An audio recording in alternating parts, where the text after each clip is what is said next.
Scarhaven Keep by J S Fletcher. 1922.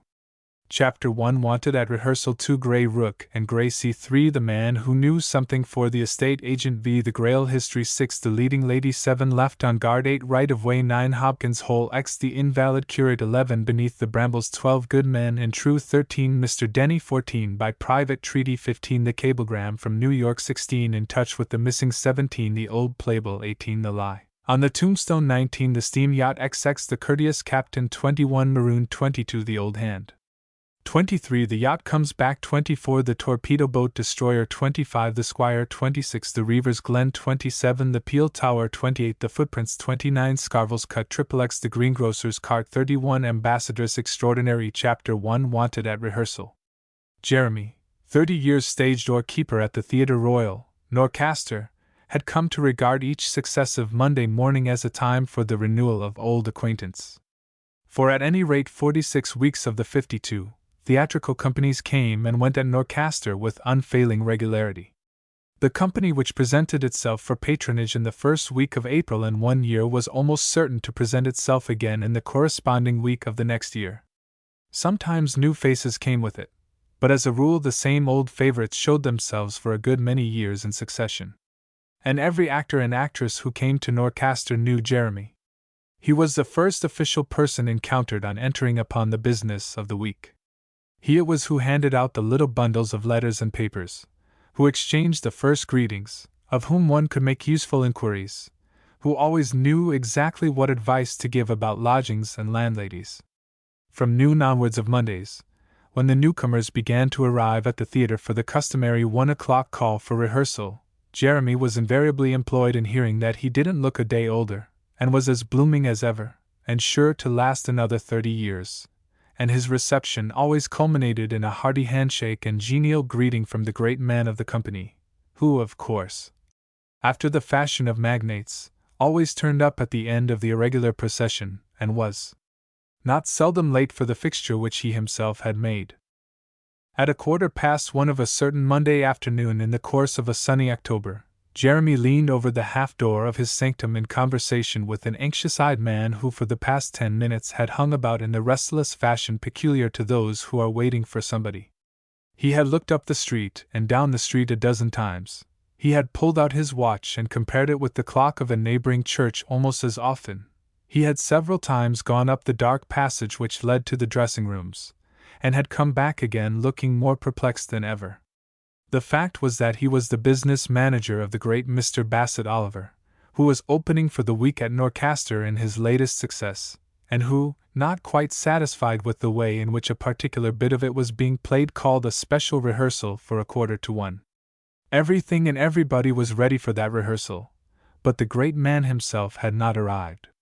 Now Mr. Bassett Oliver, as every man well knew who ever had dealings with him, was not one of the irregular and unpunctual order. On the contrary, he was a very martinet as regarded rule, precision, and system. Moreover, he always did what he expected each member of his company to do. Therefore his non-arrival, his half-hour of irregularity, seemed all the more extraordinary. "Never knew him to be late before, never!" exclaimed the business manager, impatiently pulling out his watch for the 20th time. "Not in all my 10 years' experience of him, not once." "I suppose you've seen him this morning, Mr. Stafford?" inquired Jeremy. "He's in the town, of course?" "I suppose he's in the town," answered Mr. Stafford. "I suppose he's at his old quarters, the Angel, but I haven't seen him, either had Rothwell. We've both been too busy to call there. I expect he came on to the Angel from Northborough yesterday." Jeremy opened the half-door, and going out to the end of the passage, looked up and down the street. "There's a taxi-cab coming round the corner now," he announced presently. "Coming quick, too, I should think he's in it." The business manager bustled out to the pavement as the cab came to a halt.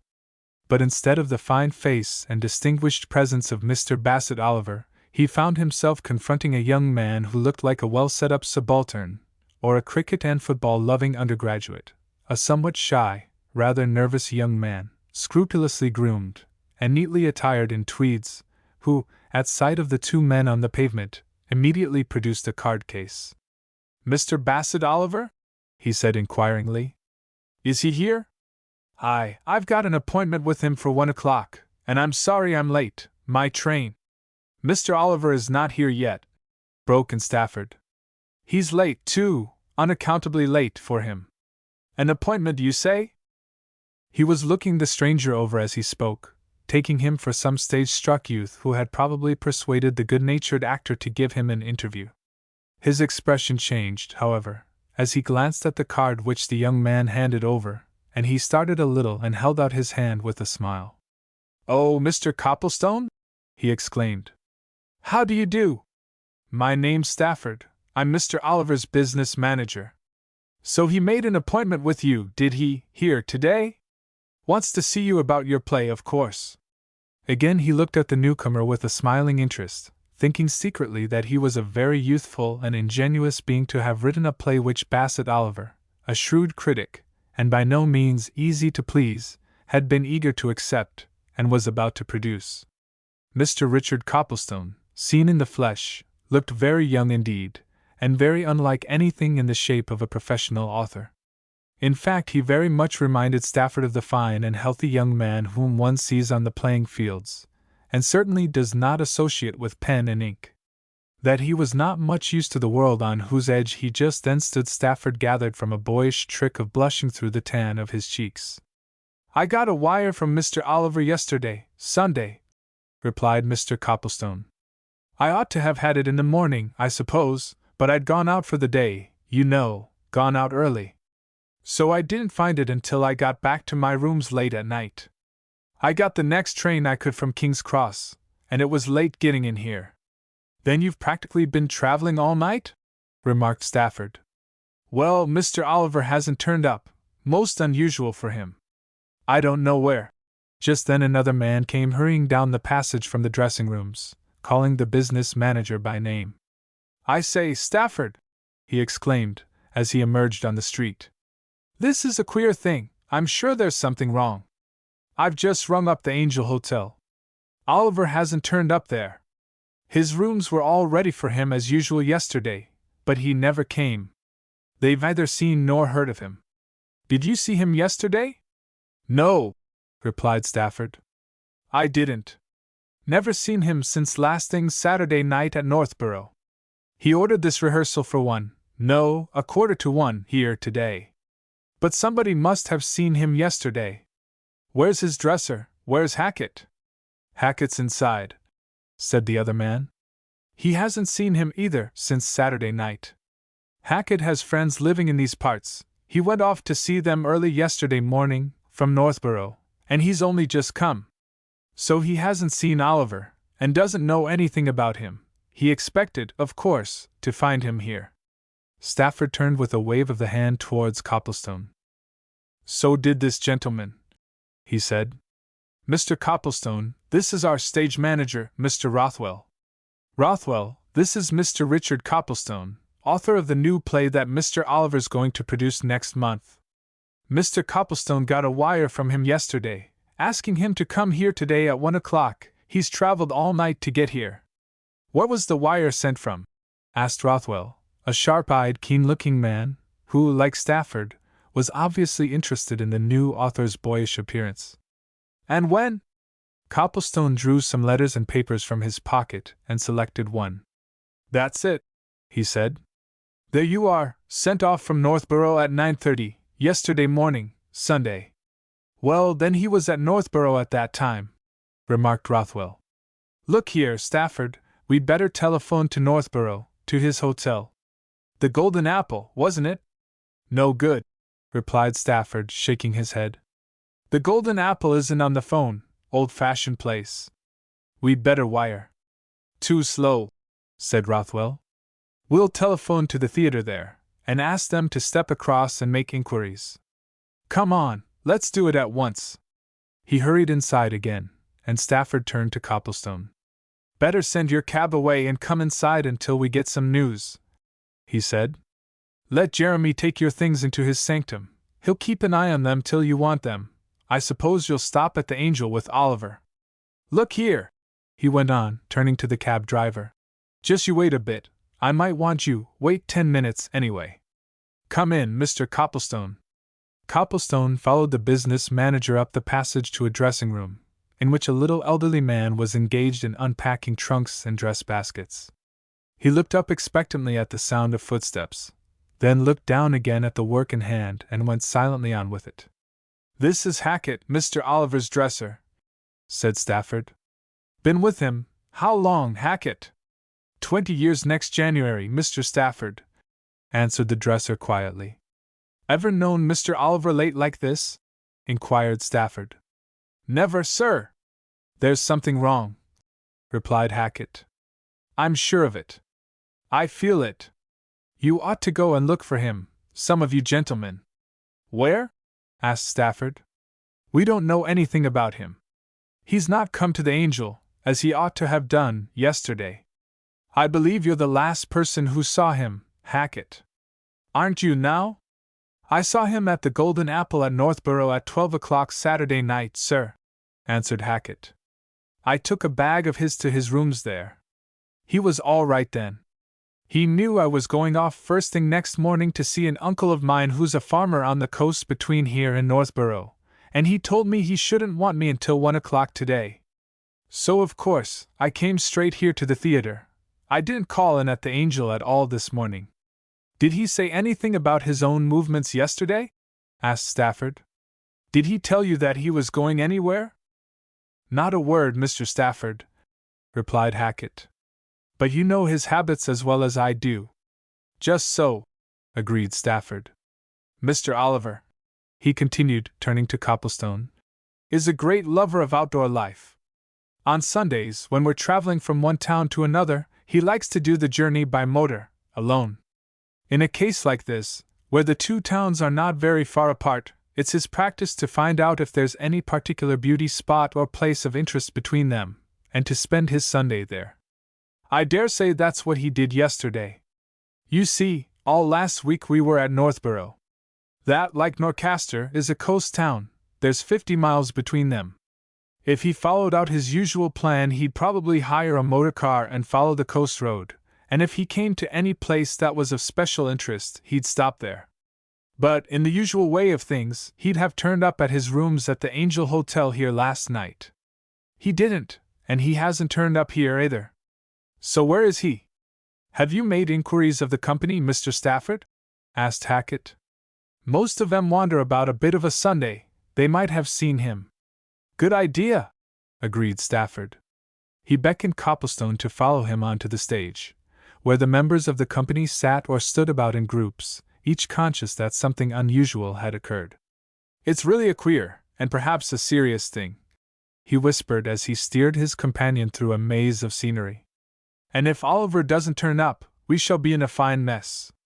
Of course, there's an understudy for his part, but I say," he went on, as they stepped upon the stage, "have any of you seen Mr. Oliver, anywhere, since Saturday night? Can anybody tell anything about him, anything at all? Because, it's useless to deny the fact, he's not come here, and he's not come to town at all, so far as we know. So," Rothwell came hurrying onto the stage from the opposite wings. He hastened across to Stafford and drew him and Copplestone a little aside. "I've heard from Northborough," he said.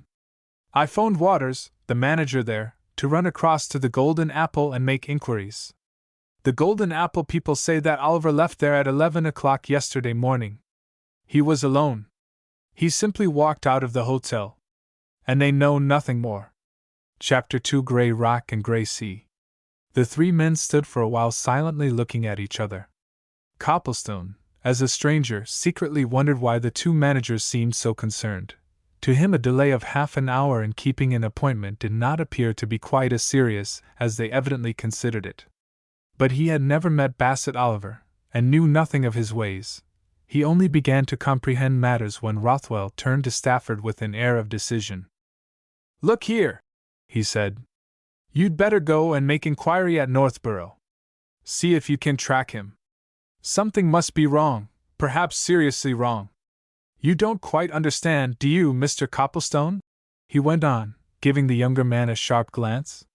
"You see, we know Mr. Oliver so well, we've both been with him a good many years. He's a model of system, regularity, punctuality, and all the rest of it.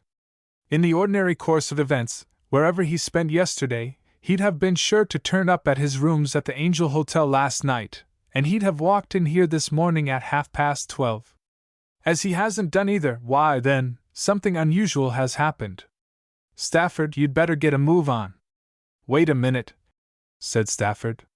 He turned again to the groups behind him, repeating his question. Has anybody anything to tell? He asked anxiously. We've just heard that Mr. Oliver left his hotel at Northborough yesterday morning at 11 o'clock, alone, walking. Has anybody any idea of any project, any excursion, that he had in mind? An elderly man who had been in conversation with the leading lady stepped forward.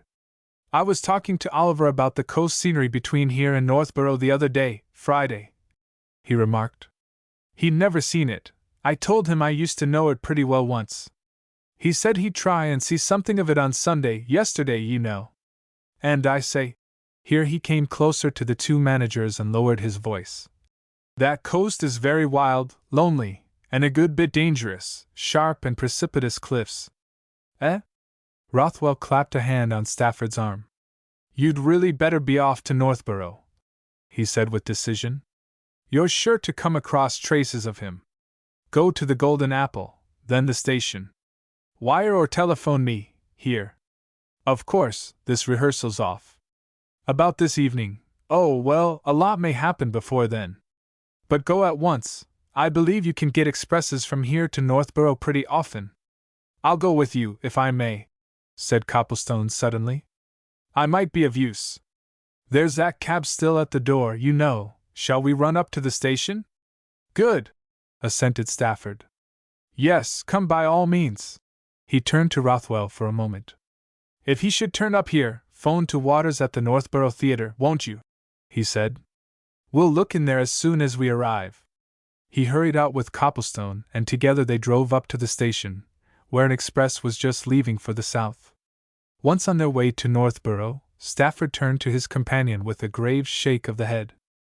I dare say you don't quite see the reason of our anxiety, he observed.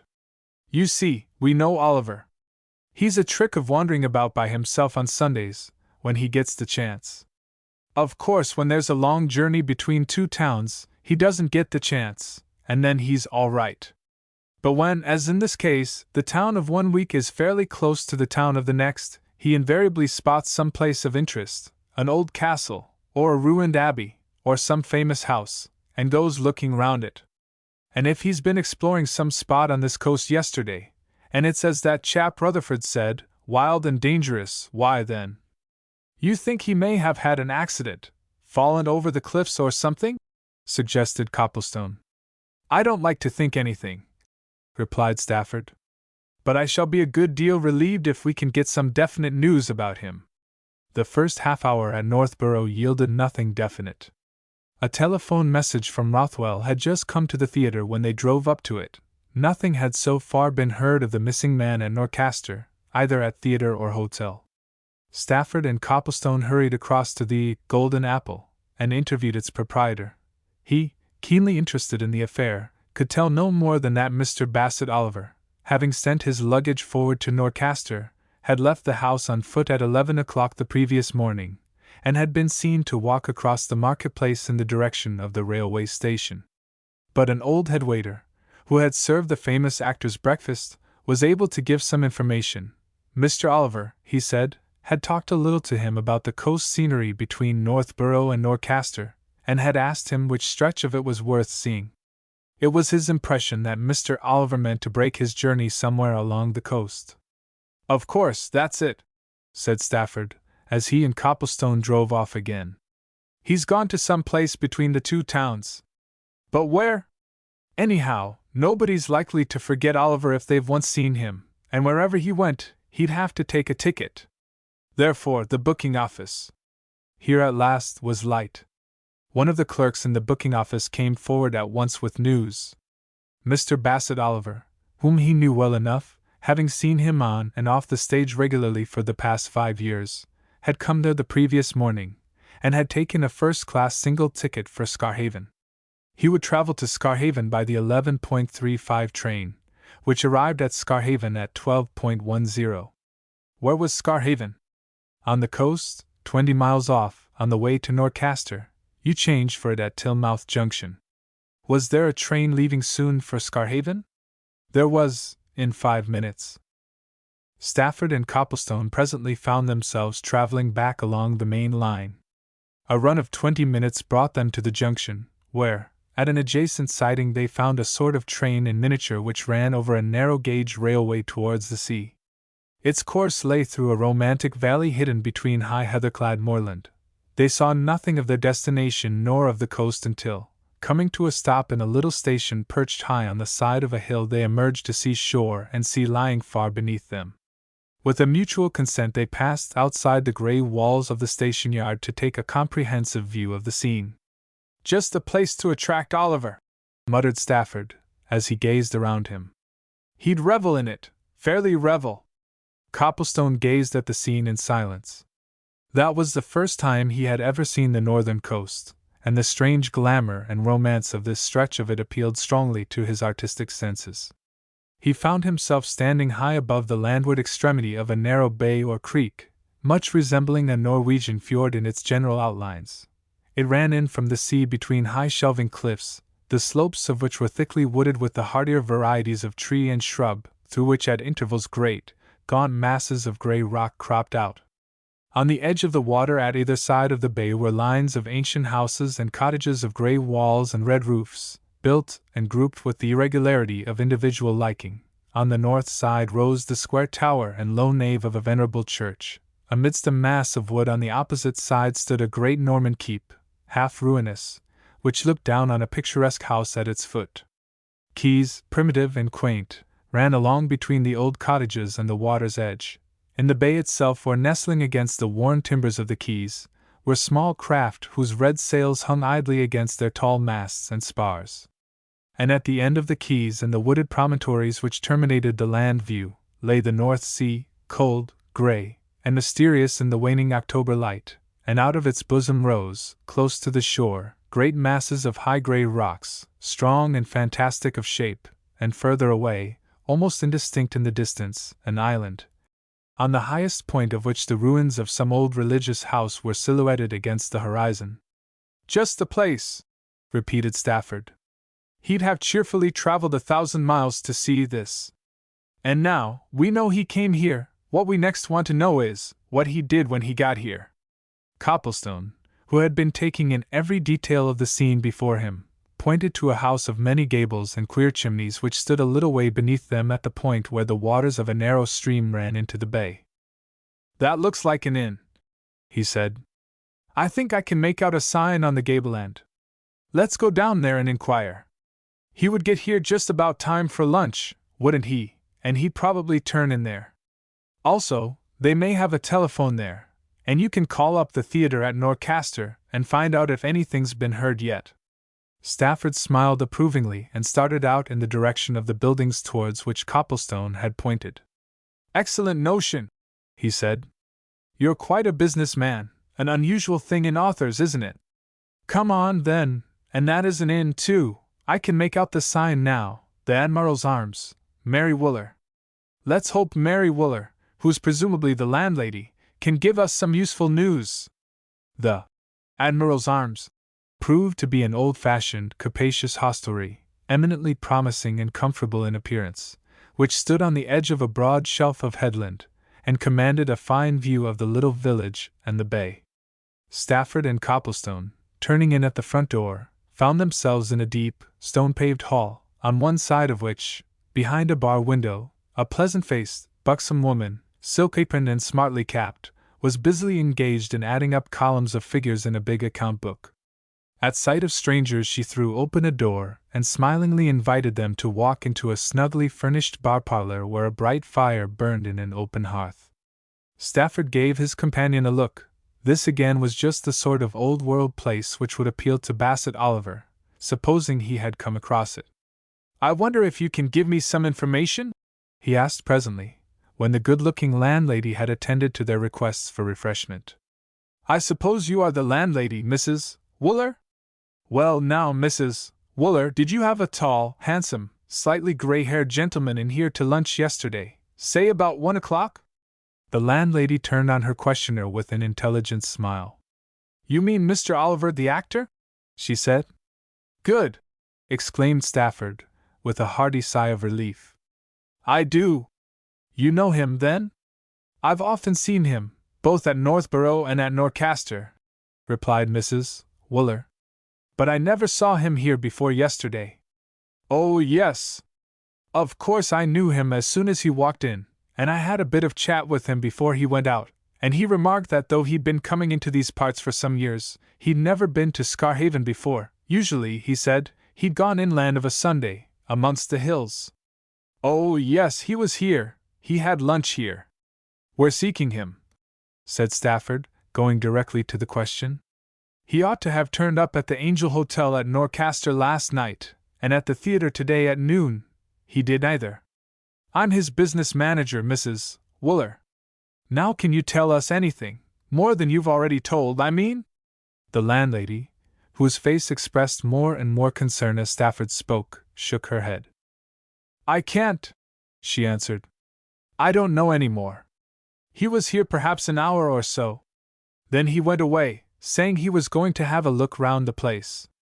I expected he'd come in again on his way to the station, but he never did. Dear, dear! I hope nothing's happened to him, such a fine, pleasant man. And what? Asked Stafford. These cliffs and rocks are so dangerous, murmured Mrs. Wooler. I often say that no stranger ought to go alone here. They aren't safe, these cliffs. Stafford set down his glass and rose. I think you've got a telephone in your hall, he said. I'll just call up Norcaster and find out if they've heard anything. If they haven't. He shook his head and went out, and Copplestone glanced at the landlady. You say the cliffs are dangerous, he said. Are they particularly so? To people who don't know them, yes, she replied. They ought to be protected, but then, of course, we don't get many tourists here, and the Scarhaven people know the danger spots well enough. Then again at the end of the south promontory there, beyond the keep. Is the keep that high square tower amongst the woods? Asked Copplestone. That's it, it's all that's left of the old castle, answered Mrs. Wooler. Well, off the point beneath that, there's a group of rocks. You perhaps noticed them as you came down from the station? They've various names. There's the King, the Queen, the Sugar Loaf, and so on. At low tide you can walk across to them. And of course, some people like to climb them. Now, they're particularly dangerous. On the Queen Rock there's a great hole called the Devil's Spout, up which the sea rushes. Everybody wants to look over it, you know, and if a man was there alone, and his foot slipped, and he fell, why? Stafford came back, looking more cast down than ever. They've heard nothing there, he announced. Come on, we'll go down and see if we can hear anything from any of the people. We'll call in and see you later, Mrs. Wooler, and if you can make any inquiries in the meantime, do. Look here, he went on, when he and Copplestone had got outside. You take this south side of the bay, and I'll take the north. Ask anybody you see, any likely person, fishermen and so on. Then come back here. And if we've heard nothing. He shook his head significantly, as he turned away, and Copplestone, taking the other direction, felt that the manager's despondency was influencing himself. A sudden disappearance of this sort was surely not to be explained easily. Nothing but exceptional happenings could have kept Bassett Oliver from the scene of his week's labors. There must have been an accident. It needed little imagination to conjure up its easy occurrence. A too careless step, a too near approach, a loose stone, a sudden giving way of crumbling soil, the shifting of an already detached rock, any of these things might happen, and then, but the thought of what might follow cast a grayer tint over the already cold and grey sea. He went on amongst the old cottages and fishing huts which lay at the foot of the wooded heights on the tops of whose pines and firs the gaunt ruins of the old keep seemed to stand sentinel. He made inquiry at open doors and of little groups of men gathered on the quay and by the drawn-up boats. Nobody knew anything. According to what they told him, most of these people had been out and about all the previous afternoon. It had been a particularly fine day, that Sunday, and they had all been out of doors, on the quay and the shore, in the sunshine. But nobody had any recollection of the man described, and Copplestone came to the conclusion that Oliver had not chosen that side of the bay. There was, however, one objection to that theory. So far as he could judge, that side was certainly the more attractive.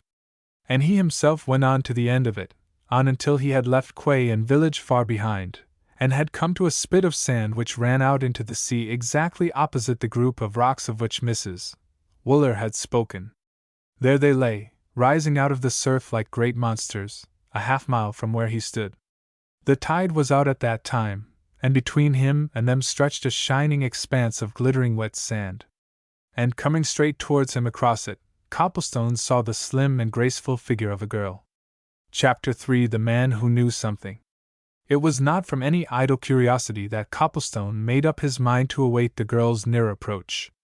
There was no other human being in view, and he was anxious to get some information about the rocks whose grim outlines were rapidly becoming faint and indistinct in the gathering darkness. And so as the girl came towards him, picking her way across the pools which lay amidst the brown ribs of sand, he went forward, throwing away all formality and reserve in his eagerness. "Forgive me for speaking so unceremoniously," he said as they met. "I'm looking for a friend who has disappeared, mysteriously. Can you tell me if, any time yesterday, afternoon or evening, you saw anywhere about here a tall, distinguished-looking man, the actor type? In fact, he is an actor. Perhaps you've heard of him? Mr. Bassett Oliver." He was looking narrowly at the girl as he spoke, and she, too, looked narrowly at him out of a pair of gray eyes of more than ordinary intelligence and perception. And at the famous actor's name she started a little and a faint color stole over her cheeks.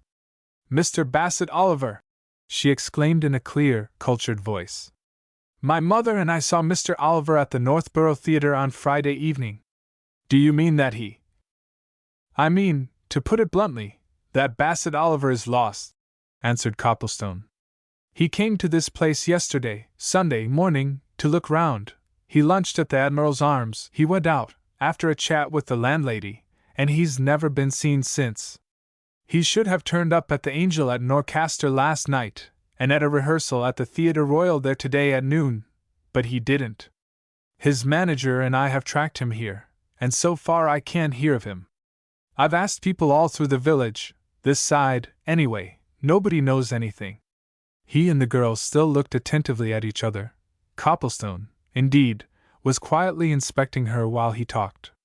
He judged her to be 21 or 22. She was a little above medium height, slim, graceful, pretty, and he was quick to notice that her entire air and appearance suggested their present surroundings.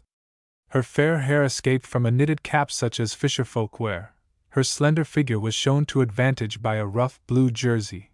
Her skirt of blue serge was short and practical. She was shod in brogues which showed more acquaintance with sand and salt water than with polish. And her face was tanned with the strong northern winds, and the unloved hands, small and shapely as they were brown as the beach across which she had come. "I have not seen, nor heard, of Mr. Bassett Oliver, here," she answered. "I was out and about all yesterday afternoon and evening, too, not on this side of the bay, though." "Have you been to the police station?" "The manager may have been there," replied Copplestone. "He's gone along the other shore. But I don't think he'll get any help there. I'm afraid Mr. Oliver must have met with an accident. I wanted to ask you a question. I saw you coming from the direction of those rocks just now. Could he have got out there across those sands yesterday afternoon?" "Between 3 o'clock and evening, yes," said the girl. "And is it dangerous out there?" "Very dangerous indeed, to any one who doesn't know them. There's something there called the Devil's Spout?" "Yes, a deep fissure up which the sea boils." "Oh! It seems dreadful to think of. I hope he didn't fall in there." "If he did—" "Well?" asked Copplestone bluntly. "What if he did?" "Nothing ever came out that once went in," she answered. "It's a sort of whirlpool that's sucked right away into the sea. The people hereabouts say it's bottomless." Copplestone turned his face towards the village. "Oh, well," he said, with an accent of hopelessness. "I can't do any more down here, it's growing dusk." I must go back and meet the manager. The girl walked along at his side as he turned towards the village. I suppose you are one of Mr. Oliver's company? She observed presently. You must all be much concerned. They're all greatly concerned, answered Copplestone. But I don't belong to the company. No, I came to Norcaster this morning to meet Mr. Oliver. He's going, I hope I oughtn't to say was going, to produce a play of mine next month, and he wanted to talk about the rehearsals. Everything, of course, was at a standstill when I reached Norcaster at 1 o'clock, so I came with Stafford, the business manager, to see what we could do about tracking Mr. Oliver. And I'm very much afraid. He paused, as a gate set in the thick hedge of a garden at this point of the village suddenly opened to let out a man, who at sight of the girl stopped, hesitated, and then waited for her approach. He was a tall, well-built man of apparently 30 years, dressed in a rough tweed knickerbocker suit, but the dusk had now so much increased that Copplestone could only gather an impression of ordinary good-lookingness from the face that was turned inquiringly on his companion. The girl turned to him and spoke hurriedly. "This is my cousin, Mr. Grail, of Scarhaven Keep," she murmured. "He may be able to help. Marston," she went on, raising her voice, "can you give any help here? This gentleman—" She paused, looking at Copplestone. "My name is Richard Copplestone," he said. "Mr. Copplestone is looking for Mr. Bassett Oliver, the famous actor," she continued, as the three met. "Mr. Oliver has mysteriously disappeared. Mr. Copplestone has traced him here, to Scarhaven. He was here yesterday, lunching at the inn, but he can't get any further news. Did you see anything or hear anything of him?" Marston Grail, who had been inspecting the stranger narrowly in the fading light, shook his head. "Bassett Oliver, the actor," he said. "Oh, yes, I saw his name on the bills in Norcaster the other day. Came here and has disappeared, you say? Under what circumstances?" Copplestone had listened carefully to the newcomer's voice, more particularly to his accent. He had already gathered sufficient knowledge of Scarhaven to know that this man was the squire, the master of the old house and grey ruin in the wood above the cliff. He also happened to know, being something of an archaeologist and well acquainted with family histories, that there had been Grayless of Scarhaven for many 100 years. And he wondered how it was that though this Grail's voice was pleasant and cultured enough, its accent was decidedly American. "Perhaps I'd better explain," said Copplestone. "I've already told most of it to this lady, but you will both understand more fully if I tell you more. It's this way." And he went on to tell everything that had happened and come to light since 1 o'clock that day. "So you see it's here," he concluded. "We're absolutely certain that Oliver went out of the Admiral's Arms up there about 2:30 yesterday, but where? From that moment, no one seems to have seen him. Yet how he could come along this village street, this quay, without being seen—" "He need not have come along the quayside," interrupted the girl. "There is a cliff path just below the inn which leads up to the keep. Also, he mayn't have taken this side of the bay either," remarked Grail. "He may have chosen the other.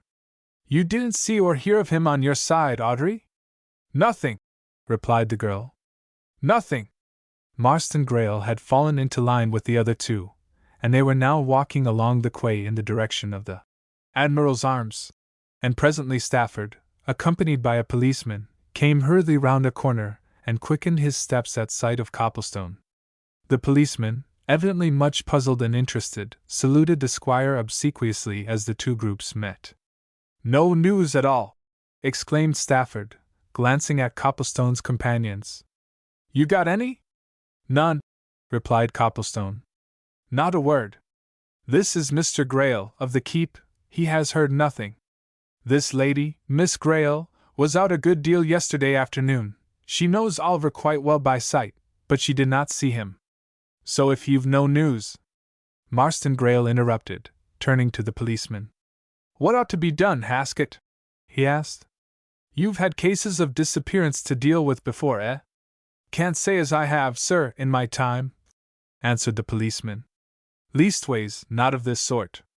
Of course, we can get search parties together, and one of 'em can go along the coast north'ards, and the other can go south'ards, and we might have a look round the rocks out yonder, tomorrow, as soon as it's light. But if the gentleman went out there, and had the bad luck to fall into that devil's spout, why then, sir, I'm afraid all the searching in the world will do no good. And the queer thing is, gentlemen, if I may express an opinion, that nobody ever saw the gentleman after he had left Mrs. Wooler's. That seems. A fisherman came lounging across the quay from the shadow of one of the neighboring cottages. He touched his cap to Marston Greyle, and looked inquiringly at the two strangers. "Are you the gentleman as is asking after another gentleman?" he said. "'Cause if so, I make no doubt as how I had a word or two with him yesterday afternoon." Stafford and Copplestone turned sharply on the newcomer, an elderly man of plain and homely aspect who responded frankly to their questioning glances. He went on at once, before they could put their questions into words. "It you'd be about 2:30, or maybe a bit nearer 3 o'clock, he said. "Up yonder it was, about 100 yards this side of the Admiral's Arms. I was sitting on a balk o' timber there, doing nothing, when he comes along, a tall, fine-looking man. He gives me a pleasant sort o' nod, and said it was a grand day, and we got talking a bit, about the scenery and such like, and he said he'd never been here before. Then he pointed up to the big house and the old keep yonder, and asked whose place that might be, and I said that was the squire's. And who may the squire be, says he. Mr. Marston Greyle, says I, recent come into the property. Marston Greyle, he says, sharp-like, why, I used to know a young man of that very name in America, he says. Very like, says I have heard as how the squire had been in them parts before he came here. Bless me, he says, I've a good mind to call on him. How do you get up there, he says. So I showed him that side path that runs up through the plantation to near the top, and I told him that if he followed that till he came to the keep, he'd find another path there as would take him to the door of the house. And he gave me a shilling to drink his health, and off he went, the way as I'd pointed out. Do you think that'll be the same gentleman, now? Nobody answered this question. Everybody there was looking at Marston Greyle. The little group had drawn near to the light of one of the 3 gas lamps which feebly illuminated the quay. It seemed to Copplestone that the squire's face had paled when the fisherman arrived at the middle of his story. But it flushed as his companion turned to him, and he laughed, a little uneasily. Said he knew me, in America? He exclaimed. I don't remember meeting Mr. Bassett Oliver out there. But then I met so many Englishmen in one place or another that I may have been introduced to him somewhere, at some time, and forgotten all about it. Stafford spoke, with unnecessary abruptness, in Copplestone's opinion. I don't think it very likely that anyone would forget Bassett Oliver, he said. He isn't, or wasn't, the sort of man anybody could forget once they'd met him. Anyhow, did he come to your house yesterday afternoon as this man suggests? Marston Greyle drew himself up. He looked Stafford up and down. Then he made a slight gesture to the girl, whose face had already assumed a troubled expression. If I had seen Mr. Bassett Oliver yesterday, sir, we should not be discussing his possible whereabouts now, said Greyle icily. Are you coming, Audrey? The girl hesitated, glanced at Copplestone, and then walked away with her cousin. Stafford sniffed contemptuously. Ass, he muttered. Couldn't he see that what I meant was that Oliver must either have been mistaken, or have referred to some other Greyle whom he met? Hang his pride! Well now, he went on, turning to the fisherman, you're dead certain about what you've told us? As certain as mortal man can be of aught there is, answered the informant. Sure certain, mister. Make a note of it, constable, said Stafford. Mr. Oliver was last seen going up the path to the keep, having said he meant to call on Mr. Marston Greyle. I'll call on you again tomorrow morning. Copplestone, he went on, drawing his companion away. I'm off to Norcaster. I shall see the police there and get detectives. There's something seriously wrong here, and by heaven, we've got to get to the bottom of it. Now, look here, will you stay here for the night, so as to be on the spot? I'll come back first thing in the morning and bring your luggage. I can't come sooner, for there are heaps of business matters to deal with. You will, good. Now I can just catch a train. Copplestone, keep your eyes and ears open. It's my firm belief, I don't know why, that there's been foul play. Foul play! Stafford hurried away uphill to the station, and Copplestone, after waiting a minute or two, turned along the quay on the north of the bay, following Audrey Grayle, who was in front, alone. Chapter 4: The Estate Agent. Copplestone had kept a sharp watch on Marston Grayle and his cousin when they walked off, and he had seen that they had parted at a point a little farther along the shore road, the man turning up into the wood, the girl going forward along the quay which led to the other half of the village. He quickened his pace and followed her, catching her up as she came to a path which led towards the old church. At the sound of his hurrying steps she turned and faced him, and he saw in the light of a cottage lamp that she still looked troubled and perplexed. "Forgive me for running after you," said Copplestone as he went up to her. "I just wanted to say that I'm sorry about that little scene down there, you know. Your cousin misunderstood Mr. Stafford. What Stafford meant was that—" "I saw what Mr. Stafford meant," she broke in quickly. "I'm sorry my cousin didn't see it. It was obvious. All the same, Stafford put it rather, shall we say, brusquely," remarked Copplestone. "Of course, he's terribly upset about Oliver's disappearance, and he didn't consider the effect of his words. And it was rather a surprise to hear that Oliver had known some man of your cousin's name over there in America, wasn't it? And that Mr. Oliver should mysteriously disappear just after making such an announcement," said Audrey. "That certainly seems very surprising." The two looked at each other, a question in the eyes of each, and Copplestone knew that the trouble in the girl's eyes arose from inability to understand what was already a suspicious circumstance. "But after all, that may have been a mere coincidence," he hastened to say. "Let's hope things may be cleared. I only hope that Oliver hasn't met with an accident and is lying somewhere without help. I'm going to remain here for the night, however, and Stafford will come back early in the morning and go more thoroughly into things. I suppose there'll have to be a search of the neighborhood." They had walked slowly up a path on the side of the cliff as they talked, and now the girl stopped before a small cottage which stood at the end of the churchyard, set in a tree-shaded garden, and looking out on the bay. She laid her hand on the gate, glancing at Copplestone, and suddenly she spoke, a little impulsively. "Will you come in and speak to my mother?" she said. She was a great admirer of Mr. Oliver's acting, and she knew him at one time. She will be interested, and grieved. Copplestone followed her up the garden and into the house, where she led the way into a small old-fashioned parlor in which a gray-haired woman, who had once been strikingly handsome, and whose face seemed to the visitor to bear traces of great trouble, sat writing at a bureau. She turned in surprise as her daughter led Copplestone in, but her manner became remarkably calm and collected as Audrey explained who he was and why he was there. And Copplestone, watching her narrowly, fancied that he saw interest flash into her eyes when she heard of Bassett Oliver's remark to the fisherman. But she made no comment, and when Audrey had finished the story, she turned to Copplestone as if she had already summed up the situation. "We know this place so well, having lived here so long, you know," she said, "that we can make a fairly accurate guess at what Mr. Oliver might do. There seems no doubt that he went up the path to the keep. According to Mr. Marston Grayle's statement, he certainly did not go to the house. Well, he might have done one of two other things. There is a path which leads from the keep down to the beach, immediately opposite the big rocks which you have no doubt seen. There is another path which turns out of the woods and follows the cliffs towards Lenwick, a village along the coast, a mile away. But, at that time, on a Sunday afternoon, both paths would be frequented. Speaking from knowledge, I should say that Mr. Oliver cannot have left the woods. He must have been seen had he done so. It's impossible that he could have gone down to the shore or along the cliffs without being seen, too, impossible." There was a certain amount of insistence in the last few words which puzzled Copplestone. Also they conveyed to him a queer suggestion which repulsed him.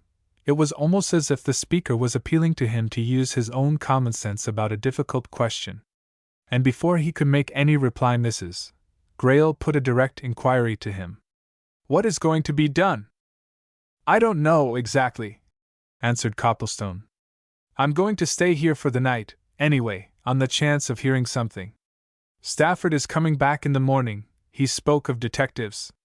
He looked a little doubtfully at his questioner as he uttered the last word, and again he saw the sudden strange flash of unusual interest in her eyes, and she nodded her head emphatically.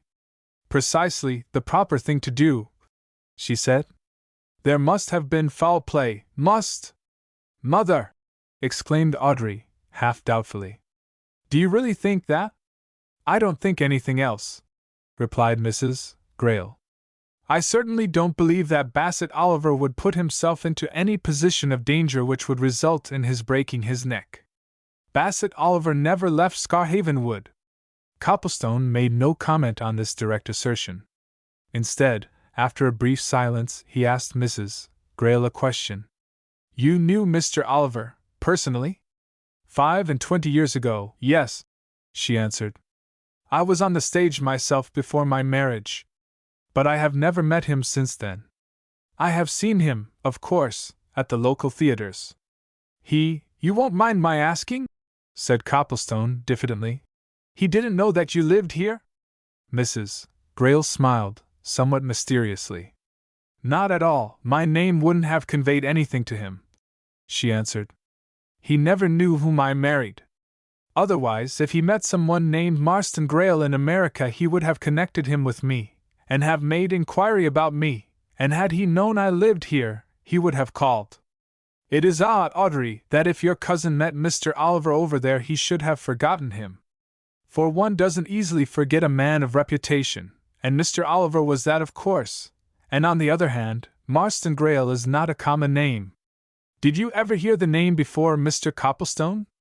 "Only in connection with your own family. I have read of the Grayles of Scarhaven," replied Copplestone. "But, after all, I suppose it is not confined to your family. There may be Grayles in America. Well, it's all very queer," he went on, as he rose to leave. "May I come in tomorrow and tell you what's being done? I'm sure Stafford means to leave no stone unturned. He's tremendously keen about it." "Do," said Mrs. Grayle heartily. "But the probability is that you'll see us out and about in the morning. We spend most of our time out of doors, having little else to do."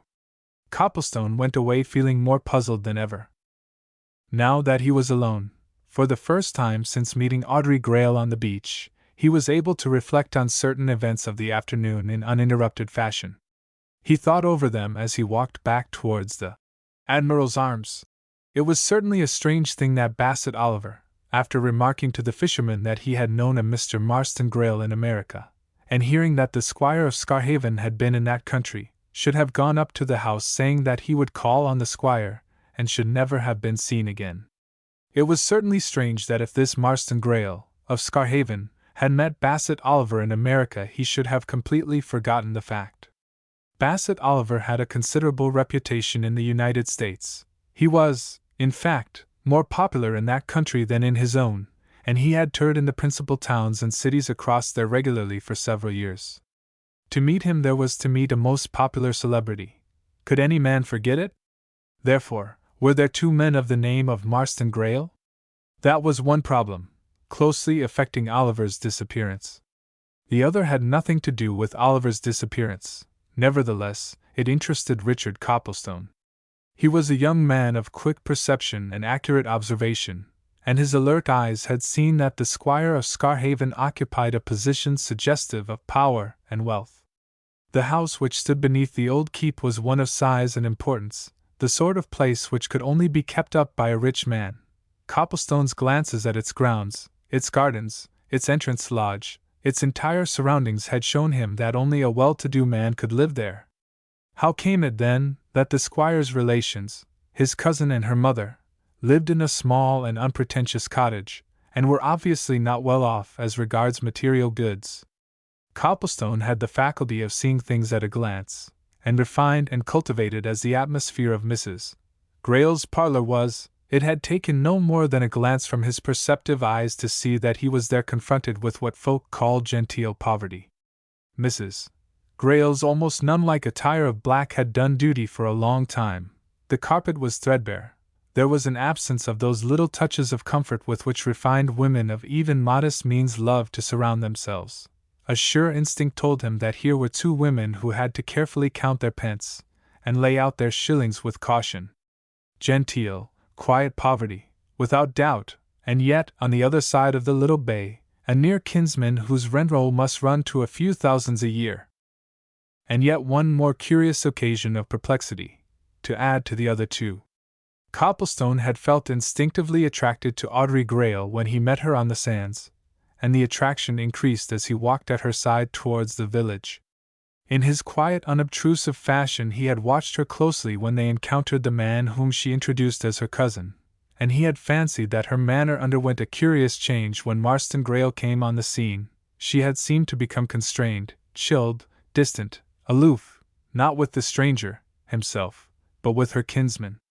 This fancy had become assurance during the conversation which had abruptly ended when Grayle took offense at Stafford's brusque remark.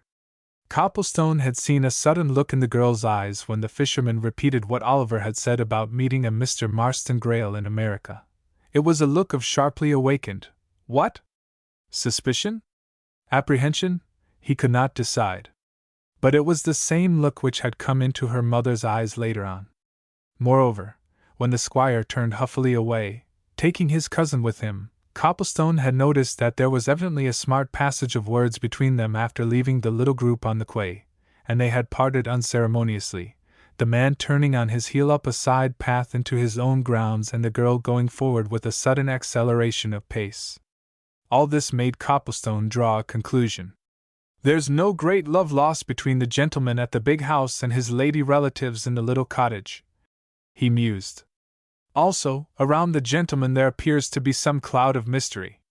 "What, and has it anything to do with the Oliver mystery?" He went back to the inn and made his arrangements with its landlady, who by that time was full to overflowing with interest and amazement at the strange affair which had brought her this guest. But Mrs. Wooler had eyes as well as ears, and noticing that Copplestone was already looking weary and harassed, she hastened to provide a hot dinner for him, and to recommend a certain claret which in her opinion possessed remarkable revivifying qualities. Copplestone, who had eaten nothing for several hours, accepted her hospitable attentions with gratitude, and he was enjoying himself greatly in a quaint old-world parlor, in close proximity to a bright fire, when Mrs. Wooler entered with a countenance which betokened mystery in every feature. "There's the estate agent, Mr. Chatfield, outside, very anxious to have a word with you about this affair," she said. "Would you be for having him in? He's the sort of man," she went on, sinking her tones to a whisper, "who must know everything that's going on, and of course, having the position he has, he might be useful.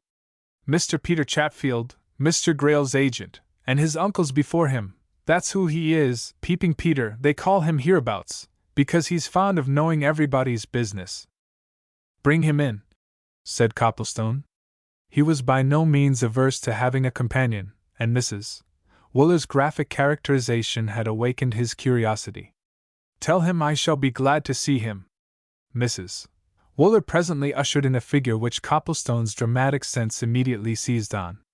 He saw before him a tall, heavily built man, with a large, solemn, deeply lined face, out of which looked a pair of the smallest and slyest eyes ever seen in a human being, queer, almost hidden eyes, set beneath thick bushy eyebrows above which rose the dome of an unusually high forehead and a bald head. As for the rest of him, Mr. Peter Chatfield had a snub nose, a wide slit of a mouth, and a flabby hand. His garments were of a Quaker kind in cut and hue.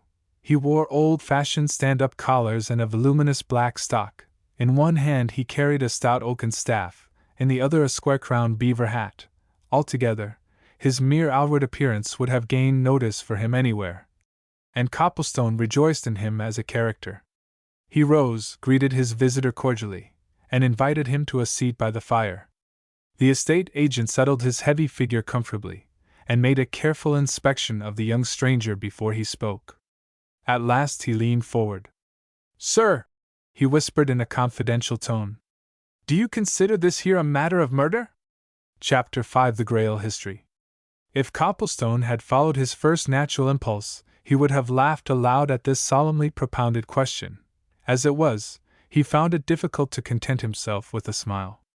"Isn't it a little early to arrive at any conclusion, of any sort, Mr. Chatfield?" he asked. "You haven't made up your own mind, surely?" Chatfield pursed up his long thin lips and shook his head, continuing to stare fixedly at Copplestone. Now I may have, and I may not have, Mr. he said at last, suddenly relaxing. What I was asking of was, what might you consider? I don't consider at all, yet, answered Copplestone. It's too soon. Let me offer you a glass of claret. Many thanks to you, sir, but it's too cold for my stomach, responded the visitor. A drop of gin, now, is more in my line, since you're so kind. Well, in any case, sir, this here is a very unfortunate affair. I'm a deal upset by it, I am indeed. Copplestone rang the bell, gave orders for Mr. Chatfield's suitable entertainment with gin and cigars, and making an end of his dinner, drew up a chair to the fire opposite his visitor. You are upset, Mr. Chatfield? He remarked. Now why? Chatfield sipped his gin and water, and flourished a cigar with a comprehensive wave of his big fat hand. Oh, in general, sir, he said, things like this here are not pleasant to have in a quiet, respectable community like ours. There's very wicked people in this world, mister, and they will not control what's termed the unruly member. They will talk. You'll excuse me, but I doubt not that I'm a good deal more than twice your age, and I've learned experience. My experience, sir, is that a wise man holds his tongue until he's called upon to use it. Now, in my opinion, it was a very unwise thing of yon there seagoing man, Ewbank, to say that this unfortunate play-actor told him that he'd met our squire in America. Very unfortunate. Copplestone pricked his ears. Had the estate agent come there to tell him that? And if so, why? Oh, he said. You've heard that, have you? Now who told you that, Mr. Chatfield? For I don't think that's generally known. If you knew this here village, mister, as well as what I do, replied Chatfield coolly, you'd know that there is known all over the place by this time. The constable told me, and of course yon there man, Ewbank, he'll have told it all round since he had that bit of talk with you and your friend. He'll have been into every public there is in Scarhaven, repeating of it. And a very, very serious complexion, of course, could be put on them words, sir. How? Asked Copplestone. Put it to yourself, sir, replied Chatfield. The unfortunate man comes here, tells Ewbank he knew Mr. Grail in that faraway land, says he'll call on him, is seen going towards the big house, and is never seen no more. Why, sir, what does human nature, which is wicked, say? What does your human nature, which I'm sure is not wicked, say? Suggested Copplestone. Come, now!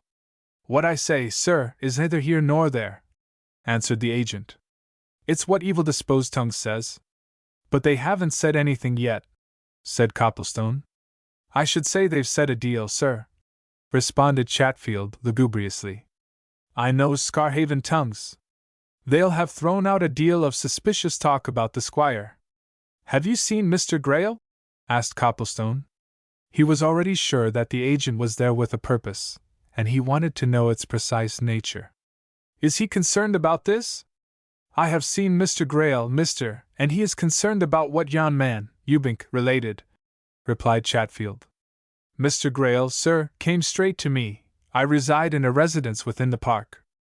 Mr. Grail, mister, says that he has no recollection whatever of meeting this play-actor person in America.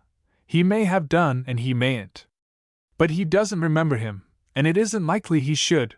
Him, an English landlord and a gentleman, wouldn't be very like to remember a play-actor person that's here today and gone tomorrow.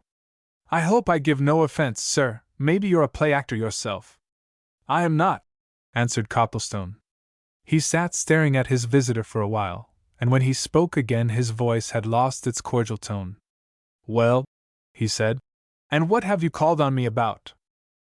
Chatfield looked up sharply, noticing the altered tone. To tell you, and them as you no doubt represent, that Mr. Grail will be glad to help in any possible way towards finding out something in this here affair, he answered.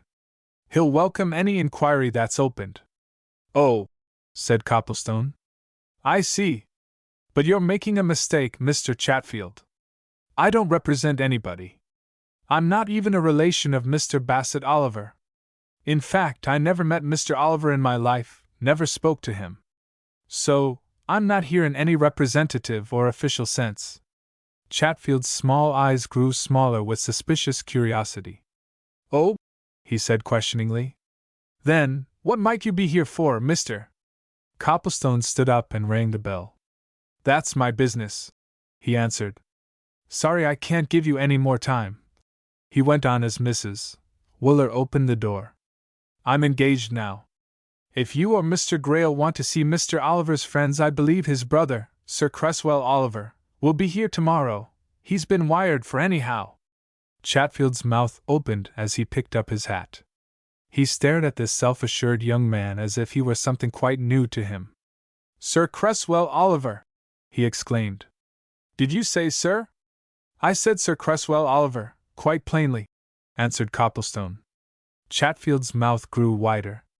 You don't mean to tell me that a play-actor's own brother to a titled gentleman, he said. Good night, replied Copplestone, motioning his visitor towards the door. I can't give you any more time, really.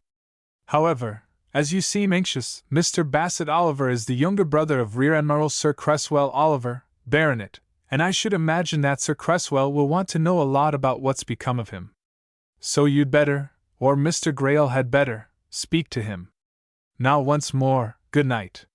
When Chatfield had gone, Copplestone laughed and flung himself into an easy chair before the fire. Of course, the stupid, ignorant, self-sufficient old fool had come fishing for news. He and his master wanted to know what was going to be done in the way of making inquiry. But why? Why so much anxiety if they knew nothing whatever about Bassett Oliver's strange disappearance? Why this profession of eager willingness to welcome any inquiry that might be made? Nobody had accused Marston Grail of having anything to do with Bassett Oliver's strange exit. If it was an exit, why then? But it's useless speculating. He mused. I can't do anything, and here I am, with nothing to do. He had pleaded an engagement, but he had none, of course. There was a shelf of old books in the room, but he did not care to read. And presently, hands in pockets, he lounged out into the hall and saw Mrs. Wooler standing at the door of the little parlor into which she had shown him and Stafford earlier in the day. There's nobody in here, sir, she said invitingly. If you'd like to smoke your pipe here. Thank you, I will, answered Copplestone. I got rid of that old fellow, he observed confidentially when he had followed the landlady within, and had dropped into a chair near her own. I think he had come fishing. That's his usual occupation, said Mrs. Wooler, with a meaning smile. I told you he was called Peeping Peter. He's the sort of man who will have his nose in everybody's affairs. But, she added, with a shake of the head which seemed to mean a good deal more than the smile, he doesn't often come here. This is almost the only house in Scarhaven that doesn't belong to the Grail estate. This house, and the land round it, have belonged to the Wooler family as long as the rest of the place has belonged to the Grailess. And many a Grail has wanted to buy it, and every Wooler has refused to sell it, and always will. That's very interesting, said Copplestone. Does the present Grail want to buy? The landlady picked up a piece of sewing and sat down in a chair which seemed to be purposely placed so that she could keep an eye on the adjacent bar parlor on one side and the hall on the other. I don't know much about what the present squire would like, she said. Nobody does. He's a newcomer, and nobody knows anything about him. You saw him this afternoon? I met a young lady on the sands who turned out to be his cousin, and he came up while I was talking to her, replied Copplestone. Yes, I saw him.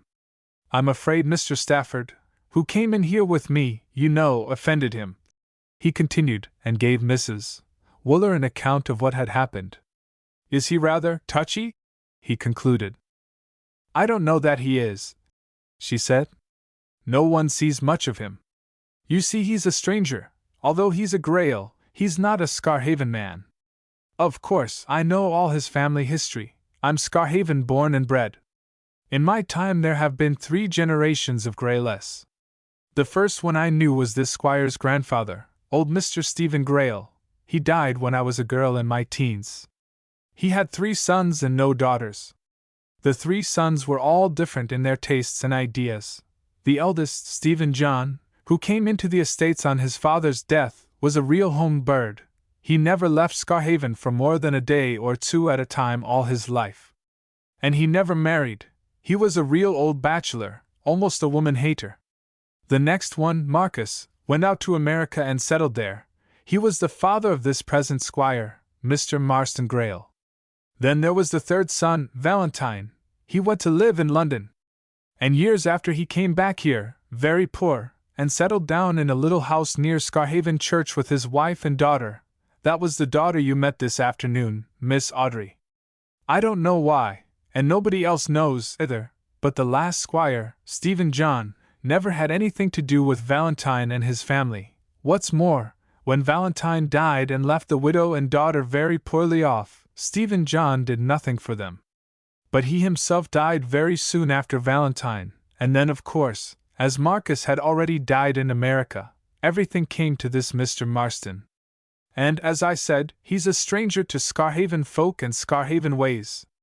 Indeed, you might say to England and English ways, for I understand he'd never been in England until he came to take up the family property. Is he more friendly with the mother and daughter than the last squire was?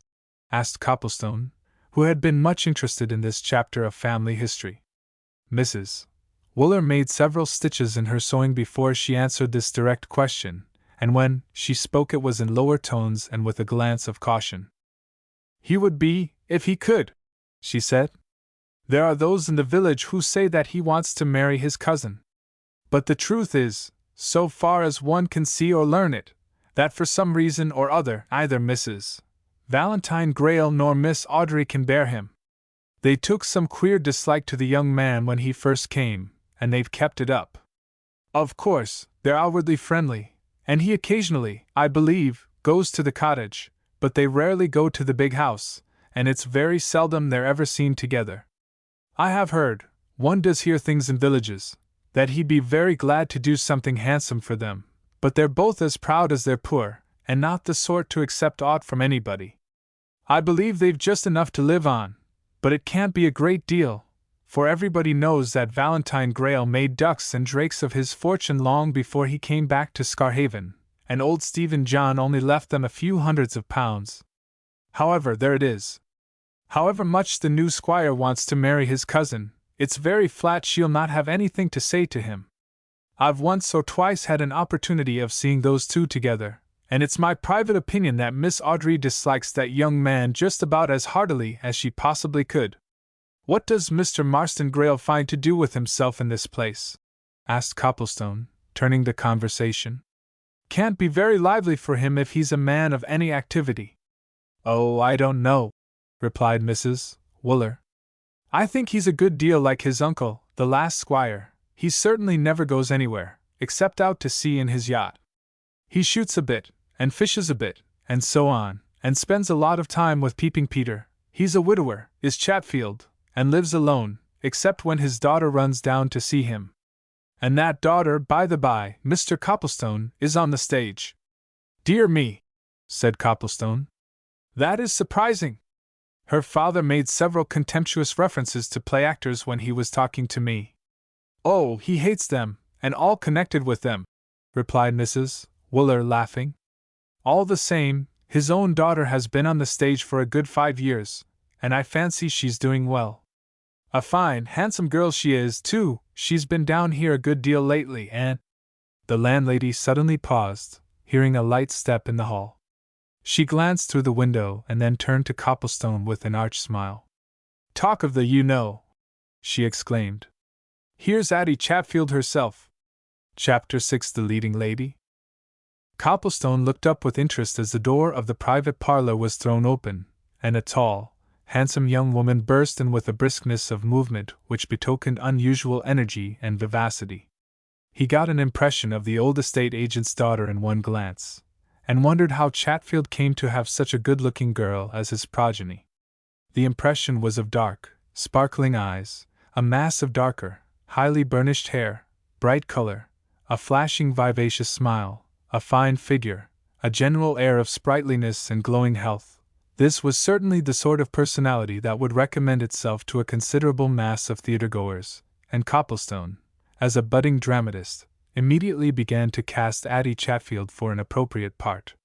The newcomer stopped short on the threshold as she caught sight of a stranger, and she glanced with sharp inquisitiveness at Copplestone as he rose from his chair. "Oh, I suppose you were alone, Mrs. Wooler," she exclaimed. "You usually are, you know, so I came in anyhow. Sorry." "Come in," said the landlady.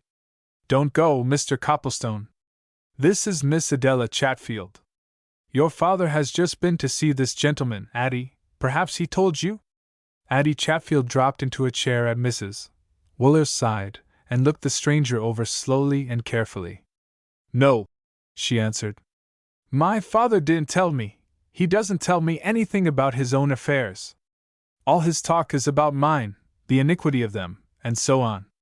She showed a fine set of even white teeth as she made this remark, and her eyes sought Copplestone's again with a direct challenge. Copplestone looked calmly at her, half smiling. He was beginning, in his youthful innocence, to think that he already understood this type of young woman. And seeing him smile, Addie also smiled. "Now I wonder whatever my father wanted to see you about," she said, with a strong accent on the personal pronoun. "For you don't look his sort, and he certainly isn't yours, unless you're deceptive." "Perhaps I am," responded Copplestone, still keeping his eyes on her. "Your father wanted to see me about the strange disappearance of Mr. Bassett Oliver. That was all." The girl's glance, bold and challenging, suddenly shifted before Copplestone's steady look.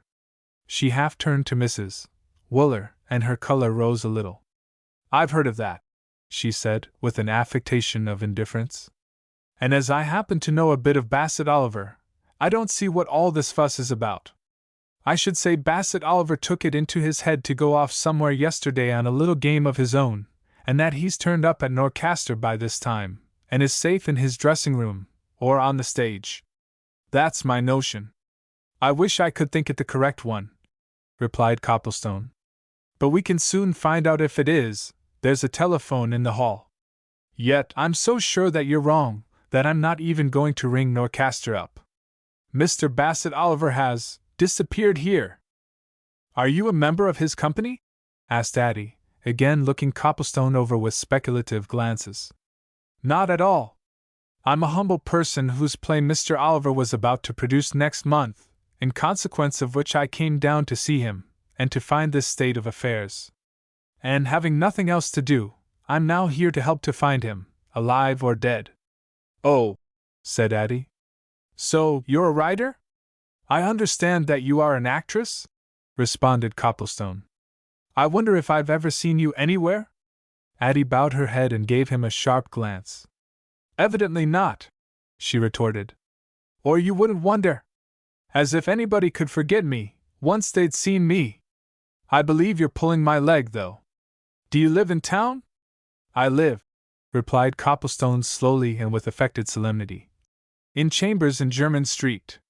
"And do you mean to tell me that you didn't see me last year in the Clever Lady Hartletop?" she exclaimed. Copplestone put the tips of his fingers together, and his head on one side, and regarded her critically. "What part did you play?" he asked innocently. "Part? Why, the part, of course," she retorted. "Goodness! Why, I created it. And played it to crowded houses for nearly 200 nights, too." "Ah," said Copplestone. "But I'll make a confession to you. I rarely visit the theater. I never saw Lady Hartletop. I haven't been in a theater of any sort for 2 years. So you must forgive me. I congratulate you on your success."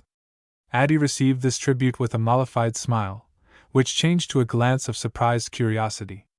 "You never go to the theater, and yet you write plays!" she exclaimed. "That's queer, isn't it? But I believe writing people are queer, they look it anyhow. All the same, you don't look like a writer. What does he look like, Mrs. Wooler?" "Oh, I know, a sort of nice little officer boy, just washed and tidied up." The landlady, who had evidently enjoyed this passage at arms, laughed as she gave Copplestone a significant glance.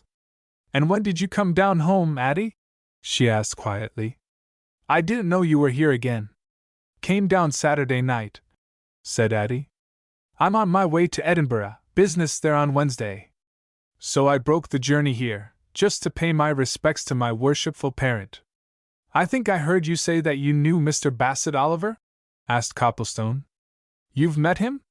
Met him in this country and in America, replied Addie calmly. He was on tour over there when I was, 3 years ago. We were in 2 or 3 towns together at the same time, different houses, of course. I never saw much of him in London, though. You didn't see anything of him yesterday here? Suggested Copplestone. Addie stared and glanced at the landlady. Here? She exclaimed. Goodness, no! When I'm here of a Sunday, I lie in bed all day, or most of it. Otherwise, I'd have to walk with my parent to the family pew. No, my Sundays are days of rest. You really think this disappearance is serious? Oliver's managers, who know him best, of course, think it most serious, replied Copplestone. They say that nothing but an accident of a really serious nature would have kept him from his engagements. Then that settles it, said Addie. He's fallen down the devil's spout. Plain as plain can be, that. He's made his way there, been a bit too daring, and slipped over the edge.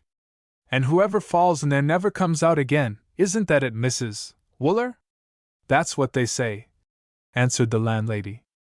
But I don't remember any accident at the Devil's Spout in my time.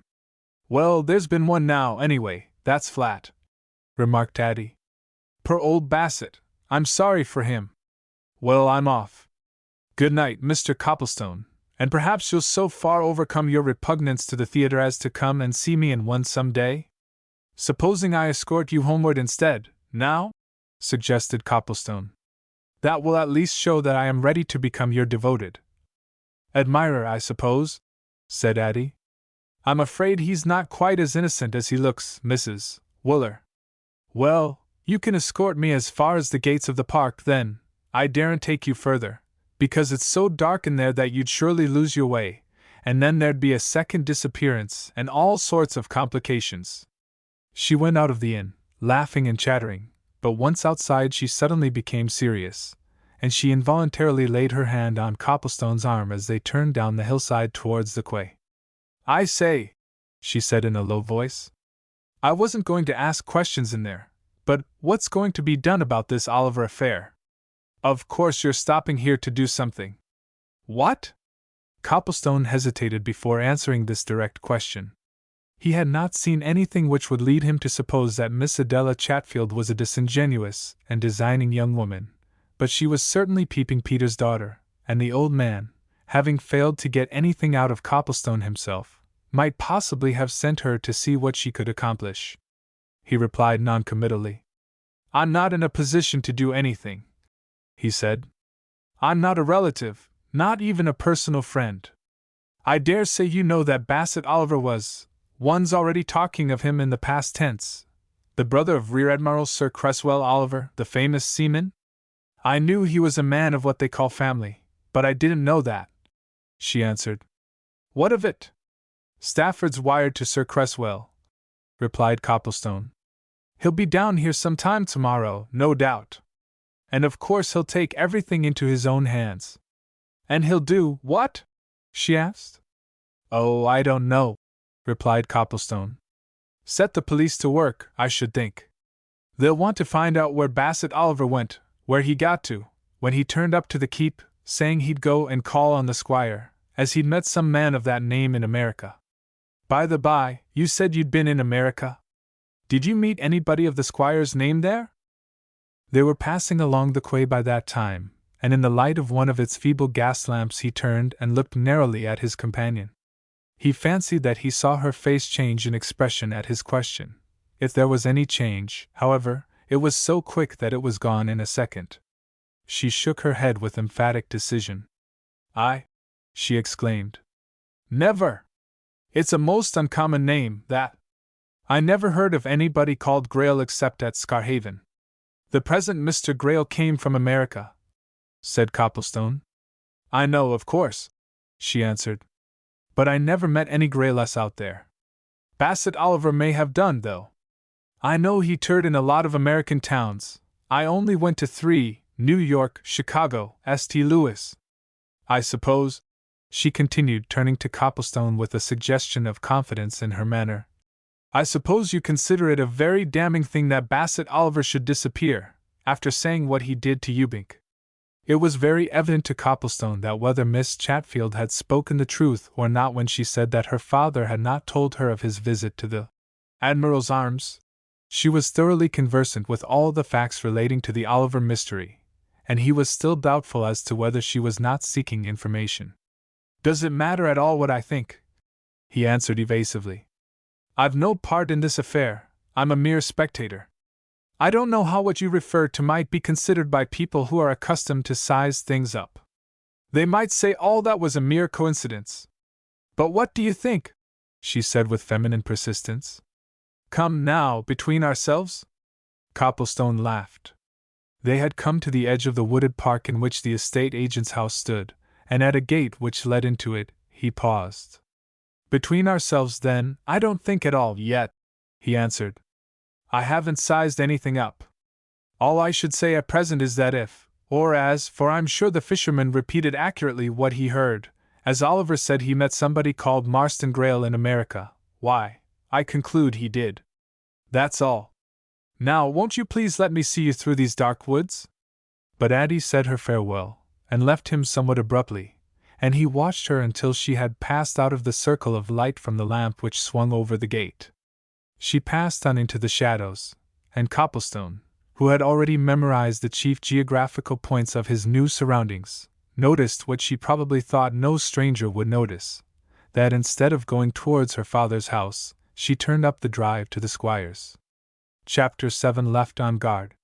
Stafford was back at Scarhaven before breakfast time next morning, bringing with him a roll of copies of the Norcaster Daily Chronicle, one of which he immediately displayed to Copplestone and Mrs. Wooler, who met him at the inn door. He pointed with great pride to certain staring headlines. I engineered that, he exclaimed. Went round to the newspaper office last night and put them up to everything. Nothing like publicity in these cases. There you are. Mysterious disappearance of famous actor. Bassett Oliver missing. Interview with man who saw him last. That's the style, Copplestone. Every human being along this coast'll be reading that by now. So there was no news of him last night? Asked Copplestone. Neither last night nor this morning, my boy, replied Stafford. Of course not. No, he never left here, not he. Now then, let Mrs. Wooler serve us that nice breakfast which I'm sure she has in readiness, and then we're going to plunge into business, hot and strong. There's a couple of detectives coming on by the 9 o'clock train, and we're going to do the whole thing thoroughly. What about his brother? Inquired Copplestone. I wired him last night to his London address, and got a reply first thing this morning, said Stafford. He's coming along by the 5:15 a.m. from King's Cross. He'll be here before noon. I want to get things to work before he arrives, though. And the first thing to do, of course, is to make sympathetic inquiry, and to search the shore, and the cliffs, and these woods, and that keep. All that we'll attend to at once. But on going round to the village police station, they found that Stafford's ideas had already been largely anticipated. The news of the strange gentleman's mysterious disappearance had spread like wildfire through Scarhaven and the immediate district during the previous evening, and at daybreak parties of fisher-folk had begun a systematic search. These parties kept coming in to report progress all the morning. By noon they had all returned. They had searched the famous rocks, the woods, the park, the keep, and its adjacent ruins, and the cliffs and shore for some considerable distance north and south of the bay, and there was no result. Not a trace, not a sign of the missing man was to be found anywhere. And when, at 1 o'clock, Stafford and Copplestone walked up to the little station to meet Sir Cresswell Oliver, it was with the disappointing consciousness that they had no news to give him. Copplestone, who nourished a natural taste for celebrities of any sort, born of his artistic leanings and tendencies, had looked forward with interest to meeting Sir Cresswell Oliver, who, only a few months previously, had made himself famous by a remarkable feat of seamanship in which great personal bravery and courage had been displayed. He had a vague expectation of seeing a bluff, stalwart, sea-dog type of man. Instead, he presently found himself shaking hands with a very quiet-looking, elderly gentleman, who might have been a barrister or a doctor, of pleasant and kindly manners. With him was another gentleman of a similar type, and of about the same age, whom he introduced as the family solicitor, Mr. Petherton. And to these two, in a private sitting-room at the Admiral's Arms, Stafford, as Bassett Oliver's business representative, and Copplestone, as having remained on the spot since the day before, told all and every detail of what had transpired since it was definitely established that the famous actor was missing. Both listened in silence and with deep attention. When all the facts had been put before them, they went aside and talked together. Then they returned and Sir Cresswell besought Stafford and Copplestone's attention. "I want to tell you young gentlemen precisely what Mr. Petherton and I think it best to do," he said in the mild and bland accents which had so much astonished Copplestone. "We have listened, as you will admit, with our best attention. Mr. Petherton, as you know, is a man of law. I myself, when I have the good luck to be ashore, am a chairman of quarter sessions, so I'm accustomed to hearing and weighing evidence. We don't think there's any doubt that my poor brother has met with some curious mishap which has resulted in his death. It seems impossible, going on what you tell us from the evidence you've collected, that he could ever have approached that Devil's Spout place unseen. It also seems impossible that he could have had a fatal fall over the cliffs, since his body has not been found. No, we think something befell him in the neighborhood of Scarhaven Keep. But what? Foul play? Possibly. If it was, why? And there are 3 people Mr. Petherton and I would like to speak to, privately, the fisherman, Ewbank, Mr. Marston Greyle, and Mrs. Valentine Greyle. We should like to hear Ewbank's story for ourselves. We certainly want to see the squire, and I, personally, wish to see Mrs. Greyle because, from what Mr. Copplestone there has told us, I am quite sure that I, too, knew her a good many years ago, when she was acquainted with my brother Bassett. So we propose, Mr. Stafford, to go and see these 3 people, and when we have seen them, I will tell you and Mr. Copplestone exactly what I, as my brother's representative, wish to be done." The 2 younger men waited impatiently in and about the hotel while their elders went on their self-appointed mission. Stafford, essentially a man of activity, speculated on their reasons for seeing the 3 people whom Sir Cresswell Oliver had specifically mentioned. Copplestone was meanwhile wondering if he could with propriety pay another visit to Mrs. Greyle's cottage that night. It was drawing near to dusk when the 2 quiet-looking, elderly gentlemen returned and summoned the younger ones to another conference. Both looked as reserved and bland as when they had set out, and the old seaman's voice was just as suave as ever when he addressed them. "Well, gentlemen," he said, "we have paid our visits, and I suppose I had better tell you at once that we are no wiser as to actual facts than we were when we left you earlier in the afternoon. The man Ewbank stands emphatically by his story. Mr. Marston Greyle says that he cannot remember any meeting with my brother in America, and that he certainly did not call on him here on Sunday. Mrs. Valentine Greyle has not met Bassett for a great many years. Now, there the matter stands. Of course, it cannot rest there. Further inquiries will have to be made. Mr. Petherton and I are going on to Norcaster this evening, and we shall have a very substantial reward offered to any person who can give any information about my brother. That may result in something, or in nothing. As to my brother's business arrangements, I will go fully into that matter with you, Mr. Stafford, at Norcaster, tomorrow. Now, Mr. Copplestone, will you have a word or 2 with me in private?" Copplestone followed the old seaman into a quiet corner of the room, where Sir Cresswell turned on him with a smile. "I take it," he said, "that you are a young gentleman of leisure, and that you can abide wherever you like, eh?" "Yes, you may take that as granted," answered Copplestone, wondering what was coming. "Doesn't much matter if you write your plays in Jermyn Street or anywhere else, eh?" questioned Sir Cresswell with a humorous smile. "Practically no," replied Copplestone. Sir Cresswell tapped him on the shoulder. "I want you to do me a favor," he said. "I shall take it as a kindness if you will. I don't want to talk about certain ideas which Petherton and I have about this affair yet, anyway, not even to you, but we have formed some ideas this afternoon. Now, do you think you could manage to stay where you are for a week or 2? Here? exclaimed Copplestone. "This seems very comfortable," said Sir Cresswell, looking round. "The landlady is a nice, motherly person. She gave me a very well-cooked lunch. This is a quiet room in which to do your writing, eh?" "Of course I can stay here," answered Copplestone, who was a good deal bewildered. "But mayn't I know why, and in what capacity?" "Just to keep your eyes and your ears open," said Sir Cresswell. "Don't seem to make inquiries. In fact, don't make any inquiry, do nothing. I don't want you to do any private detective work, not I. Just stop here a bit, amuse yourself, write, read, and watch things quietly. And don't be cross, I've an elderly man's privilege, you know, you'll send your bills to me." "Oh, that's all right, thanks," said Copplestone, hurriedly. "I'm pretty well off as regards this world's goods. So I guessed when I found that you lived in the expensive atmosphere of Jermyn Street," said Sir Cresswell, with a sly laugh. "But all the same, you'll let me be paymaster here, you know, that's only fair."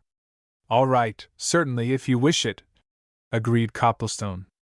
"But look here, won't you trust me?" "I assure you I'm to be trusted." "You suspect somebody? Hadn't you better give me your confidence?" "I won't tell a soul, and when I say that, I mean it literally. I won't tell one single soul." Sir Cresswell waited a moment or two, looking quietly at Copplestone.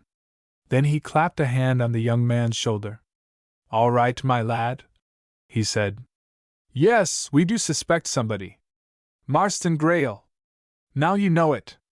"I expected that," answered Copplestone. "All right, sir.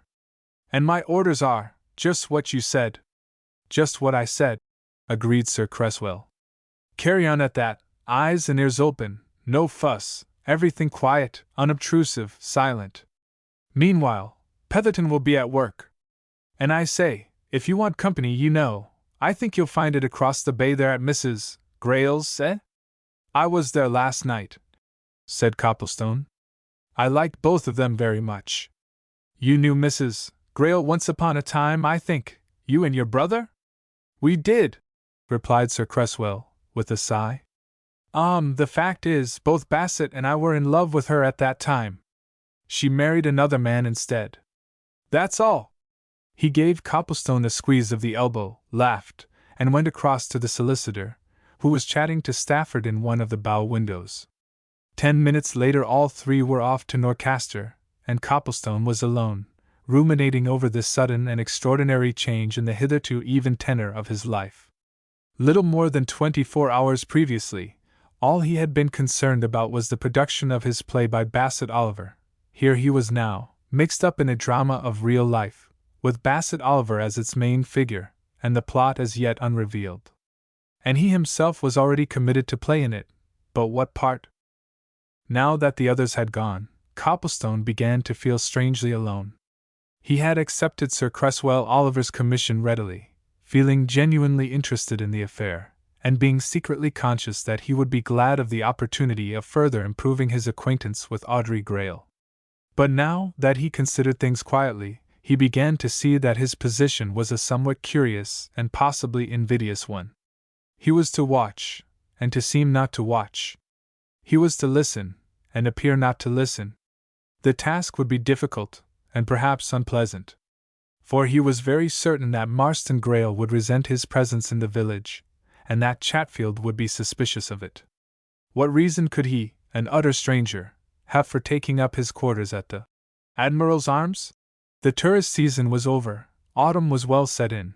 With autumn, on that coast, came weather which would send most southerners flying homewards. Of course, these people would say that he was left there to peep and pry, and they would all know that the squire was the object of suspicion. It was all very well, his telling Mrs. Wooler that being an idle man he had taken a fancy to Scarhaven, and would stay in her inn for a few weeks, but Mrs. Wooler, like everybody else, would see through that. However, the promise had been given, and he would keep it, literally. He would do nothing in the way of active detective work, he would just wait and see what, if anything, turned up. But upon one thing Copplestone had made up his mind determinedly before that second evening came: he would make no pretense to Audrey Greyle and her mother. And availing himself of their permission to call again, he went round to the cottage, and before he had been in it 5 minutes told them bluntly that he was going to stay at Scarhaven a while, on the chance of learning any further news of Bassett Oliver.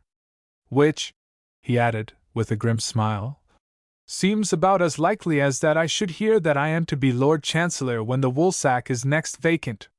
You don't know, remarked Mrs. Grayle. A reward for information is to be offered, isn't it? Do you think that will do much good? Asked Copplestone. It depends upon the amount, replied Mrs. Grayle. We know these people. They are close and reserved. No people could keep secrets better. For all one knows, somebody in this village may know something, and may at present feel it wisest to keep the knowledge to himself. But if money, what would seem a lot of money, comes into question, especially if the information could be given in secret, said Audrey. Scarhaven folk love secrecy. It's the salt of life to them, it's in their very blood. Chatfield is an excellent specimen. He'll watch you as a cat watches a mouse when he finds you're going to stay here. I shall be quite open, said Copplestone. I'm not going to indulge in any secret investigations. But I mean to have a thorough look round the place.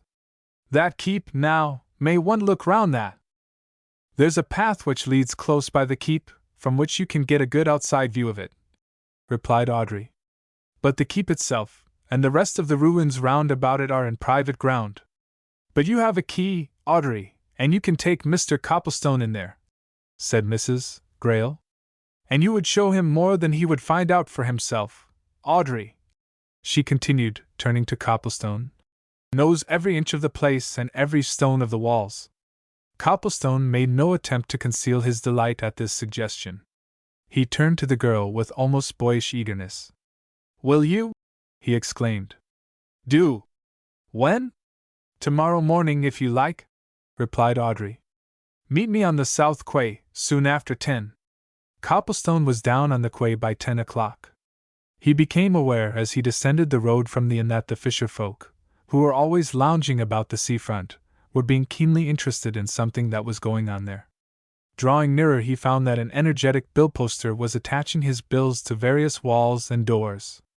Sir Cresswell and his solicitor had evidently lost no time, and had set a Norcaster printer to work immediately on their arrival the previous evening. And there the bill was, and it offered £1,000 reward to any person who should give information which would lead to the finding of Bassett Oliver, alive or dead. Copplestone purposely refrained from mingling with the groups of men and lads who thronged about the bills, eagerly discussing the great affair of the moment. He sauntered along the quay, waiting for Audrey. She came at last with an enigmatic smile on her lips. Our particular excursion is off, Mr. Copplestone, she said. Extraordinary events seem to be happening. Mr. Chatfield called on us an hour ago, took my key away from me, and solemnly informed us that Scarhaven Keep is strictly closed until further notice. Chapter 8 Right of Way. The look of blank astonishment which spread over Copplestone's face on hearing this announcement seemed to afford his companion great amusement, and she laughed merrily as she signed to him to turn back towards the woods. All the same, she observed, I know how to steal a countermarch on Master Chatfield. Come along, you shan't be disappointed. Does your cousin know of that? Asked Copplestone. Are those his orders? Audrey's lips curled a little, and she laughed again, but this time the laughter was cynical. I don't think it much matters whether my cousin knows or not, she said. He's the nominal squire of Scarhaven, but everybody knows that the real overlord is Peter Chatfield. Peter Chatfield does everything. And he hates me. He won't have had such a pleasant moment for a long time as he had this morning when he took my key away from me and warned me off. But why you? Asked Copplestone. Oh, Peter is deep, she said.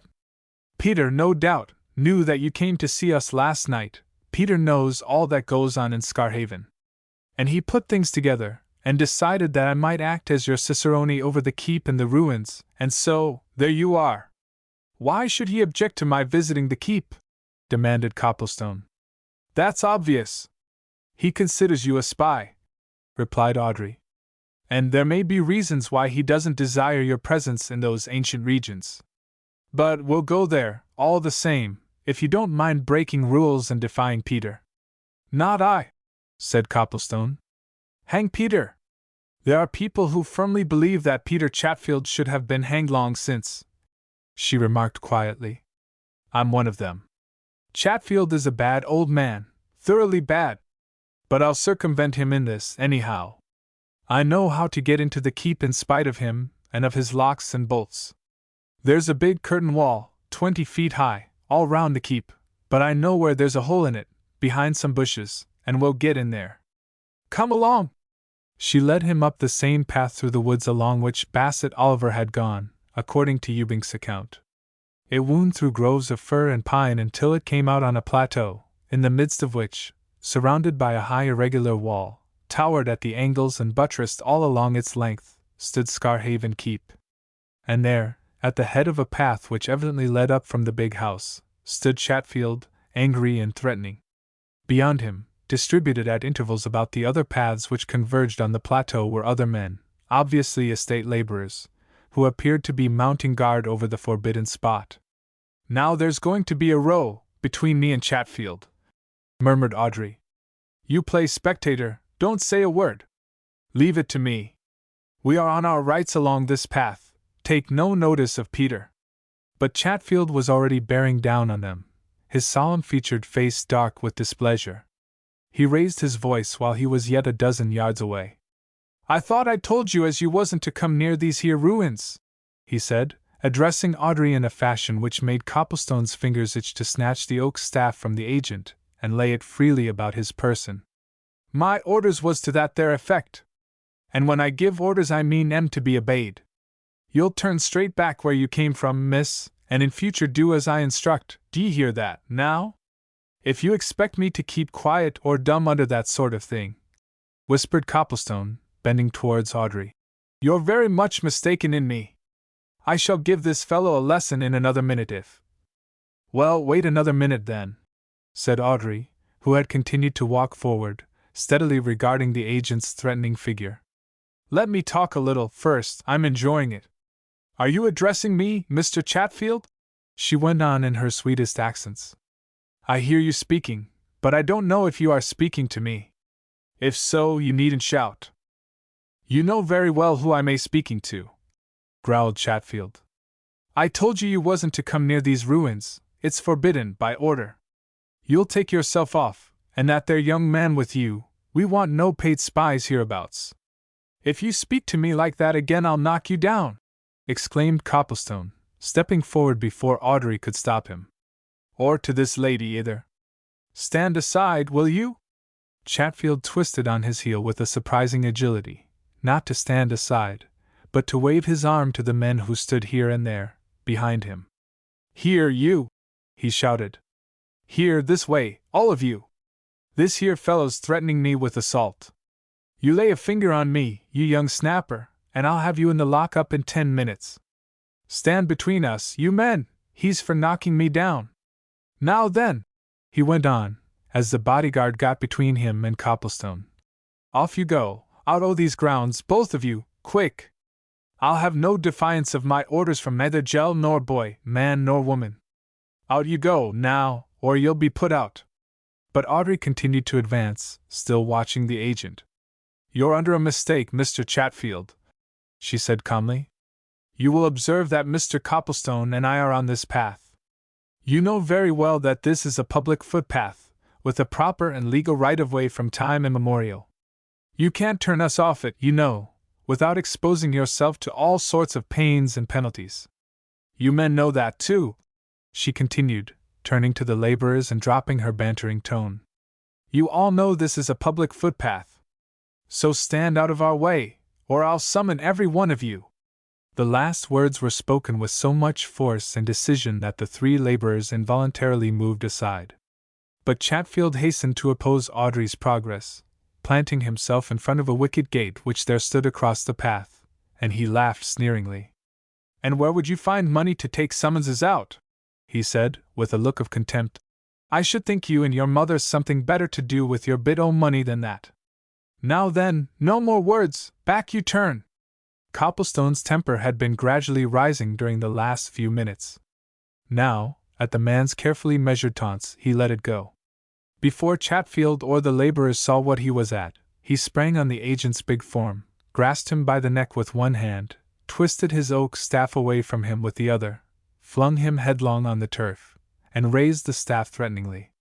"Now," he said, "beg Miss Grayle's pardon, instantly, or I'll split your wicked old head for you. Quick, man, I mean it!" Before Chatfield, moaning and groaning, could find his voice capable of words, Marston Grayle, pale and excited, came round a corner of the ruins. "What's this? What's all this?" he demanded. "Here, yon sir, what are you doing with that stick?" "What?" "I'm about to chastise your agent for his scoundrelly insolence to your cousin," retorted Copplestone with cheerful determination. "Now then, my man, quick! I always keep my word." "Hand the stick to Mr. Marston Grayle, Mr. Copplestone," said Audrey in her demurest manner. "I'm sure he would beat Chatfield soundly if he had heard what he said to me, his cousin." "Thank you, but I'm in possession," said Copplestone, grimly. "Mr. Marston Grayle can kick him when I've thrashed him." "Now then, are you going to beg Miss Grayle's pardon, you hoary sinner?" "What on earth is it all about?" exclaimed Grayle, obviously upset and afraid. "Chatfield, what have you been saying?"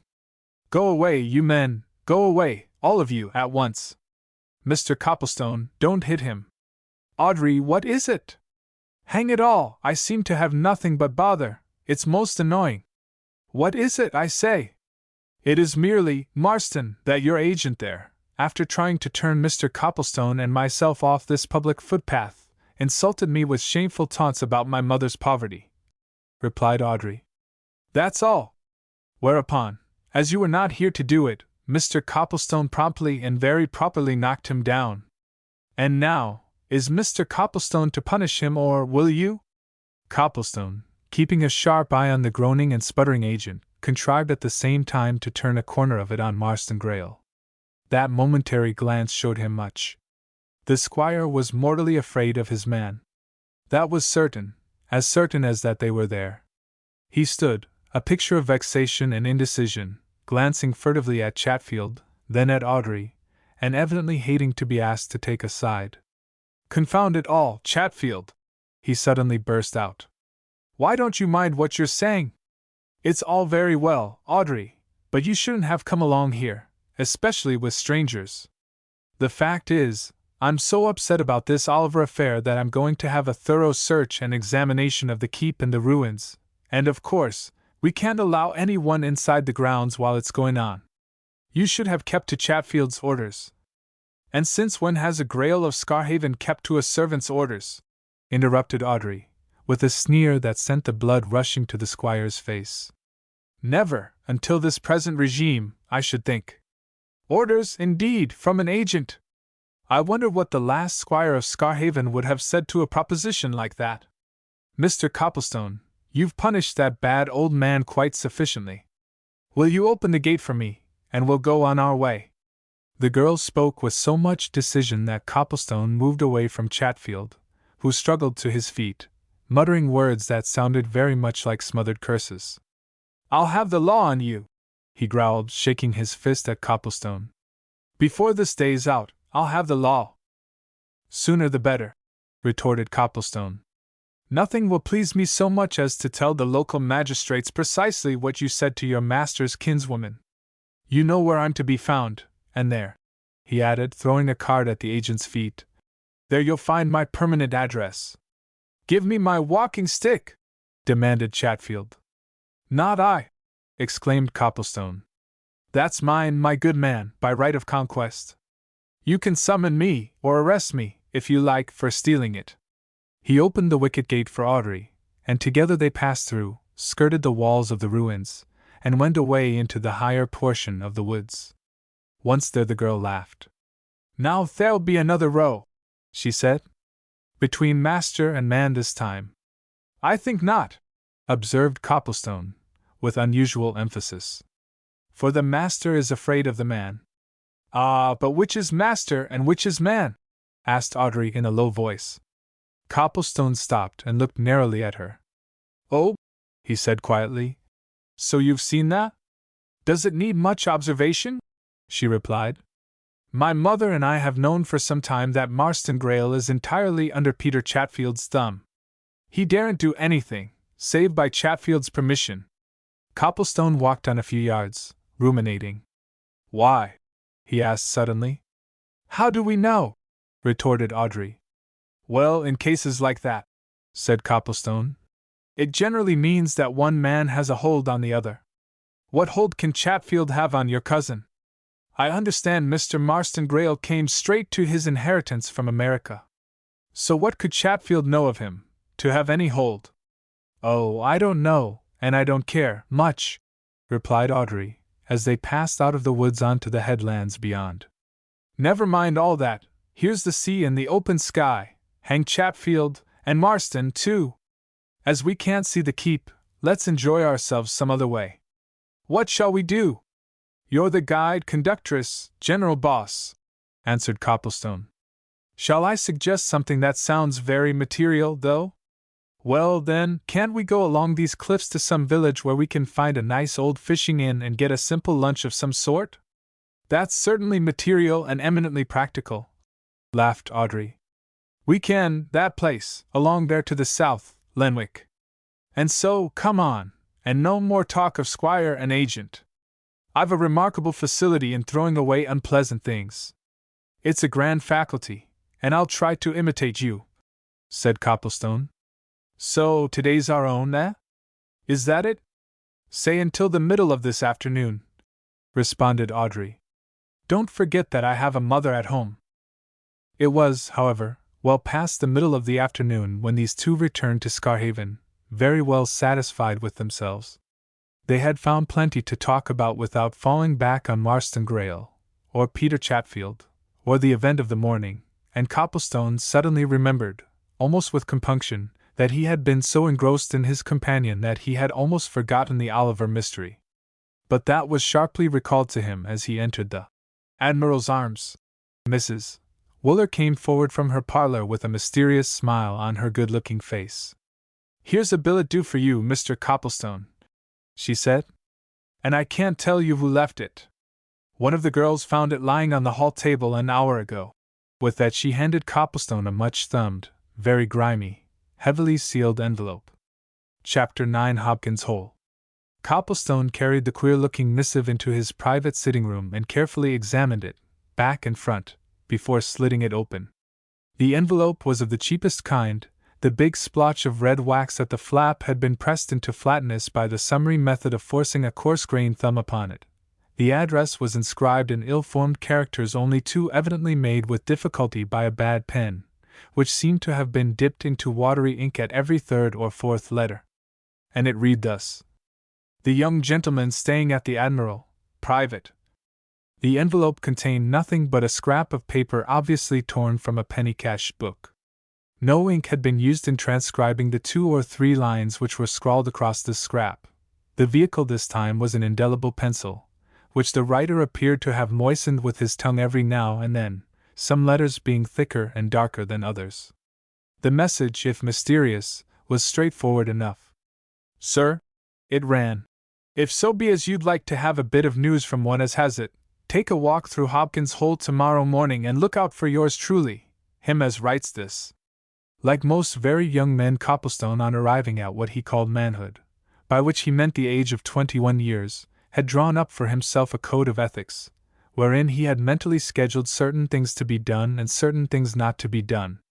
One of the things which he had firmly resolved never to do was to take any notice of an anonymous letter. Here was an anonymous letter, and with it a conflict between his principles and his inclinations. In 5 minutes he learnt that cut-and-dried codes are no good when the hard facts of everyday life have to be faced, and that expediency is a factor in human existence which has its moral values. In plain English, he made up his mind to visit Hobkin's Hole next morning and find out who the unknown correspondent was. He was half tempted to go round to the cottage and show the queer scrawl to Audrey Greyle, of whom, having passed 6 delightful hours in her company, he was beginning to think much more than was good for him, unless he intended to begin thinking of her always. But he was still young enough to have a spice of bashfulness about him, and he did not want to seem too pushing or forward. Again, it seemed to him that the anonymous letter conveyed, in some subtle fashion, a hint that it was to be regarded as sacred and secret, and Copplestone had a strong sense of honor. He knew that Mrs. Wooler was femininely curious to hear all about that letter, but he took care not to mention it to her. Instead, he quietly consulted an ordnance map of the district which hung framed and glazed in the hall of the inn, and discovering that Hobkin's Hole was marked on it as being something or other a mile or two out of Scarhaven on the inland side, he set out in its direction next morning after breakfast, without a word to anyone as to where he was going. And that he might not be entirely defenseless, he carried Peter Chatfield's oaken staff with him, that would certainly serve to crack any ordinary skull, if need arose for measure of defense. The road which Copplestone followed out of the village soon turned off into the heart of the moorlands that lay, rising and falling in irregular undulations, between the sea and the hills. He was quickly out of sight of Scarhaven, and in the midst of a solitude. All round him stretched wide expanses of heather and gorse, broken up by great masses of rock. From a rise in the road he looked about him and saw no sign of a human habitation and heard nothing but the rush of the wind across the moors and the plaintive cry of the sea birds flapping their way to the cultivated land beyond the barrier of hills. And from that point he saw no sign of any fall or depression in the landscape to suggest the place which he sought. But at the next turn he found himself at the mouth of a narrow ravine, which cut deep into the heart of the hill, and was dark and somber enough to seem a likely place for secret meetings, if for nothing more serious and sinister. It wound away from a little bridge which carried the road over a brawling stream. Along the side of that stream were faint indications of a path which might have been made by human feet, but was more likely to have been trodden out by the mountain sheep. This path was quickly obscured by dwarf oaks and alder bushes, which completely roofed in the narrow valley, and about everything hung a suggestion of solitude that would have caused any timid or suspicious soul to have turned back. But Copplestone was neither timid nor suspicious, and he was already intensely curious about this adventure, wherefore, grasping Peter Chatfield's oaken cudgel firmly in his right hand, he jumped over the bridge and followed the narrow path into the gloom of the trees. He soon found that the valley resolved itself into a narrow and rocky defile. The stream, level at first, soon came tumbling down amongst huge boulders. The path disappeared. Out of the oaks and alder high cliffs of limestones began to lift themselves. The morning was unusually dark and gray, even for October, and as leaves, brown and sere though they were, still clustered thickly on the trees, Copplestone quickly found himself in a gloom that would have made a nervous person frightened. He also found that his forward progress became increasingly difficult. At the foot of a tall cliff which suddenly rose up before him, he was obliged to pause. On that side of the stream it seemed impossible to go further. But as he hesitated, peering here and there under the branches of the dwarf oaks, he heard a voice, so suddenly, that he started in spite of himself. "Governor!" Copplestone looked around and saw nothing. Then came a low laugh, as if the unseen person was enjoying his perplexity. "Look overhead, Governor," said the voice. "Look aloft!" Copplestone glanced upward, and saw a man's head and face, framed in a screen of bushes which grew on a shelf of the limestone cliff. The head was crowned by a much-worn fur cap. The face, very brown and seamed and wrinkled, was ornamented by a short, well-blackened clay pipe, from the bowl of which a wisp of blue smoke curled upward. And as he grew accustomed to the gloom, he was aware of a pair of shrewd, twinkling eyes, and a set of very white teeth which gleamed like an animal's. "Hullo!" said Copplestone. "Come out of that!" The white teeth showed themselves still more. Their owner laughed again. "You come up, Governor," he said. "There's a natural staircase round the corner. Come up and make yourself at home. I've a nice little parlor here, and a matter of refreshment in it, too." "Not till you show yourself," answered Copplestone. "I want to see what I'm dealing with. Come out, now!" The unseen laughed again, moved away from his screen, and presently showed himself on the edge of the shelf of rock. And Copplestone found himself staring at a queer figure of a man, an undersized, quaint-looking fellow, clad in dirty velveteens, a once red waistcoat, and leather breeches and gaiters, a sort of compound between a poacher, a gamekeeper, and an ostler. But quainter than figure or garments was the man's face, a gnarled, weather-beaten, sea and wind-stained face, which, in Copplestone's opinion, was honest enough and not without abundant traces of a sense of humor. Copplestone at once trusted that face. He swung himself up by the nooks and crannies of the rock, and joined the man on his ledge. "Well," he said, "you're the chap who sent me that letter? Why, come this way, governor," replied the brown-faced one. "Well, talk more comfortable, like, in my parlor. Here you are." He led Copplestone along the ridge behind the bushes, and presently revealed a cave in the face of the overhanging limestone, mostly natural, but partly due to artifice, wherein were rude seats, covered over with old sacking, a box or two which evidently served for pantry and larder, and a shelf on which stood a wicker-covered bottle in company with a row of bottles of ale.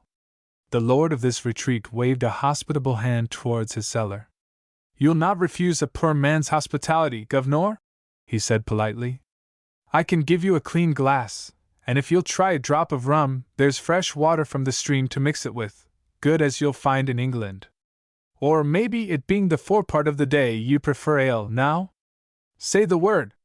"A bottle of ale, then, thank you," responded Copplestone, who saw that he had to deal with an original, and did not wish to appear standoffish. "And whom am I going to drink with, may I ask?" The man carefully drew the cork of a bottle, poured out its contents with the discrimination of a bartender, handed the glass to his visitor with a bow, helped himself to a measure of rum, and bowed again as he drank. "My best respects to you, governor," he said. "Glad to see you in Hopkins Hole Castle, that's here. Queer place for gentlemen to meet in, ain't it? Who are you talking to, says you?" "My name, governor, well known hereabouts, is Zachary Spurge. You sent me that note last night?" asked Copplestone, taking a seat and filling his pipe. "How did you get it there, unseen?" "Got a cousin as is odd job man at the Admiral's Arms," replied Spurge. "He slipped it in for me. You may ha' seen him there, governor, chap with one eye, and queer looking, but to be trusted. As I am down to the ground." "And what do you want to see me about?" inquired Copplestone. "What's this bit of news you've got to tell?" Zachary Spurge thrust a hand inside his velveteen jacket and drew out a much folded and creased paper, which, on being unwrapped, proved to be the bill which offered a reward for the finding of Bassett Oliver. He held it up before his visitor. "This," he said. £1,000 is a vast lot o' money, governor. Now, if I was to tell something as I knows of, what chances should I have of getting that there money?" "That depends," replied Copplestone. "The reward is to be given to, but you see the plain wording of it. Can you give information of that sort?" "I can give a certain piece of information, governor," said Spurge. "Whether it'll lead to the finding of that there gentleman or not I can't say. But something I do know, certain sure." Copplestone reflected a while. "They'll tell you what, Spurge," he said. "I'll promise you this much. If you can give any information, I'll give you my word that, whether what you can tell is worth much or little, you shall be well paid. That do?" "That'll do, governor," responded Spurge. "I take your word as between gentlemen. Well, now, it's this here. You see me as I am, here in a cave, like one o' them old eremites that used to be in the ancient days.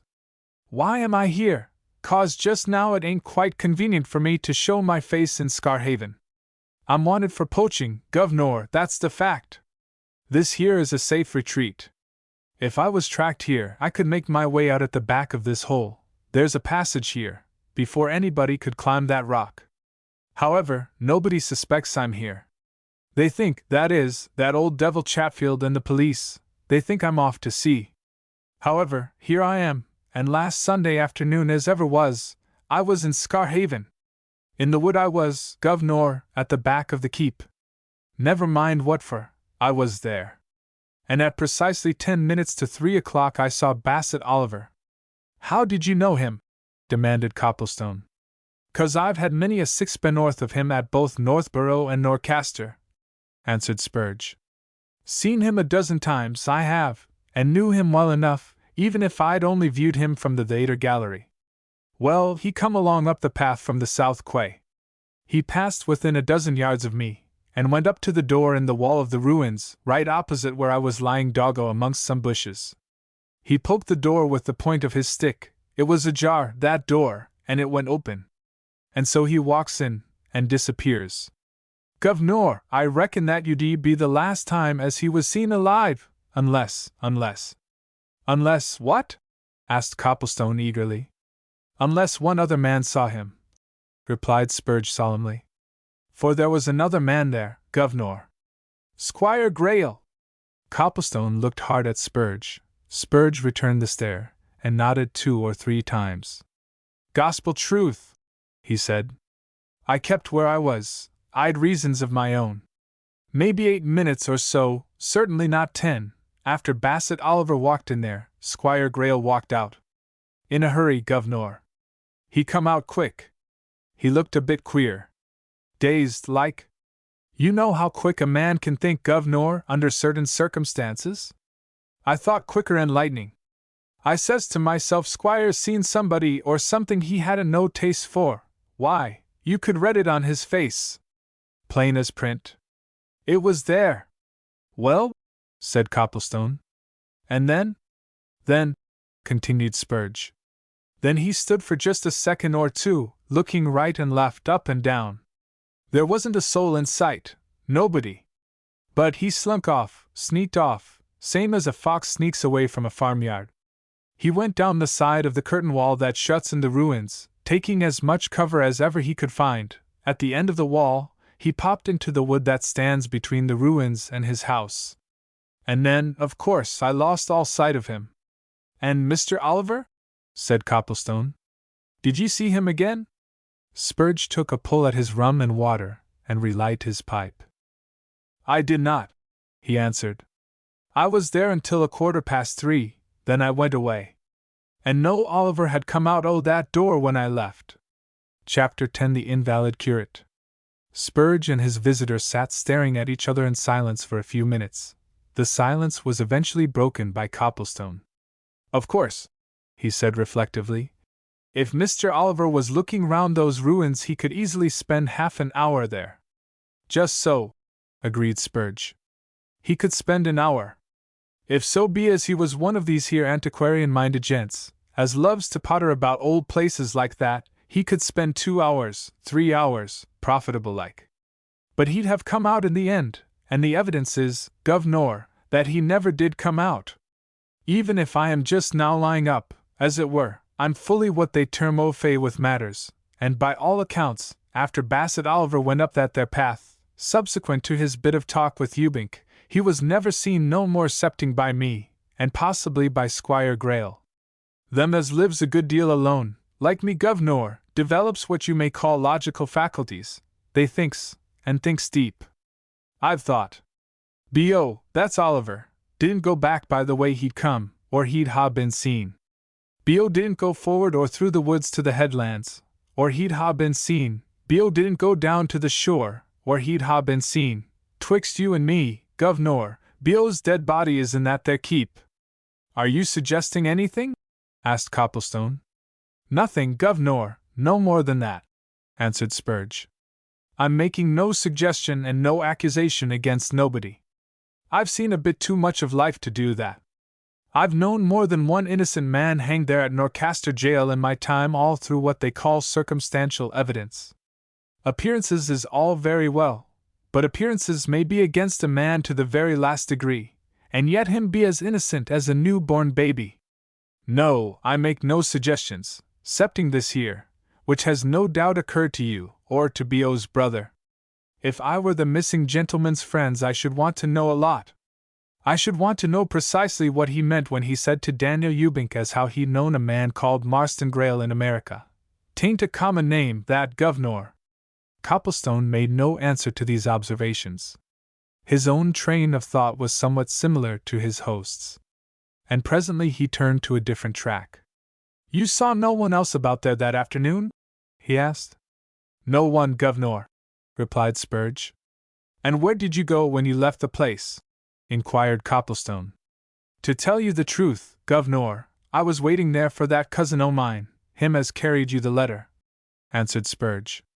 It was a fixture between us. He was to meet me there about 3 o'clock that day. If he wasn't there, or in sight, by 3:15, I was to know he wasn't able to get away. So as he didn't come, I slipped back into the woods, and made my way back here, round by the moors. Are you going to stay in this place? Asked Copplestone. For a bit, governor, till I see how things are, replied Spurge. As I say, I'm wanted for poaching, and Chatfield's been watching to get his knife into me this long while. All the same, if more serious things drew his attention off, he might let it slide. What do you ask for, governor? I wanted to know where you could be found in case you were required to give evidence about seeing Mr. Oliver, replied Copplestone. That evidence may be wanted. I've thought of that, observed Spurge. And you can always find that much out from my cousin at the Admiral. He keeps in touch with me. If it got too hot for me here, I should clear out to Norcaster. There's a spot there where I've laid low many a time. You can trust my cousin, Jim Spurge, that's his name. One eye, no mistaking of him. He's always about the yard there at Mrs. Wooler's. All right, said Copplestone. If I want you, I'll tell him. By the by, have you told this to anybody? Not to a soul, governor, replied Spurge. Not even to Jim. No, I kept it dark till I could see you. Considering, of course, that you are left in charge of things, like. Copplestone presently went away and returned slowly to Scarhaven, meditating deeply on what he had heard. He saw no reason to doubt the truth of Zachary Spurge's tale. It bore the marks of credibility. But what did it amount to? That Spurge saw Bassett Oliver enter the ruins of the keep, by the one point of ingress. That a few moments later he saw Marston Greyle come away from the same place, evidently considerably upset, and sneak off in a manner which showed that he dreaded observation. That was all very suspicious, to say the least of it, taken in relation to Oliver's undoubted disappearance. But it was only suspicion, it afforded no direct proof. However, it gave material for a report to Sir Cresswell Oliver, and he determined to write out an account of his dealings with Spurge that afternoon, and to send it off at once by registered letter. He was busily engaged in this task when Mrs. Wooler came into his sitting room to lay the table for his lunch. Copplestone saw at once that she was full of news. Never rains but it pours, she said with a smile. Though, to be sure, it isn't a very heavy shower. I've got another visitor now, Mr. Copplestone. Oh? Responded Copplestone, not particularly interested. Indeed? A young clergyman from London, the Reverend Gilling, continued the landlady. Been ill for some time, and his doctor has recommended him to try the North Coast air. So he came down here, and he's going to stop a while to see how it suits him. I should have thought the air of the North Coast was a bit strong for an invalid, remarked Copplestone. I'm not delicate, but I find it quite strong enough for me. I dare say it's a case of kill or cure, replied Mrs. Wooler. Chest complaint, I should think. Not that the young gentleman looks particularly delicate, either, and he tells me that he's of very good appetite and that his doctor says he's to live well and to eat as much as ever he can. Copplestone got a view of his fellow visitor that afternoon in the hall of the inn, and agreed with the landlady that he showed no evident signs of delicacy of health. He was a good type of the conventional curate, with a rather pale, good-humored face set between his round collar and wide-brimmed hat, and he glanced at Copplestone with friendly curiosity, and something of a question in his eyes. And Copplestone, out of good neighborliness, stopped and spoke to him. Mrs. Wooler tells me you're come here to pick up, he remarked. Pretty strong air round this quarter of the globe. Oh, that's all right, said the new arrival. The air of Scarhaven will do me good, it's full of just what I want. He gave Copplestone another look and then glanced at the letters which he held in his hand. Are you going to the post office? He asked. May I come? I want to go there, too. The two young men walked out of the inn, and Copplestone led the way down the road towards the northern quay. And once they were well out of earshot of the Admiral's Arms, and the 2 or 3 men who lounged near the wall in front of it, the curate turned to his companion with a sly look. Of course you're Mr. Copplestone, he remarked. You can't be anybody else. Besides, I heard the landlady call you so. Yes, replied Copplestone, distinctly puzzled by the other's manner. What then? The curate laughed quietly, and putting his fingers inside his heavy overcoat, produced a card which he handed over. My credentials, he said. Copplestone glanced at the card and read, Sir Cresswell Oliver. He turned wonderingly to his companion, who laughed again. Sir Cresswell told me to give you that as soon as I conveniently could, he said. The fact is, I'm not a clergyman at all, not I. I'm a private detective, sent down here by him and Petherton. See? Copplestone stared for a moment at the wide-brimmed hat, the round collar, the eminently clerical countenance. Then he burst into laughter. I congratulate you on your make-up, anyway, he exclaimed. Capital! Oh, I've been on the stage in my time, responded the private detective. I'm a good hand at fitting myself to various parts. Besides, I've played the conventional curate a score of times. Yes, I don't think anybody would see through me, and I'm very particular to avoid the clergy. And you left the stage for this? Asked Copplestone. Why now? Pays better, heaps better, replied the other calmly. Also, it's more exciting, there's much more variety in it. Well, now you know who I am. My name, by the by, is Gilling, though I'm not the Reverend Gilling, as Mrs. Wooler will call me. And so, as I've made things plain, how's this matter going so far? Copplestone shook his head. My orders, he said, with a significant look, are to say nothing to anyone. Except to me, responded Gilling. Sir Cresswell Oliver's card is my passport. You can tell me anything. Tell me something first, replied Copplestone. Precisely what are you here for? If I'm to talk confidentially to you, you must talk in the same fashion to me. He stopped at a deserted stretch of the quay, and leaning against the wall which separated it from the sand, signed to Gilling to stop also.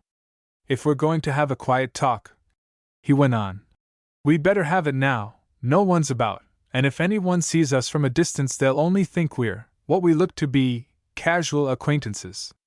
Now, what is your job? Gilling looked about him, and then perched himself on the wall. To watch Marston Greyle, he replied. They suspect him? Asked Copplestone. Undoubtedly. Sir Cresswell Oliver said as much to me, but no more. Have they said more to you? The suspicion seemed to have originated with Petherton. Petherton, in spite of his meek old-fashioned manners, is as sharp an old bird as you'll find in London. He fastened at once on what Bassett Oliver said to that fisherman Ewbank. A keen nose for a scent, Petherton's. And he is determined to find out who it was that Bassett Oliver met in the United States under the name of Marston Greyle. He's already set the machinery in motion. And in the meantime, I'm to keep my eye on this squire, as I shall. Why watch him particularly?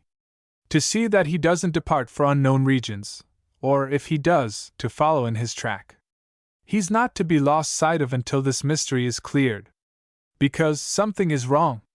Copplestone considered matters in silence for a few moments, and decided not to reveal the story of Zachary Spurge to Gilling, yet a while at any rate. However, he had news which there was no harm in communicating.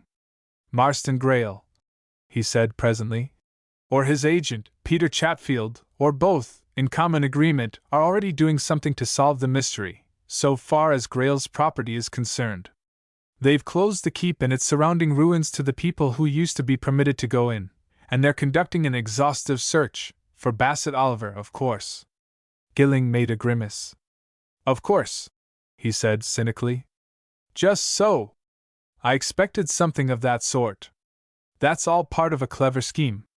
I don't understand you, remarked Copplestone. How, a clever scheme? Whitewash, answered Gilling. Sheer whitewash. You don't suppose that either Greyle or Chatfield are fools? I should say they're far from it, from what little I've heard of them. Well, don't they know very well that Marston Greyle is under suspicion? All right, they want to clear him. So they close their ruins and make a search, a private search, mind you, and at the end they announce that nothing's been found, and there you are. And supposing they did find something, supposing they found Bassett Oliver's body, what is it? He asked suddenly, seeing Copplestone staring hard across the sands at the opposite quay. "Something happened? By gad, I believe something has happened!" exclaimed Copplestone. "Look there, men running down the hillside from the keep. And listen, they're shouting to those fellows on the other quay. Come on across! Will it be out of keeping with your invalid pose if you run?" Gilling answered that question by lightly vaulting the wall and dropping to the sands beneath. "I'm not an invalid in my legs, anyhow," he answered, as they began to splash across the pools left by the recently retreated tide. "By George, I believe something has happened, too! Look at those people, running out of their cottages!" All along the south quay the fisher folk, men, women, and children, were crowding eagerly towards the gate of the path by which Bassett Oliver had gone up towards the keep. When Copplestone and his companion gained the quay and climbed up its wall, they were pouring in at this gate, and swarming up to the woods, all talking at the top of their voices. Copplestone suddenly recognized Ewbank on the fringe of the crowd and called to him. "What is it?" he demanded. "What's happened?" Ewbank, a man of leisurely movement, paused and waited for the two young men to come up. At their approach he took his pipe out of his mouth and inclined his head towards the keep. "They're saying something's been found up there," he replied. "I don't know what. But Chatfield, he's sent 2 men down here to the village. One of 'em's gone for the police and the doctor, and t'other's gone to the Admiral, looking for you. You're wanted up there, particler." Chapter 11 Beneath the Brambles. By the time Copplestone and the pseudo-curate had reached the plateau of open ground surrounding the ruins, it seemed as if half the population of Scarhaven had gathered there. Men, women, and children were swarming about the door in the curtain wall, all manifesting an eager desire to pass through. But the door was strictly guarded. Chatfield, armed with a new oak cudgel, stood there, masterful and lowering. Behind him were several estate labourers, all keeping the people back. And within the door stood Marston Greyle, evidently considerably restless and perturbed, and every now and then looking out on the mob which the fast-spreading rumour had called together. In one of these inspections he caught sight of Copplestone, and spoke to Chatfield, who immediately sent one of his bodyguard through the throng. "Mr. Greyle says will you go forward, sir?" said the man. "Your friend can go in too, if he likes." "That's your clerical garb," whispered Copplestone as he and Gilling made their way to the door. "But why this sudden politeness?" "Oh, that's easy to reckon up," answered Gilling. "I see through it. They want creditable and respectable witnesses to something or other. This big, heavy-jowled man is Chatfield, of course?" "That's Chatfield," responded Copplestone. "What's he after?" For the agent, as the 2 young men approached, ostentatiously turned away from them, moving a few steps from the door. He muttered a word or two to the men who guarded it, and they stood aside and allowed Copplestone and the curate to enter. Marston Greyle came forward, eyeing Gilling with a sharp glance of inspection. He turned from him to Copplestone. "Will you come in?" he asked, not impolitely and with a certain anxiety of manner. "I want you to be present, in fact. This gentleman is a friend of yours?" "An acquaintance of an hour," interposed Gilling, with ready wit. "I have just come to stay at the inn, for my health's sake." "Perhaps you'll be kind enough to accompany us?" said Greyle. "The fact is, Mr. Copplestone, we've found Mr. Bassett Oliver's body." "I thought so," remarked Copplestone. "And as soon as the police come up," continued Greyle, "I want you all to see exactly where it is. No one's touched it, no one's been near it. Of course, he's dead." He lifted his hand with a nervous gesture, and the 2 others, who were watching him closely, saw that he was trembling a good deal, and that his face was very pale. "Dead, of course," he went on. He must have been killed instantaneously. And you'll see in a minute or 2 why the body wasn't found before, when we made that first search. It's quite explainable. The fact is—" A sudden bustle at the door in the wall heralded the entrance of 2 policemen. The squire went forward to meet them. The prospect of immediate action seemed to pull him together, and his manner changed to one of assertive superintendence of things. "Now, Mr. Chatfield," he called out, "keep all these people away. Close the door and let no one enter on any excuse. Stay there yourself and see that we are not interrupted. Come this way now," he went on, addressing the policeman and the two favored spectators. "You've found him, then, sir?" asked the police sergeant in a thick whisper, as Grail led his party across the grass to the foot of the keep. "I suppose it's all up with the poor gentleman, of course? The doctor, he wasn't in, but they'll send him up as soon." "Mr. Bassett Oliver is dead," interrupted Grail, almost harshly. "No doctors can do any good. Now look here," he continued, pulling them to a sudden halt. "I want all of you to take particular notice of this old tower, the keep. I believe you have not been in here before, Mr. Copplestone.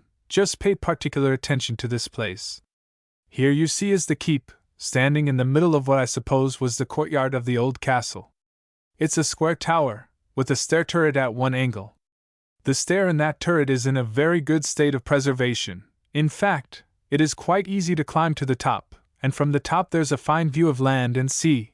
The keep itself is nearly 100 feet in height. Now the inside of the keep is completely gutted. As you'll presently see, there isn't a floor left of the 5 or 6 which were once there. And I'm sorry to say there's very little protection when one's at the top, merely a narrow ledge with a very low parapet, which in places is badly broken. Consequently, anyone who climbs to the top must be very careful, or there's the danger of slipping off that ledge and falling to the bottom. Now, in my opinion, that's precisely what happened on Sunday afternoon. Oliver evidently got in here, climbed the stairs in the turret to enjoy the view, and fell from the parapet. And why his body hasn't been found before I'll now show you." He led the way to the extreme foot of the keep, and to a very low arched door, at which stood a couple of the estate laborers, one of whom carried a lighted lantern. To this man the squire made a sign. "Show the way," he said in a low voice. The man turned and descended several steps of worn and moss-covered stone which led through the archway into a dark, cellar-like place smelling strongly of damp and age. Grail drew the attention of his companions to a heap of earth and rubbish at the entrance. "We had to clear all that out before we could get in here," he said. "This archway hadn't been opened for ages. This, of course, is the very lowest story of the keep, and half beneath the level of the ground outside. Its roof has gone, like all the rest, but as you see, something else has supplied its place. Hold up your lantern, Maris." The other men looked up and saw what the squire meant. Across the tower, at a height of some 15 or 20 feet from the floor, nature, left unchecked, had thrown a ceiling of green stuff. Bramble, ivy, and other spreading and climbing plants had, in the course of years, made a complete network from wall to wall. In places it was so thick that no light could be seen through it from beneath. In other places it was thin and glimpses of the sky could be seen from above the gray, tunnel-like walls. And in one of those places, close to the walls, there was a distinct gap, jagged and irregular, as if some heavy mass had recently plunged through the screen of leaf and branch from the heights above, and beneath this the startled searchers saw the body, lying beside a heap of stones and earth in the unmistakable stillness of death. "You see how it must have happened," whispered Grail, as they all bent round the dead man. "He must have fallen from the very top of the keep, from the parapet, in fact, and plunged through this mass of green stuff above us. If he had hit that where it's so thick, there, it might have broken his fall, but you see, he struck it at the very thinnest part, and being a big and heavyish man, of course, he'd crash right through it. Now, of course, when we examined the keep on Monday morning, it never struck us that there might be something down here. If you go up the turret stairs to the top and look down on this mass of green stuff from the very top, you'll see that it looks undisturbed. There's scarcely anything to show that he fell through it, from up there. But he did. Whose notion was it that he might be found here?" asked Copplestone. "Chatfield's," replied the squire. "Chatfield's. He and I were up at the top there, and he suddenly suggested that Oliver might have fallen from the parapet and be lying embedded in that mass of green stuff beneath. We didn't know then, even Chatfield didn't know, that there was this empty space beneath the green stuff. But when we came to go into it, we found there was, so we had that archway cleared of all the stone and rubbish, and of course we found him. The body'll have to be removed, sir," whispered the police sergeant. It'll have to be taken down to the inn, to wait the inquest. Marston Greyle started. Inquest? He said. Oh, will that have to be held? I suppose so, yes. But we'd better wait until the doctor comes, hadn't we? I want him. The doctor came into the gloomy vault at that moment, escorted by Chatfield, who, however, immediately retired. He was an elderly, old-fashioned, somewhat fussy-mannered person, who evidently attached much more importance to the living squire than to the dead man, and he listened to all Marston Greyle's explanations and theories with great deference, and accepted each without demur. Ah, yes, to be sure, he said, after a perfunctory examination of the body. The affair is easily understood. It is precisely as you suggest, squire. The unfortunate man evidently climbed to the top of the tower, missed his footing, and fell headlong. That slight mass of branch and leaf would make little difference. He was, you see, a heavy man, some 14 or 15 stone, I should think. Oh, instantaneous death, without a doubt. Well, well, these constables must see to the removal of the body, and we must let my friend the coroner know. He will hold the inquest tomorrow, no doubt. Quite a mere formality, my dear sir. The whole thing is as plain as a pikestaff. It will be a relief to know that the mystery is now satisfactorily solved. Outside in the welcome freshness, Copplestone turned to the doctor. You say the inquest will be held tomorrow? He asked. The doctor looked his questioner up and down with an inquiry which signified doubt as to Copplestone's right to demand information. In the usual course, he replied stiffly. Then his brother, Sir Cresswell Oliver, and his solicitor, Mr. Petherton, must be wired for from London, observed Copplestone, turning to Greyle. I'll communicate with them at once. I suppose we may go up the tower? He continued as Greyle nodded his assent. I'd like to see the stairs and the parapet. Greyle looked a little doubtful and uneasy. Well, I had meant that no one should go up until all this was gone into, he answered. I don't want any more accidents. You'll be careful? We're both young and agile, responded Copplestone. There's no need for alarm. Do you care to go up, Mr. Gilling? The pseudo-curate accepted the invitation readily, and he and Copplestone entered the turret. They had climbed half its height before Copplestone spoke. Well, he whispered. What do you think? It may be accident, muttered Gilling. It mayn't. You think he might have been, what, thrown down? Might have been caught unawares, and pushed over. Let's see what there is up above, anyway. The stair in the turret, much worn, but comparatively safe, and lighted by loopholes and arrow slits, terminated in a low arched doorway, through which egress was afforded to a parapet which ran completely round the inner wall of the keep. It was in no place more than a yard wide. The balustrading which fenced it in was in some places completely gone. A mere glance was sufficient to show that only a very cool-headed and extremely sure-footed person ought to traverse it. Copplestone contented himself with an inspection from the archway. He looked down, and saw at once that a fall from that height must mean sure and swift death. He saw, too, that Greyle had been quite right in saying that the sudden plunge of Oliver's body through the leafy screen far beneath had made little difference to the appearance of that screen as seen from above. And now that he saw everything, it seemed to him that the real truth might well lie in one word: accident. Coming round this parapet? Asked Gilling, who was looking narrowly about him. No, replied Copplestone. I can't stand looking down from great heights. It makes my head swim. Are you? Sure, answered Gilling. He took off his heavy overcoat and handed it to his companion. Mind holding it? He asked. I want to have a good look at the exact spot from which Oliver must have fallen.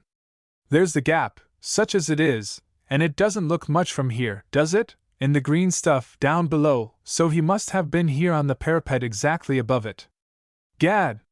It's very narrow and a bit risky, this, when all's said and done.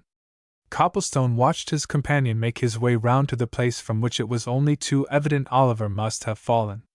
Gilling went slowly, carefully inspecting every yard of the moss and lichen-covered stones. Once he paused some time and seemed to be examining a part of the parapet with unusual attention. When he reached the precise spot at which he had aimed, he instantly called across to Copplestone. "There's no doubt about his having fallen from here," he said. "Some of the masonry on the very edge of this parapet is loose. I could dislodge it with a touch." "Then be careful," answered Copplestone. "Don't cross that bit." But Gilling quietly continued his progress and returned to his companion by the opposite side from which he had set out, having thus accomplished the entire round. He quietly reassumed his overcoat. "No doubt about the fall," he said as they turned down the stair. "The next thing is, was it accidental? And as regards that, what's to be done next?" asked Copplestone. "That's easy. We must go at once and wire for Sir Cresswell and old Petherton," replied Gilling. "It's now 4:30. If they catch an evening express at King's Cross, they'll get here early in the morning. If they like to motor from Norcaster, they can get here in the small hours. But they must be here for that inquest." Grail was talking to Chatfield at the foot of the keep when they got down. The agent turned surlily away, but the squire looked at both with an unmistakable eagerness. "There's no doubt whatever that Oliver fell from the parapet," said Copplestone. "The marks of a fall are there, quite unmistakably." Grail nodded, but made no remark, and the two made their way through the still eager crowd and went down to the village post office. Both were wondering, as they went, about the same thing, the evident anxiety and mental uneasiness of Marston Grail. Chapter 12. Good Men and True. Copplestone saw little of his bed that night. At 7 o'clock in the evening came a telegram from Sir Cresswell Oliver, saying that he and Petherton were leaving at once, would reach Norcaster soon after midnight, and would motor out to Scarhaven immediately on arrival. Copplestone made all arrangements for their reception, and after snatching a couple of hours' sleep was up to receive them. By 2 o'clock in the morning Sir Cresswell and the old solicitor and Gilling, smuggled into their sitting room, had heard all he had to tell about Zachary Spurge and his story. "We must have that fellow at the inquest," said Petherton. "At any cost we must have him. That's flat." "You think it wise?" asked Sir Cresswell. "Won't it be a bit previous? Wouldn't it be better to wait until we know more?" "No, we must have his evidence," declared Petherton. "It will serve as an opening. Besides, this inquest will have to be adjourned. I shall ask for that." "No, Spurge must be produced." "If Spurge comes into Scarhaven," observed Copplestone, "he'll be promptly collared by the police. They want him for poaching." "Then they can get him when the proceedings are over," retorted the old lawyer dryly. "They daren't touch him while he's giving evidence, and that's all we want. Perhaps he won't come. Oh, he'll come all right if we make it worth his while. A month in Norcaster jail will mean nothing to him if he knows there's a chance of that reward or something substantial out of it at the end of his sentence. You must go out to this retreat of his and bring him in. We must have him. Better go very early in the morning." "I'll go now," said Copplestone. "It's as easy to go by night as by day." He left the other three to seek their beds, and himself slipped quietly out of the hotel by one of the ground-floor windows and set off in a pitch-black night to seek Spurge in his lair. And after sundry barkings of his shins against the rocks and scratchings of his hands and cheeks by the undergrowth of Hobkin's Hole, he rounded the poacher out and delivered his message. Spurge, blinking at his visitor in the pale light of a guttering candle, shook his head. "I'll come, Governor," he said. "Of course. I'll come, and I'll trust to luck to get away, and it don't matter a deal if the luck's agen me. I've done a month in Norcaster before today, and it ain't half a bad rest cure, if you only take it that way. But Governor, that old lawyer's making a mistake. You didn't ought to have my bit of evidence at this stage. It's too soon. You want to work up the case a bit. There's such a thing, Governor, in this world as being a bit previous. This here's too previous. You want to be sure of your facts. Because you know, Governor, nobody'll believe my word agen Squire Grail's. Governor, this here inquest'll be naught but a blooming farce. Mark me. You ain't a native o' this part, I am. D'you think as how a Scarhaven jury's going to say aught agen its own squire and landlord? Not it.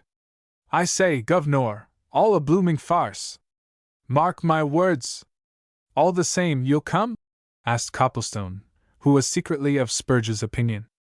"You won't lose by it in the long run." "Oh, I'll be there," responded Spurge. "Out of curiosity, if for nothing else. You mayn't see me at first, but let the lawyer from London call my name out, and Zachary Spurge'll step forward." There was abundant cover for Zachary Spurge and for half a dozen like him in the village schoolhouse when the inquest was opened at 10 o'clock that morning.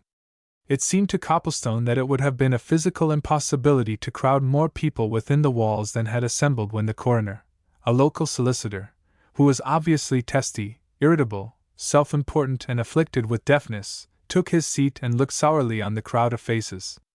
Copplestone had already seen him in conversation with the village doctor, the village police, Chatfield, and Marston Grayle's solicitor, and he began to see the force of Spurge's shrewd remarks. What, of course, was most desired was secrecy and privacy. The Scarhaven powers had no wish that the attention of all the world should be drawn to this quiet place. But outsiders were there in plenty. Stafford and several members of Bassett Oliver's company had motored over from Norcaster and had succeeded in getting good places. There were half a dozen reporters from Norcaster and Northborough, and plainclothes police from both towns. And there, too, were all the principal folk of the neighborhood, and Mrs. Grayle and her daughter, and a little distance from Audrey, alert and keenly interested, was Addie Chatfield. It needed very little insight or observation on the part of an intelligent spectator to see how things were going. The 12 good men and true, required under the provisions of the old statute to form a jury, were all of them either Scarhaven tradesmen or Scarhaven householders or laborers on the estate. Their countenances, as they took their seats under the foremanship of a man whom Copplestone already knew as Chatfield's understeward, showed plainly that they regarded the whole thing as a necessary formality, and that they were already prepared with a verdict. This impression was strengthened by the coroner's opening remarks. In his opinion, the whole affair, to which he did not even refer as unfortunate, was easily and quickly explained and understood. The deceased had come to the village to look round, on a Sunday be it observed, had somehow obtained access to the keep, where, the ruins being strictly private and not open to the public on any consideration on Sunday, he had no right to be, had indulged his curiosity by climbing to the top of the ancient tower, and had paid for it by falling down from that terrible height and breaking his neck. All that was necessary was for them to hear evidence bearing out these facts, after which they would return a verdict in accordance with what they had heard. Very fortunately the facts were plain, and it would not be necessary to call many witnesses. Sir Cresswell Oliver turned to Copplestone, who sat at one side of him, while Petherton sat on the other. "I don't know if you noticed that Grayle isn't here?" he whispered grimly. "In my opinion, he doesn't intend to show. We'll see." Certainly the squire was not in the place, and there were soon signs that those who conducted the proceedings evidently did not consider his presence necessary. The witnesses were few, their examinations was perfunctory, they were out of the extemporized witness box as soon as they were in it. Sir Cresswell Oliver, to give formal identification. Mrs. Wooler, to prove that the deceased man came to her house. One of the foremen of the estate, to prove the great care with which the squire had searched for traces of the missing man. One of the estate laborers, to prove the actual finding of the body. The doctor, to prove, beyond all doubt, that the deceased had broken his neck. The coroner, an elderly man, obviously well satisfied with the trend of things, took off his spectacles and turned to the jury. "You have heard everything there is to be heard, gentlemen," said he. "As I remarked at the opening of this inquest, the case is one of great simplicity. You will have no difficulty in deciding that the deceased came to his death by accident. As to the exact wording of your verdict, you had better put it in this way, that the deceased Bassett Oliver died as the result." Petherton, who, noticing the coroner's deafness, had contrived to seat himself as close to his chair of office as possible, quietly rose. "Before the jury consider any verdict," he said in his loudest tones, "they must hear certain evidence which I wish to call. And first of all, is Mr. Marston Grayle present in this room?" The coroner frowned, and the squire's solicitor turned to Petherton. "Mr. Grayle is not present," he said. "He is not at all well. There is no need for his presence. He has no evidence to give. If you don't have Mr. Grail down here at once, said Petherton quietly, this inquest will have to be adjourned for his attendance. You had better send for him, or I'll get the authorities to do so. In the meantime, we'll call 1 or 2 witnesses, Daniel Ewbank, to begin with. There was a brief and evidently anxious consultation between Grail's solicitor and the coroner. There were dark looks at Petherton and his companions. Then the foreman of the jury spoke, sullenly. We don't want to hear no Ewbanks, he said. We're quite satisfied, us as sits here. Our verdict is, you'll have to bear Ewbank and anybody I like to call, my good sir, retorted Petherton quietly. I am better acquainted with the law than you are. He turned to the coroner's officer. I warned you this morning to produce Ewbank, he said. Now, where is he? Out of a deep silence a shrill voice came from the rear of the crowd. Knows better than to be here, does Daniel Ewbank, mister? He's off. Very good, or bad, for somebody, remarked Petherton quietly. Then, until Mr. Marston Grail comes, we will call Zachary Spurge. The assemblage, jurymen included, broke into derisive laughter as Spurge suddenly appeared from the most densely packed corner of the room, and it was at once evident to Copplestone that whatever the poacher might say, no one there would attach any importance to it. The laughter continued and increased while Spurge was under examination. Petherton appealed to the coroner. The coroner affected not to hear. And once more the foreman of the jury interrupted. We don't want to hear no more o' this stuff, he said. It's an insult to us to put a fellow like that before us. We don't believe a word o' what he says. We don't believe he was within a mile o' them ruins on Sunday afternoon. It's all a put-up job. Petherton leaned towards the reporters. I hope you gentlemen of the press will make a full note of these proceedings, he observed suavely. You at any rate are not biased or prejudiced. The coroner heard that in spite of his deafness, and he grew purple. Sir, he exclaimed, that is a most improper observation. It's a reflection on my position, sir, and I've a great mind. Mr. Coroner, observed Petherton, leaning towards him, I shall hand in a full report concerning your conduct of these proceedings to the Home Office tomorrow. If you attempt to interfere with my duty here, all the worse for you. Now, Spurge, you can stand down. And as I see Mr. Grail there, call Marston Grail. The squire had appeared while Spurge was giving his evidence, and had heard what the poacher alleged. He entered the box very pale, angry, and disturbed, and the glances which he cast on Sir Cresswell Oliver and his party were distinctly those of displeasure. Swear him, commanded Petherton. Now, Mr. Grail. But Grail's own solicitor was on his legs, insisting on his right to put a first question. In spite of Petherton, he put it. You heard the evidence of the last witness, Spurge. Is there a word of truth in it? Marston Grail, who certainly looked very unwell, moistened his lips. Not one word, he answered. It's a lie. The solicitor glanced triumphantly at the coroner and the jury, and the crowd raised unchecked murmurs of approval. Again the foreman endeavored to stop the proceedings. We regard all this here as very rude conduct to Mr. Grail, he said angrily. We're not concerned.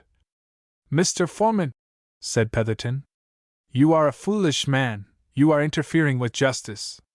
Be warned, I warn you, if the coroner doesn't. Mr. Grail, I must ask you certain questions. Did you see the deceased Bassett Oliver on Sunday last? No. I needn't remind you that you are on your oath. Have you ever met the deceased man in your life? Never. You never met him in America? I may have met him, but not to my recollection. If I did, it was in such a casual fashion that I have completely forgotten all about it. Very well, you are on your oath, mind. Where did you live in America, before you succeeded to this estate? The squire's solicitor intervened. Don't answer that question, he said sharply. Don't answer any more. I object altogether to your line, he went on angrily, turning to Petherton. I claim the coroner's protection for the witness. I quite agree, said the coroner. All this is absolutely irrelevant. You can stand down, he continued, turning to the squire. I will have no more of this, and I will take the full responsibility. And the consequences, Mr. Coroner, replied Petherton calmly. And the first consequence is that I now formally demand an adjournment of this inquest, sine die. On what grounds, sir? Demanded the coroner. To permit me to bring evidence from America, replied Petherton, with a side glance at Marston Greyle. Evidence already being prepared. The coroner hesitated, looked at Greyle's solicitor, and then turned sharply to the jury. I refuse that application, he said. You have heard all I have to say, gentlemen, he went on, and you can return your verdict. Petherton quietly gathered up his papers and motioned to his friends to follow him out of the schoolroom. The foreman of the jury was returning a verdict of accidental death as they passed through the door, and they emerged into the street to an accompaniment of loud cheers for the squire and groans for themselves. What a travesty of justice! Exclaimed Sir Cresswell. That fellow Spurge was right, you see, Copplestone. I wish we hadn't brought him into danger. Copplestone suddenly laughed and touched Sir Cresswell's arm. He pointed to the edge of the moorland just outside the schoolyard. Spurge was disappearing over that edge, and in a moment had vanished. Chapter 13. Mr. Denny. Amongst a little group of actors and actresses who had come over from Norcaster to hear all that was to be told concerning their late manager, sat an old gentleman who, hands folded on the head of his walking cane, and chin settled on his hands, watched the proceedings with silent and concentrated attention. He was a striking figure of an old gentleman, tall, distinguished-looking, handsome, with a face full of character, the strong lines and features of which were further accentuated by his silvery hair. He was a smart old gentleman, too, well and scrupulously attired and groomed, and his blue bird's-eye necktie, worn at a rakish angle, gave him the air of something of a sporting man rather than of a follower of Thespis. His fellow members of the Oliver Company seemed to pay him great attention, and at various points of the proceedings whispered questions to him as to an acknowledged authority. This old gentleman, when the inquest came to its extraordinary end and the crowd went out murmuring and disputing, separated himself from his companions and made his way towards Mrs. Greyle and her daughter, who were quietly setting out homewards. To Audrey's surprise, the two elders shook hands in silence, and inspected each other with a palpable wistfulness of look. And yet it's 25 years since we met, isn't it? Said the old gentleman, almost as if he were talking to himself. But I knew you at once. I was wondering if you remembered me. Why, of course, responded Mrs. Greyle. Besides, I've had an advantage over you. I've seen you, you know, several times, at Norcaster. We go to the theater now and then. Audrey, this is Mr. Denny, you've seen him, too. On the stage, murmured the old actor, as he shook hands with the girl. I wonder if any of us are ever really off it. This affair, for instance, there's a drama for you. By the by, this young squire, he's your relation, of course. My nephew-in-law, and Audrey's cousin, replied Mrs. Greyle. Mr. Denny, who had walked along with them towards their cottage, stopped in a quiet stretch of the quay, and looked meditatively at Audrey. Then this young lady, he said, is next heir to the Greyle estates, eh? For I understand this present squire isn't married. Therefore— Oh, that's something that isn't worth thinking about, replied Mrs. Greyle hastily. Don't put such notions into the girl's head, Mr. Denny. Besides, the Greyle estates are not entailed, you know. The present owner can do what he pleases with them. Besides that, he's sure to marry. All the same, observed Mr. Denny imperturbably, if this young man had not been in existence, this child would have succeeded, eh? Why, of course, agreed Mrs. Greyle a little impatiently. But what's the use of talking about that, my old friend? The young man is in possession, and there you are. Do you like the young man? Asked Mr. Denny. I take an old fellow's privilege in asking direct questions, you know. And though we haven't seen each other for all these years, you can say anything to me.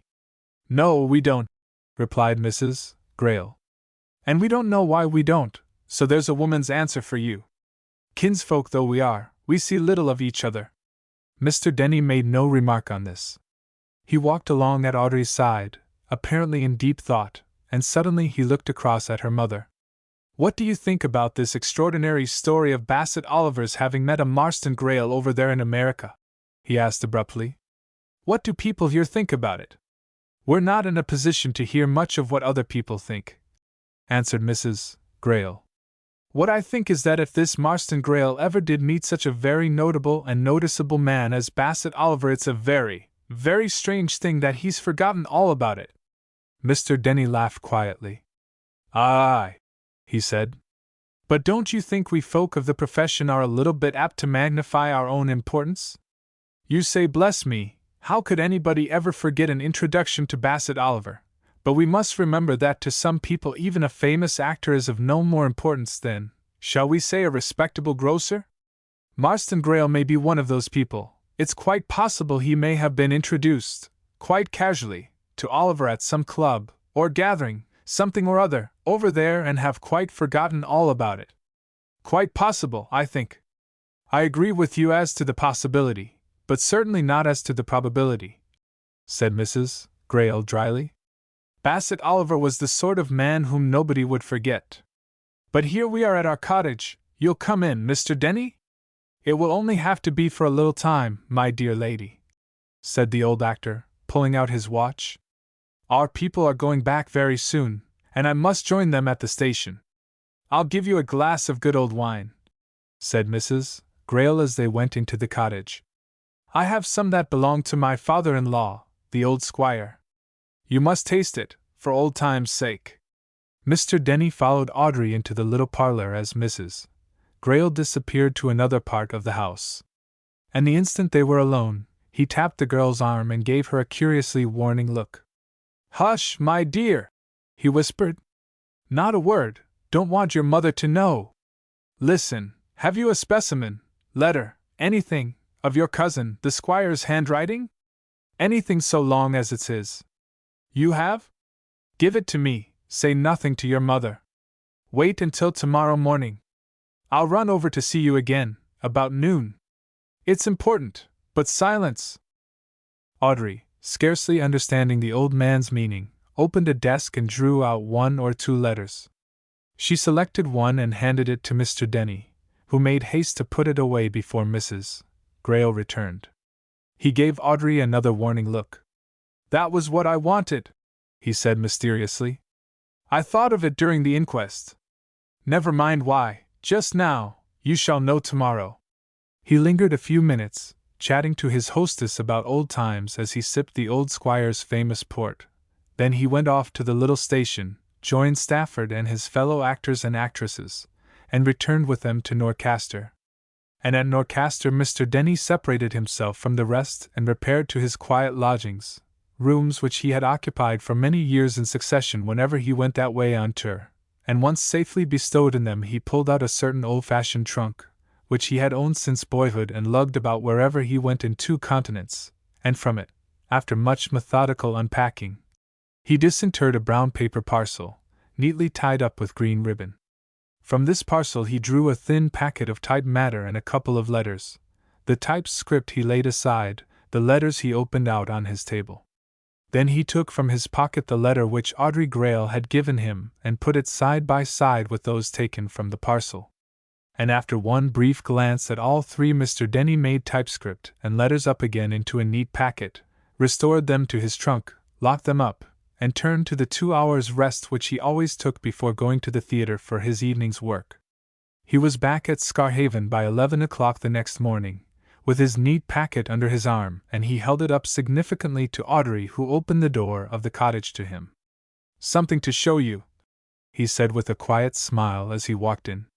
"To show you and your mother." He stopped short on the threshold of the little parlor, where Copplestone was just then talking to Mrs. Greyle. "Oh," he said, a little disappointedly. "I hoped to find you alone. I'll wait." Mrs. Greyle explained who Copplestone was, and Mr. Denny immediately brightened. Of course," he explained. "I know. Glad to meet you, Mr. Copplestone. You don't know me, but I know you, or your work, well enough. It was I who read and recommended your play to our poor dear friend. It's a little secret, you know," continued Mr. Denny, laying his packet on the table. "But I have acted for a great many years as Bassett Oliver's literary advisor, taster, you might say. You know, he had a great number of plays sent to him, of course, and he was a very busy man, and he used to hand them over to me in the first place, to take a look at, a taste of, you know, and if I liked the taste, why, then he took a mouthful himself, And that brings me to the very point, my dear ladies and my dear young gentlemen, that I have come specially to Scarhaven this morning to discuss. It's a very, very serious matter indeed," he went on as he untied his packet of papers. "And I fear that it's only the beginning of something more serious. Come round me here at this table, all of you, if you please." The other three drew up chairs, each wondering what was coming, and the old actor resumed his eyeglasses and gave obvious signs of making a speech. "Now I want you all to attend to me, very closely," he said. "I shall have to go into a detailed explanation, and you will very soon see what I am after. As you may be aware, I have been a personal friend of Bassett Oliver for some years, and a member of his company without break for the last 8 years. I accompanied Bassett Oliver on his 2 trips to the United States, therefore, I was with him when he was last there, years ago. Now, while we were at Chicago that time, Bassett came to me one day with the typescript of a one-act play and told me that it had been sent to him by a correspondent signing himself Marston Greyle, who in a covering letter said that he sprang from an old English family, and that the play dealt with a historic, romantic episode in its history. The principal part, he believed, was one which would suit Bassett, therefore he begged him to consider the matter.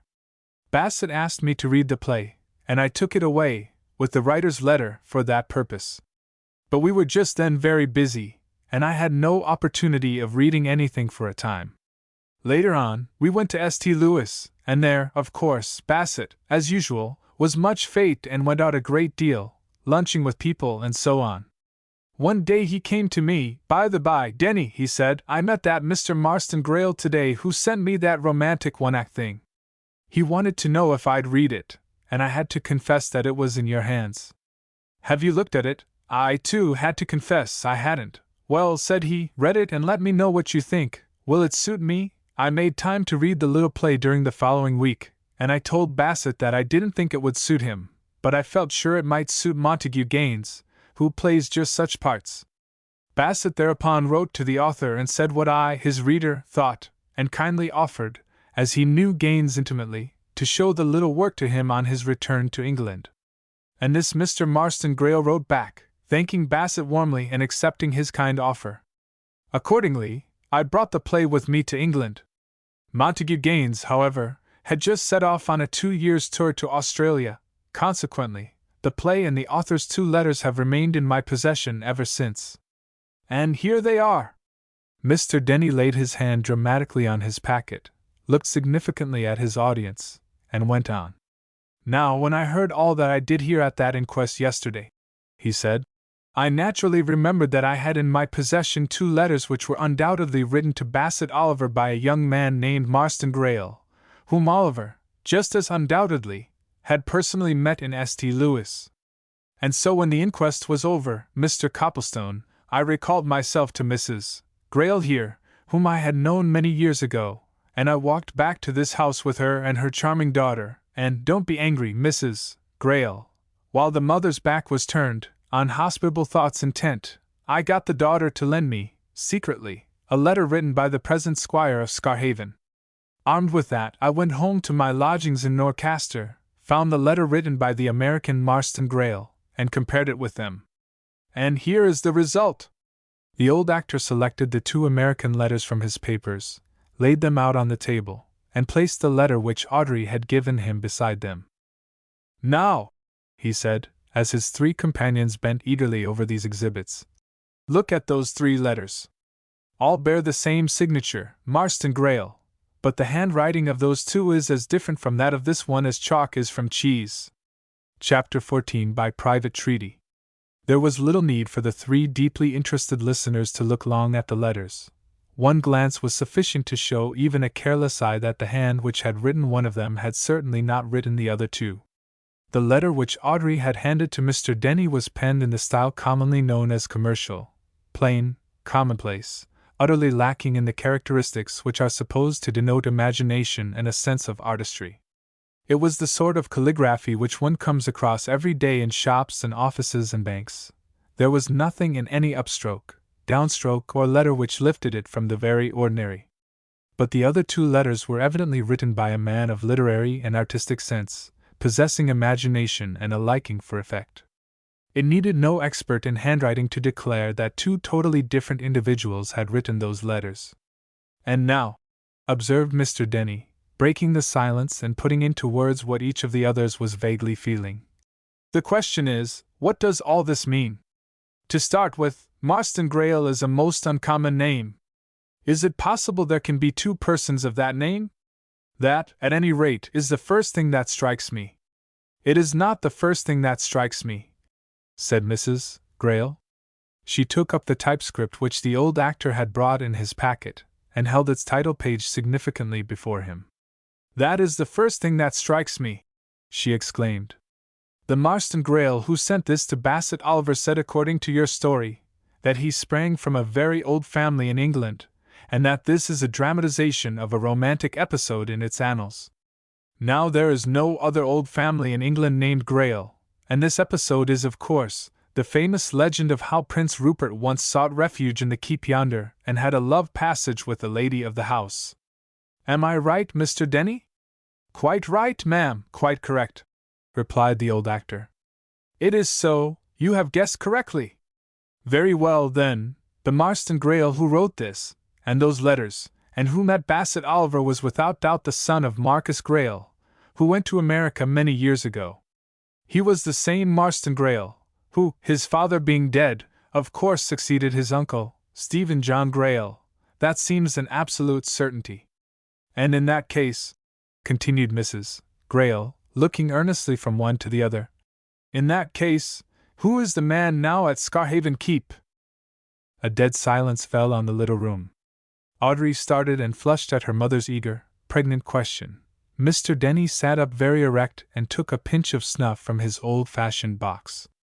Copplestone pushed his chair away from the table and began to walk about. And Mrs. Greyle continued to look from one face to the other, as if demanding a reply to her question. "Mother," said Audrey in a low voice, "you aren't suggesting—" "Ahem," interrupted Mr. Denny. "A moment, my dear. There is nothing, I believe," he continued, waxing a little oracular, "nothing like plain speech. We are all friends, we have a common cause, justice. It may be that justice demands our best endeavors not only as regards our deceased friend, Bassett Oliver, but in the interests of this young lady. So, I wish you wouldn't, Mr. Denny!" exclaimed Audrey. "I don't like this at all. Please don't." She turned, almost instinctively, to seek Copplestone's aid in repressing the old man. But Copplestone was standing by the window, staring moodily at the wind-swept quay beyond the garden, and Mr. Denny waved his snuff-box and went on. "An old man's privilege," he said. "In your interests, my dear. Allow me." He turned again to Mrs. Greyle. "In plain words, ma'am, you are wondering if the present holder of the estates is really what he claims to be. Plain English, eh?" "I am," answered Mrs. Greyle with a distinct ring of challenge and defiance. "And now that it comes to the truth, I have wondered that ever since he came here." "There!" "Why, Mother?" asked Audrey, wonderingly. "Because he doesn't possess a single Greyle characteristic," replied Mrs. Greyle, readily enough. "I ought to know. I married Valentine Greyle, and I knew Stephen John, and I saw plenty of both, and something of their father, too, and a little of Marcus before he emigrated. This man does not possess one single scrap of the Greyle temperament." Mr. Denny put away his snuff-box and, drumming on the table with his fingers, looked out of his eye corners at Copplestone, who still stood with his back to the rest, staring out of the window. "And what," said Mr. Denny softly, "what, does our good friend Mr. Copplestone say?" Copplestone turned swiftly, and gave Audrey a quick glance. "I say," he answered in a sharp, businesslike fashion, "that Gilling, who's stopping at the inn, you know, is walking up and down outside here, evidently looking out for me, and very anxious to see me, and with your permission, Mrs. Grayle, I'd like to have him in. Now that things have got to this pitch, I'd better tell you something. I don't see any good in concealing it longer. Gilling isn't an invalid curate at all, he's a private detective. Sir Cresswell Oliver and Petherton, the solicitor, sent him down here to watch Grayle, the squire, you know. That's Gilling's job. They suspect Grayle, have suspected him from the very first, but of what I don't know. Not of this, I think. Anyway, they do suspect him, and Gilling's had his eye on him ever since he came here. And I'd like to fetch Gilling in here, and I'd like him to know all that Mr. Denny's told us. Because, don't you see, Sir Cresswell and Petherton ought to know all that, immediately, and Gilling's their man. Audrey's brows had been gathering in lines of dismay and perplexity all the time Copplestone was talking, but her mother showed no signs of anything but complete composure, crowned by something very like satisfaction, and she nodded a ready acquiescence in Copplestone's proposal. "By all means," she responded. "Bring Mr. Gilling in at once." Copplestone hurried out into the garden and signaled to the pseudo-curate, who came hurrying across from the quay. One glance at him showed Copplestone that something had happened. "Gad, I thought I should never attract your attention," said Gilling hastily. "Been making eyes at you for 10 minutes. I say, Grayle's off." "Off!" exclaimed Copplestone. "How do you mean, off?" "Left Scarhaven, anyhow, for London," replied Gilling. "An hour ago I happened to be at the station, buying a paper, when he drove up, luggage and man with him, so I knew he was off for some time. And I took good care to dodge round by the booking office when the man took the tickets. King's Cross. So that's all right, for the time being." "How do you mean, all right?" asked Copplestone. "I thought you were to keep him in sight?" "All right," repeated Gilling. "I have more eyes than these, my boy. I've a particularly smart partner in London, name of Swallow, and he and I have a cipher code. So soon as the gentleman had left, I repaired to the nearest post office and wired a code message to Swallow. Swallow will meet that train when it strikes King's Cross. And it doesn't matter if Grayle hides himself in one of the spikes on top of the monument, or inside the lion house at the zoo, Swallow will be there. No man ever got away from Swallow, once Swallow had set eyes on him." Copplestone looked, listened, and laughed. "Professional pride," he said. "All right. I want you to come in here with me, to Mrs. Grayle's. Something's happened here, too. And of such a serious nature that I've taken the liberty of telling them who and what you really are. You'll forgive me when you hear what it is that we've learned here this morning." Gilling had looked rather doubtful at Copplestone's announcement, but he immediately turned towards the cottage. "Oh, well," he said good-naturedly. "I'm sure you wouldn't have told if you hadn't felt there was good reason. What is this fresh news? Something about him?" "Very much about him," answered Copplestone. "Come in." He himself, at Mrs. Grayle's request, gave Gilling a brief account of Mr. Denny's revelations, the old actor supplementing it with a shrewd remark or two. And then all four turned to Gilling as to an expert in these matters. "Queer," observed Gilling. "Decidedly queer. There may be some explanation, you know. I've known stranger things than that turn out to be perfectly straight and plain when they were gone into. But putting all the facts together, I don't think there's much doubt that there's something considerably wrong in this case. I should like to repeat it to my principals. I must go up to town in any event this afternoon. Better let me have all those documents, Mr. Denny. I'll give you a proper receipt for them. There's something very valuable in them, anyhow." "What?" asked Copplestone. "The address in St. Louis from which that Marston Grayle wrote to Bassett Oliver," replied Gilling. "We can communicate with that address, at once. We may learn something there. But," he went on, turning to Mrs. Grayle, "I want to learn something here, and now. I want to know where and under what circumstances the squire came to Scarhaven.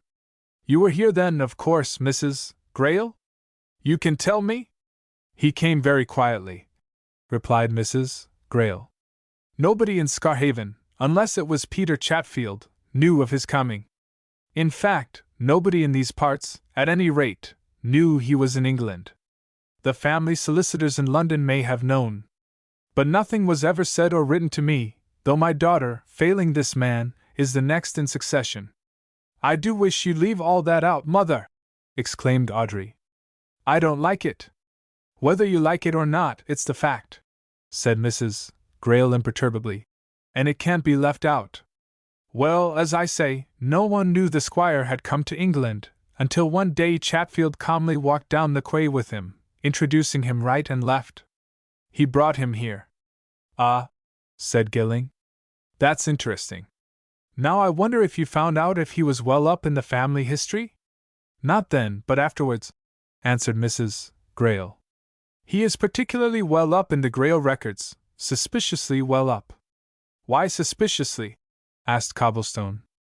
He knows more, in a sort of antiquarian and historian fashion, than you'd suppose a young man of his age would, said Mrs. Grayle. He gives you the impression of having read it up, studied it deeply. And his usual tastes don't lie in that direction. Ah, observed Mr. Denny musingly. Bad sign, ma'am, bad sign. Looks as if he had been, shall we say, put up to overstudying his part. That's possible. I have known men who were so anxious to be what one calls letter perfect, Mr. Copplestone, that though they knew their parts, they didn't know how to play them. Fact, sir. While the old actor was chuckling over this reminiscence, Gilling turned quietly to Mrs. Grayle. I think you suspect this man? He said. Frankly, yes, replied Mrs. Grayle. I always have done, though I have said so little. Mother, interrupted Audrey. Is it really worth while saying so much now? After all, we know nothing, and if this is all mere supposition, however. She broke off, rising and going away from the group. Perhaps I had better say nothing. Copplestone too rose and followed her into the window recess. I say, he said entreatingly, I hope you don't think me interfering? I assure you. You! She exclaimed. Oh, no, of course. I think you're anxious to clear things up about Mr. Oliver. But I don't want my mother dragged into it, for a simple reason.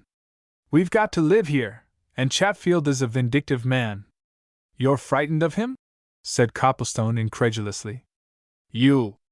Not for myself, she answered, giving him a warning look and glancing apprehensively at Mrs. Grayle, who was talking eagerly to Mr. Denny and Gilling. But my mother is not as strong as she looks, and it would be a blow to her to leave this place, and we are the squire's tenants, and therefore at Chatfield's mercy. And you know that Chatfield does as he likes. Now do you understand? It maddens me to think that you should be at Chatfield's mercy, muttered Copplestone. But do you really mean to say that if Chatfield thought you, that is, your mother, were mixed up in anything relating to the clearing up of this affair, he would drive us out without mercy, replied Audrey. That's dead certain. And that your cousin would let him? Exclaimed Copplestone. Surely not. I don't think the squire has any control over Chatfield, she answered. You have seen them together. If that's so, said Copplestone, I shall begin to think there is something queer about the squire in the way your mother suggests. It looks as if Chatfield had a hold on him. And in that case... He suddenly broke off as a smart automobile drove up to the cottage door and set down a tall, distinguished-looking man who, after a glance at the little house, walked quickly up the garden. Audrey's face showed surprise. Mother, she said, turning to Mrs. Grayle, there's Lord Almore here. He must want you. Or shall I go? Mrs. Grayle quitted the room hastily. The others heard her welcome the visitor, lead him up the tiny hall. They heard a door shut. Audrey looked at Copplestone. You've heard of Lord Almore, haven't you? She said. He's our biggest man in these parts. He owns all the country at the back, mountains, valleys, everything. The Grayle land shuts him off from the sea. In the old days, Grayles and Almores used to fight over their boundaries, and... Mrs. Grayle suddenly showed herself again and looked at her daughter. Will you come here, Audrey? She said. You gentlemen will excuse both of us for a few minutes? Mother and daughter went away, and the two young men drew up their chairs to the table at which Mr. Denny sat and exchanged views with him on the curious situation. Half an hour went by, then steps and voices were heard in the hall and the garden. Mrs. Grayle and Audrey were seeing their visitor out to his car. In a few minutes the car sped away, and they came back to the parlor. One glance at their faces showed Gilling that some new development had cropped up, and he nudged Copplestone. "Here is remarkable news," said Mrs. Grayle as she went back to her chair. "Lord Altmore called to tell me of something that he thought I ought to know. It is almost unbelievable, yet it is a fact. Marston Grayle, if he is Marston Grayle, has offered to sell Lord Altmore the entire Scarhaven estate, by private treaty.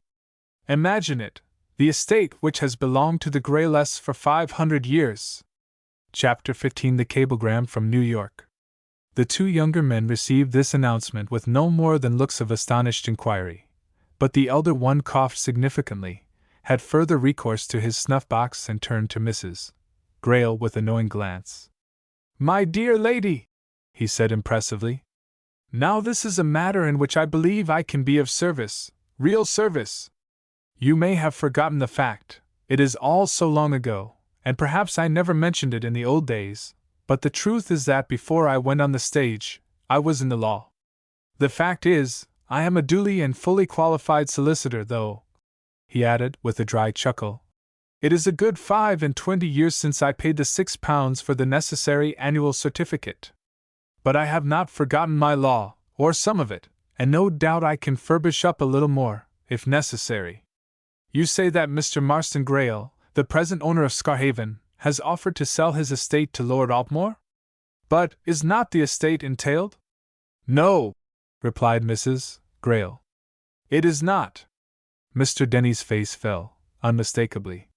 He took another pinch of snuff and shook his head.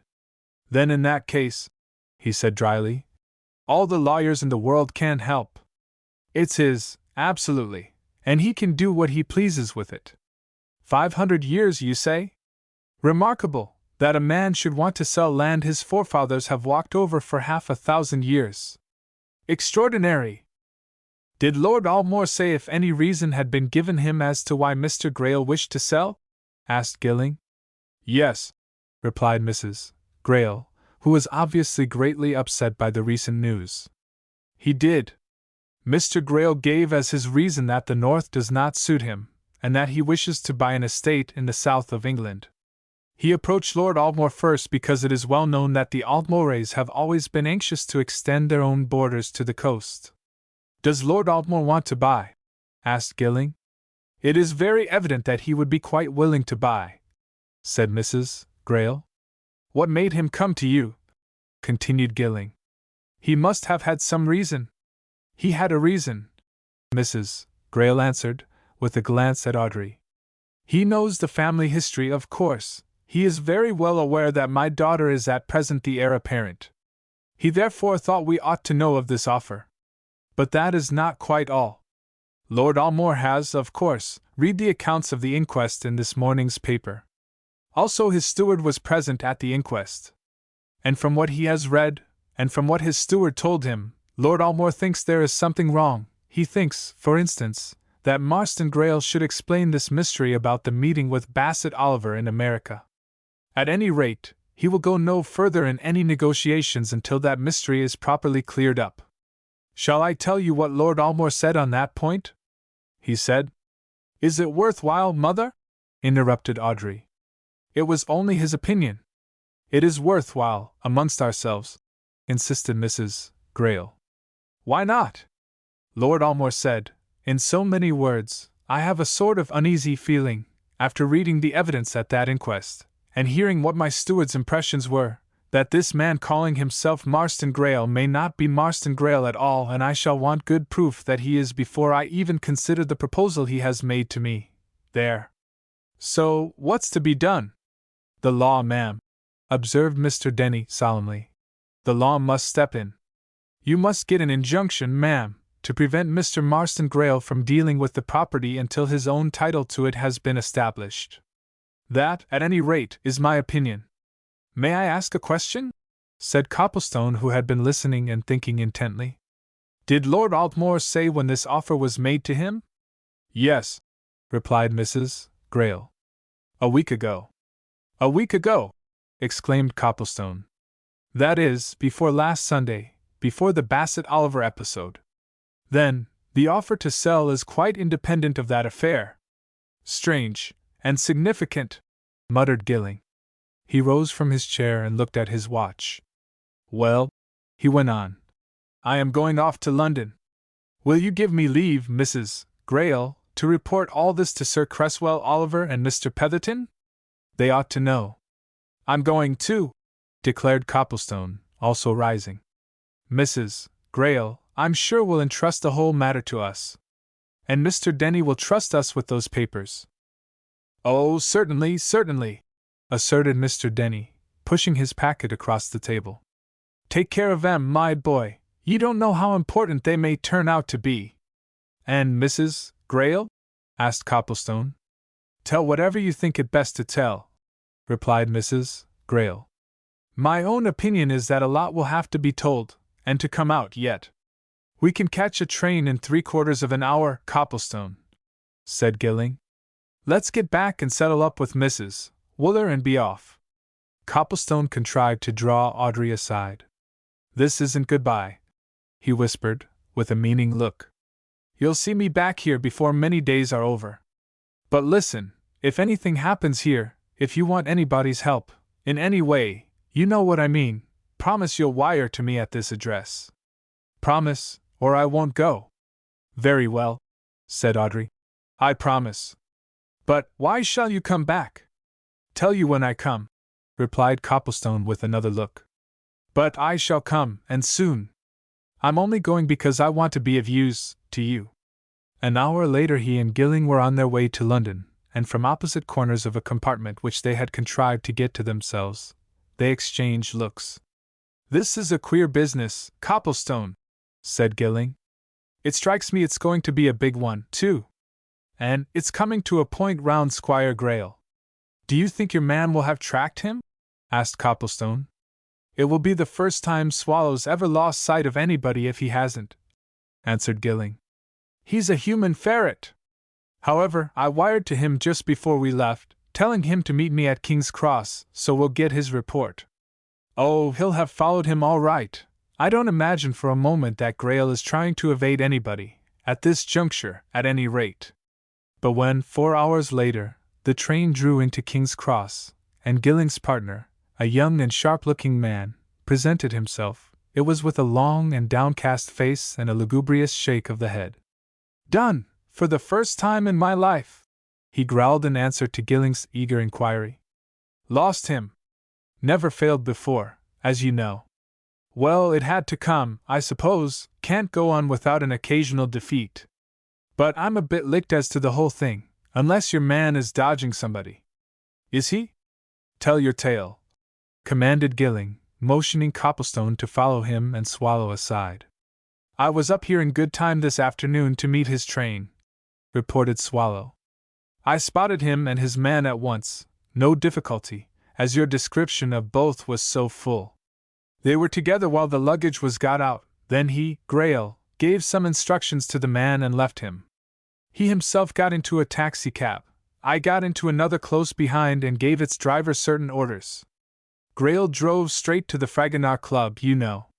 Ah! Exclaimed Gilling. Did he now? That's worth knowing. What's the Fragonard Club? Asked Copplestone. Never heard of it. Club of folk connected with the stage and the music halls, answered Gilling testily. In a side street, off Shaftesbury Avenue. Tell you more of it later. Go on, Swallow. He paid off his driver there, and went in, continued Swallow. I paid mine and hung about. There's only one entrance and exit to that spot, as you know. He came out again within 5 minutes, stuffing some letters into his pocket. He walked away across Shaftesbury Avenue into Wardour Street. There he went into a tobacconist's shop. Of course, I hung about again. But this time he didn't come. So at last I walked in, to buy something. He wasn't there. Pooh, he'd slipped out, walked out, when you weren't looking, said Gilling. Why didn't you keep your eye on the ball, man, you? You be hanged, retorted Swallow. Never had an eyelash off that shop door from the time he entered until I, too, entered. Then there's a side door to that shop, into some alley or passage, said Gilling. Not that I could find, answered Swallow. Might be at the rear of the premises perhaps, but I couldn't ascertain, of course. Remember, there's another thing. He may have stopped on the premises. There's that in it. However, I know the shop and the name. Why didn't you bring somebody else with you, to follow the man and the luggage? Demanded Gilling, half petulantly. Swallow shook his head. There I made a mess of it, I confess, he admitted. But it never struck me they'd separate. I thought, of course, they'd drive straight to some hotel and the long and the short of it is, Grayles slipped you, said Gilling.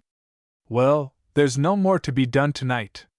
The only thing of value is that Grail called at the Fragonard. What's a country squire, only recently come to England, too, to do with the Fragonard? That is worth something. Well, Copplestone, we'd better meet in the morning at Petherton's. You be there at 10 o'clock, and I'll get Sir Cresswell Oliver to be there, too. Copplestone betook himself to his rooms in Jermyn Street. It seemed an age, several ages, since he had last seen the familiar things in them. During the few days which had elapsed since his hurried setting off to meet Bassett Oliver, so many things had happened that he felt as if he had lived a week in a totally different world. He had met death, and mystery, and what appeared to be sure evidence of deceit and cunning, and perhaps worse, fraud and crime blacker than fraud. But he had also met Audrey Grail, and it was only natural that he thought more about her than of the strange atmosphere of mystery which wrapped itself around Scarhaven. She, at any rate, was good to think upon, and he thought much as he looked over the letters that had accumulated, changed his clothes, and made ready to go and dine at his club. Already he was counting the hours which must elapse before he would go back to her. Nevertheless, Copplestone's mind was not entirely absorbed by this pleasant subject. The events of the day and of the arrival in London kept presenting themselves. And coming across a fellow club member whom he knew for a thorough man about town, he suddenly plumped him with a question. I say, he said, do you know the Fragonard Club? Of course, replied the other man. Don't you? Never even heard of it till this evening, said Copplestone. What is it? Mixed lot, answered his companion. Theatrical and music hall folk, men and women, both. Lively spot, sometimes. Like to have a look in when they have one of their nights? Very much, assented Copplestone. Are you a member? No, but I know several men who are members, said the other. I'll fix it all right. Worth going to when they've what they call a house dinner, Sunday night, of course. Thanks, said Copplestone. I suppose membership of that's confined to the profession, eh? Strictly, replied his friend. But they ain't at all particular about their guests. You'll meet all sorts of people there, from judges to jockeys, and millionairesses to milliners. Copplestone was still wondering what the Squire of Scarhaven could have to do with the Fragonard Club when he went to Mr. Petherton's office the next morning. He was late for the appointment which Gilling had made, and when he arrived Gilling had already reported all that had taken place the day before to the solicitor and to Sir Cresswell Oliver. And on that Copplestone produced the papers entrusted to him by Mr. Denny, and they all compared the handwritings afresh. There is certainly something wrong somewhere, remarked Petherton, after a time. However, we are in a position to begin a systematic inquiry. Here, he went on, drawing a paper from his desk, is a cablegram which arrived first thing this morning from New York, from an agent who has been making a search for me in the shipping lists.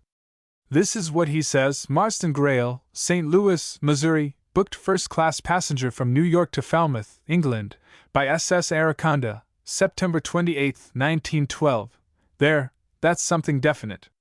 And the next thing, concluded the old lawyer, with a shrewd glance at Sir Cresswell, is to find out if the Marston Grail who landed at Falmouth is the same man whom we have recently seen. Chapter 16. In touch with the missing. Sir Cresswell Oliver took the cablegram from Petherton and read it over slowly, muttering the precise and plain wording to himself. Don't you think, Petherton, that we had better get a clear notion of our exact bearings? he said as he laid it back on the solicitor's desk. Seems to me that the time's come when we ought to know exactly where we are. As I understand it, the case is this: rightly or wrongly, we suspect the present holder of the Scarhaven estates.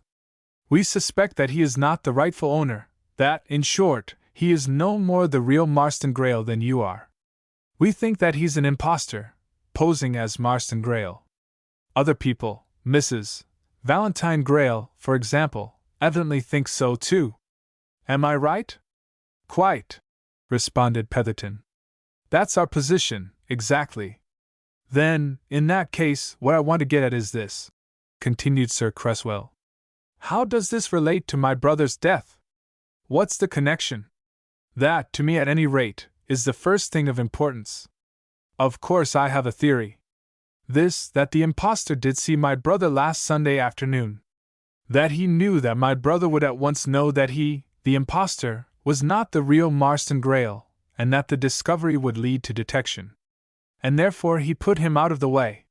He might accompany him to the top of the tower and fling him down. It's possible. Do you follow me? Precisely, replied Petherton. I, too, incline to that notion, though I've worked it out in a different fashion. My reconstruction of what took place at Scarhaven Keep is as follows. I think that Bassett Oliver met the squire, we'll call this man that for the sake of clearness, when he entered the ruins. He probably introduced himself and mentioned that he had met a Marston Greyle in America. Then the squire saw the probabilities of detection, and what subsequently took place was most likely what you suggest. It may have been that the squire recognized Bassett Oliver, and knew that he met Marston Greyle. It may have been that he didn't know him and didn't know anything until Bassett Oliver enlightened him. But either way, I firmly believe that Bassett Oliver came to his death by violence, that he was murdered. So, there's the case in a nutshell. Murdered to keep his tongue still. What's to be done, then?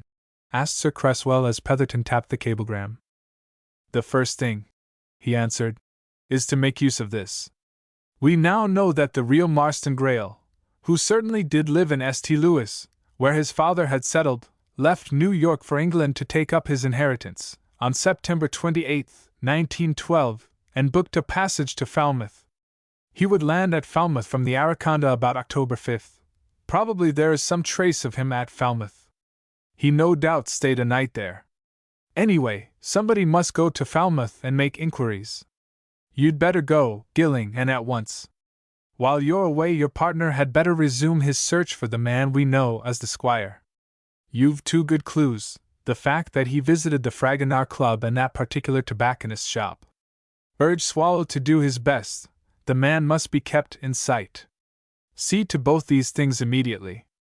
Swallow is at work already, replied Gilling.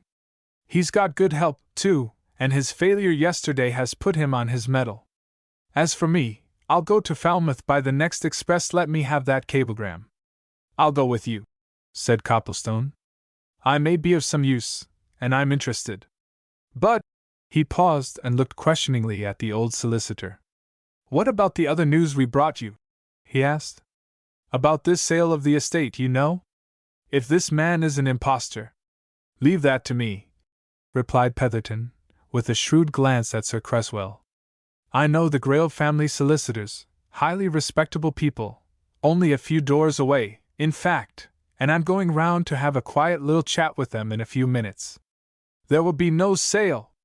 Leave me to deal with that matter, and if you young men are going to Falmouth, off you go. It was late that night when Copplestone and Gilling arrived at this far-off Cornish seaport, and nothing could be done until the following morning. To Copplestone it seemed as if they were in for a difficult task. Over 12 months had elapsed since the real Marston Greyle left America for England. He might not have stayed in Falmouth, might not have held any conversation with anybody there who would recollect him. How were they going to trace him? But Gilling, now free of his clerical attire and presenting himself as a smart young man of the professional classes type, was quick to explain that system, accurate and definite system, would expedite matters. We know the approximate date on which the Araconda would touch here, he said as they breakfasted together. As things go, it would be from October 4th to 6th, according to the quickness of her run across the Atlantic. Very well, if Marston Greyle stayed here, he'd have to stay at some hotel. Accordingly, we visit all the Falmouth hotels and examine their registers of that date, first week of October, 1912. If we find his name, good! We can then go on to make inquiries. If we don't find any trace of him, then we know it's all up. He probably went straight away by train after landing. We'll begin with this hotel first. There was no record of any Marston Greyle at that hotel, nor at the next half-dozen at which they called. A visit to the shipping office of the line to which the Araconda belonged revealed the fact that she reached Falmouth on October 5th at 10:30 in the evening, and that the name of Marston Greyle was on the list of first-class passengers. Gilling left the office in cheery mood. That simplifies matters, he said. As the Araconda reached here late in the evening, the passengers who landed from her would be almost certain to stay the night in Falmouth. So we've only to resume our round of these hotels in order to hit something pertinent. This is plain and easy work, cobblestone, no corners in it. We'll strike oil before noon. They struck oil at the very next hotel they called at, an old-fashioned house in close proximity to the harbor. There was a communicative landlord there who evidently possessed and was proud of a retentive memory, and he no sooner heard the reason of Gilling's call upon him than he bustled into activity, and produced the register of the previous year. "But I remember the young gentleman you're asking about," he remarked, as he took the book from a safe and laid it open on the table in his private room. "Not a common name, is it? He came here about 11 o'clock of the night you've mentioned. There you are, there's the entry. And there, higher up, is the name of the man who came to meet him. He came the day before, to be here when the Araconda got in." The two visitors, bending over the book, mutually nudged each other as their eyes encountered the signatures on the open page. There, in the handwriting of the letters which Mr. Denny had so fortunately preserved, was the name Marston Greyle. But it was not the sight of that which surprised them. They had expected to see it. What made them both thrill with the joy of an unexpected discovery was the sight of the signature inserted some lines above it, under date October 4th. Lest they should exhibit that joy before the landlord, they mutually stuck their elbows into each other, and immediately affected the unconcern of indifference. But there the signature was, Peter Chatfield. Peter Chatfield. They both knew that they were entering on a new stage of their quest, that the fact that Chatfield had traveled to Falmouth to meet the new owner of Scarhaven meant much, possibly meant everything. "Oh," said Gilling, as steadily as possible. "That gentleman came to meet the other, did he?" "Just so. Now what sort of man was he?" "Big, fleshy man, elderly, very solemn in manner and appearance," answered the landlord. "I remember him well. Came in about 5 o'clock in the afternoon of the 4th just after the London train arrived, and booked a room. He told me he expected to meet a gentleman from New York, and was very fidgety about fixing it up to go off in the tender to the Araconda when she came into the bay. However, I found out for him that she wouldn't be in until next evening, so of course he settled down to wait. Very quiet, reserved old fellow, never said much." "Did he go off on the tender next night?" asked Gilling. "He did, and came back with this other gentleman and his baggage, this Mr. Greyle," answered the landlord. Mr. Chatfield had booked a room for Mr. Greyle. "And what sort of man was Mr. Greyle?" inquired Gilling. "That's really the important thing. You've an exceptionally good memory, I can see that. Tell us all you can recollect about him." "I can recollect plenty," replied the landlord, shaking his head. "As for his looks, a tallish, slightly built young fellow, between, I should say, 25 and 28. Stooped a good bit. Very dark hair and eyes a good deal sunken in his face. Very pale, good-looking, good features. But ill, my sakes! He was ill!" "Ill!" exclaimed Gilling, with a glance at Copplestone. "Really ill!" "He was that ill," said the landlord, "that me and my wife never expected to see him get up that next morning. We wanted them to have a doctor, but Mr. Greyle himself said that it was nothing, but that he had some heart trouble and that the voyage had made it worse. He said that if he took some medicine which he had with him, and a drop of hot brandy and water, and got a good night's sleep, he'd be all right. And next morning he seemed better, and he got up to breakfast. But my wife said to me that if she'd seen death on a man's face, it was on his. She's a bit of a persuasive tongue, has my wife, and when she heard that these two gentlemen were thinking of going a long journey, right away to the far north, it was, I believe, she got 'em to go and see the doctor first, for she felt that Mr. Grail wasn't fit for the exertion. Did they go? Asked Gilling. They did. I talked, myself, to the old gentleman, replied the landlord. And I showed them the way to our own doctor, Dr. Trethaway. And as a result of what he said to them, I heard them decide to break up their journey into stages, as you might term it. They left here for Bristol that afternoon, to stay the night there. You're sure of that, Bristol? Asked Gilling. Ought to be, replied the landlord, with laconic assurance. I went to the station with them and saw them off. They booked to Bristol, anyway, first class. Gilling looked at his companion. I think we'd better see this Dr. Trethaway, he remarked. Dr. Trethaway, an elderly man of grave manners and benevolent aspect, remembered the visit of Mr. Marston Grail well enough when he had turned up its date in his case book. He also remembered the visitor's companion, Mr. Chatfield, who seemed unusually anxious and concerned about Mr. Grail's health. And as to that, continued Dr. Trethaway, I learnt from Mr. Grail that he had been seriously indisposed for some months before setting out for England. The voyage had been rather a rough one. He had suffered much from seasickness, and in his state of health, that was unfortunate for him. I made a careful examination of him, and I came to the conclusion that he was suffering from a form of myocarditis which was rapidly assuming a very serious complexion. I earnestly advised him to take as much rest as possible, to avoid all unnecessary fatigue and all excitement, and I strongly deprecated his traveling in one journey to the north, whither I learned he was bound. On my advice, he and Mr. Chatfield decided to break that journey at Bristol, at Birmingham, and at Leeds. By so doing, you see, they would only have a short journey each day, and Mr. Grail would be able to rest for a long time at a stretch. But I formed my own conclusions. And they were, what? Asked Gilling. That he would not live long, said the doctor.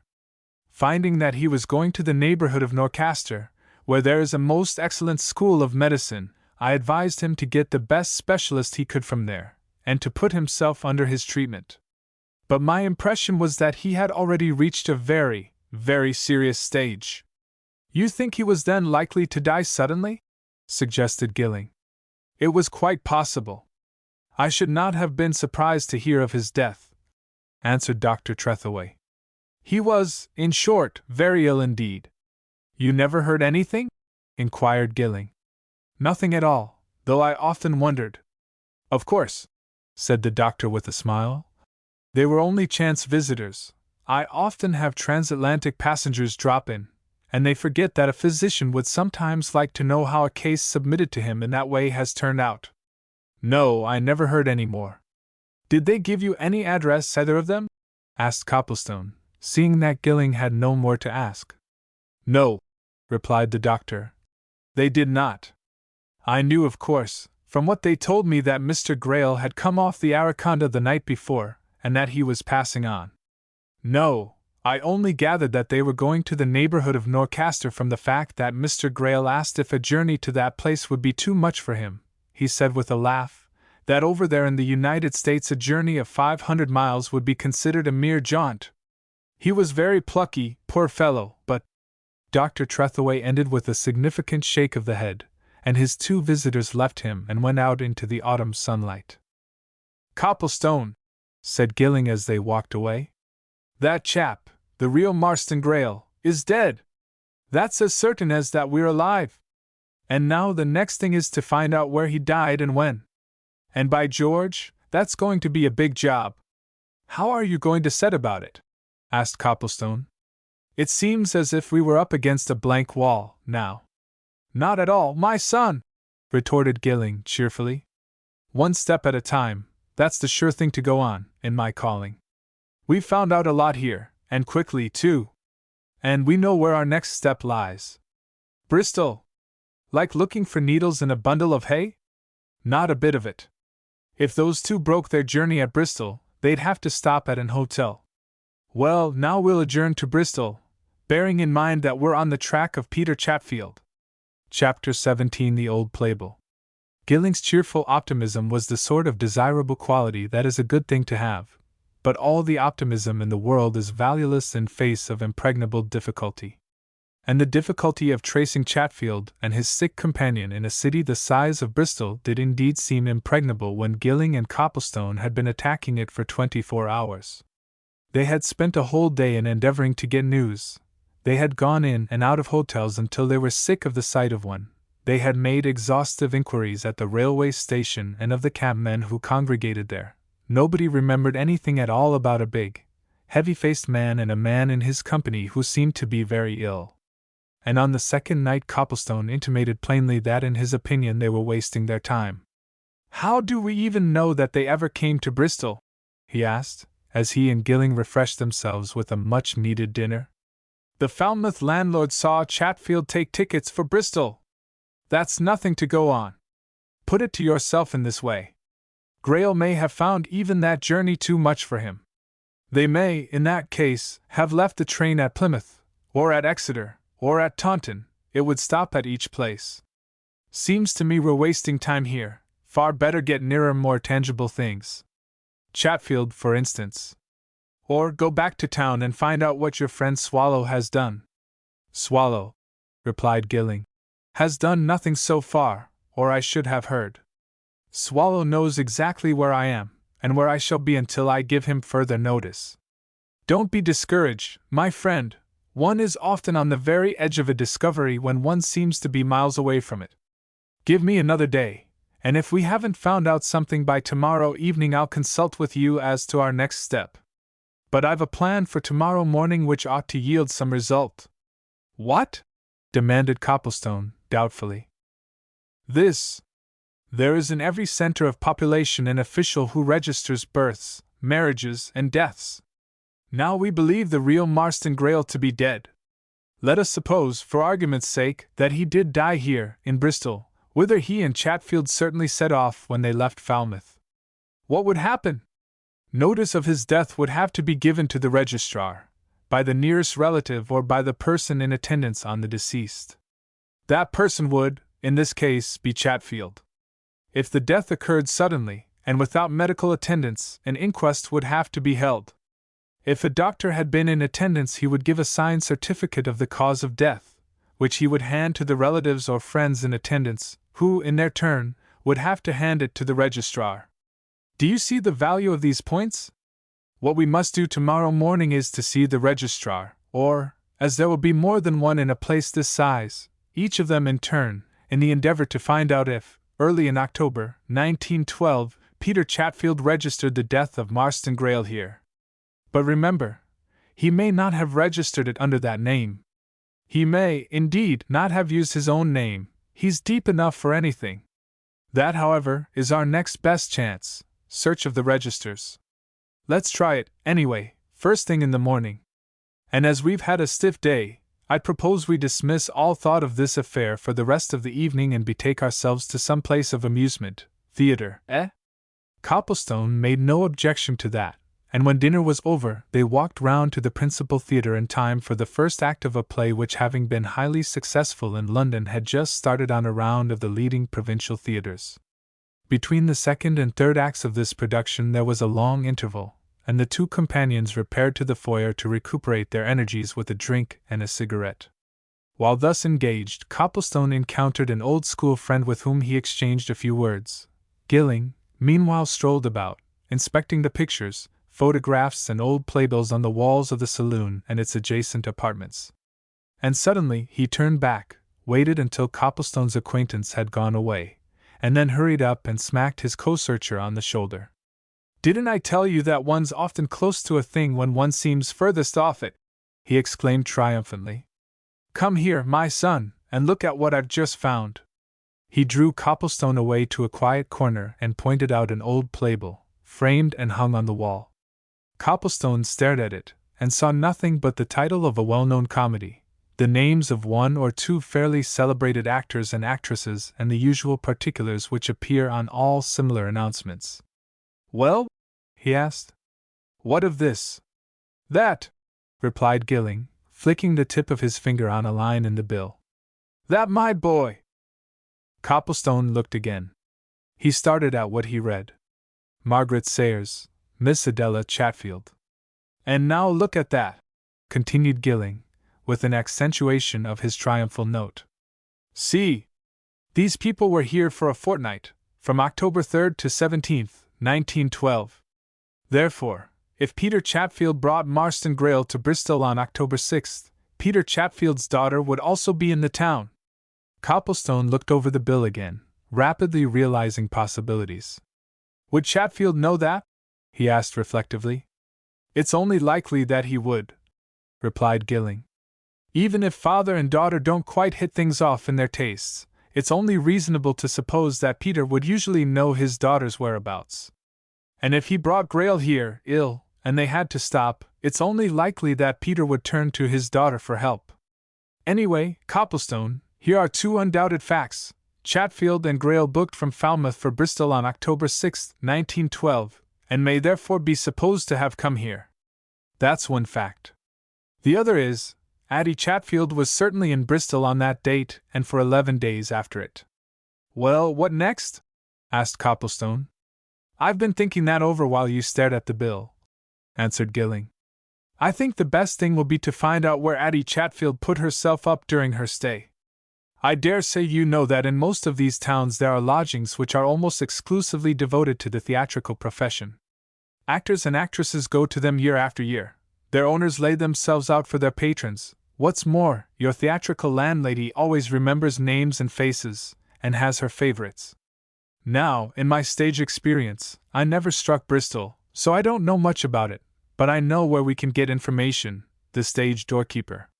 He'll tell us where the recognized lodgings are, and then we must begin a round of inquiry. When? Just now, my boy, and a good time too, as you'll see. Why? Asked Copplestone. Best hour of the evening, replied Gilling with glib assurance. Landladies enjoying an hour of ease before beginning to cook supper for their lodgers, now busy on the stage. Always ready to talk, theatrical landladies, when they've nothing to do. Trust me for knowing the ropes. Come round to the stage door and let's ask the keeper a question or two. But before they had quitted the foyer, an interruption came in the shape of a shrewd-looking gentleman in evening dress, who wore his opera hat at a rakish angle and seemed to be very much at home as he strolled about, hands in pockets, looking around him at all and sundry. He suddenly caught sight of Gilling, smiled surprisedly and expansively, and came forward with outstretched hand. Bless our hearts, is it really yourself, dear boy? Exclaimed this apparition. Really, now? And what brings you here? God bless my soul and eyes! Why, I haven't seen you this. How long is it, dear boy? 3 years, answered Gilling, promptly clasping the outstretched hand. But what are you doing here, boss, eh? Lessie's manager, dear boy, nice job, too, whispered the other. Been here 2 years, good berth. He deftly steered Gilling towards the refreshment bar, and glanced out of his eye corner at Copplestone. Friend of yours? He suggested hospitably. Introduce us, dear boy. My name is the same as before, you know. Mr. Copplestone, Mr. Montmorency, said Gilling. Mr. Montmorency, Mr. Copplestone. Servant, sir, said Mr. Montmorency. Pleased to meet any friend of my friend.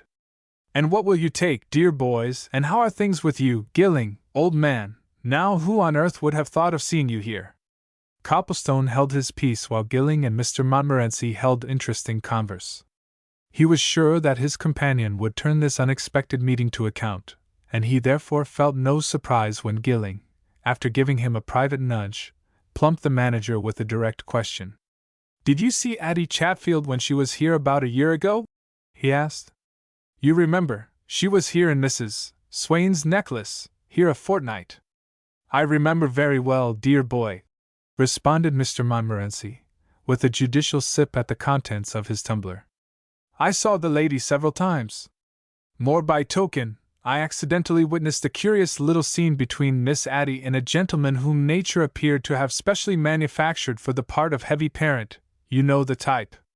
One morning when that company was here, I happened to be standing in the vestibule, talking to the box office man, when a large, solemn-faced individual, Quakerish in attire, and evidently not accustomed to the theater, walked in and peered about him at our rich carpets and expensive fittings, pretty much as if he was appraising their value. At the same time, I observed that he was in what one calls a state, a little, perhaps a good deal, upset about something. Wherefore I addressed myself to him in my politest manner and inquired if I could serve him. Thereupon he asked if he could see Miss Adela Chatfield on very important business. Now I wasn't going to let him see Miss Addie, for I took him to be a man who might have a writ about him, or something nasty of that sort.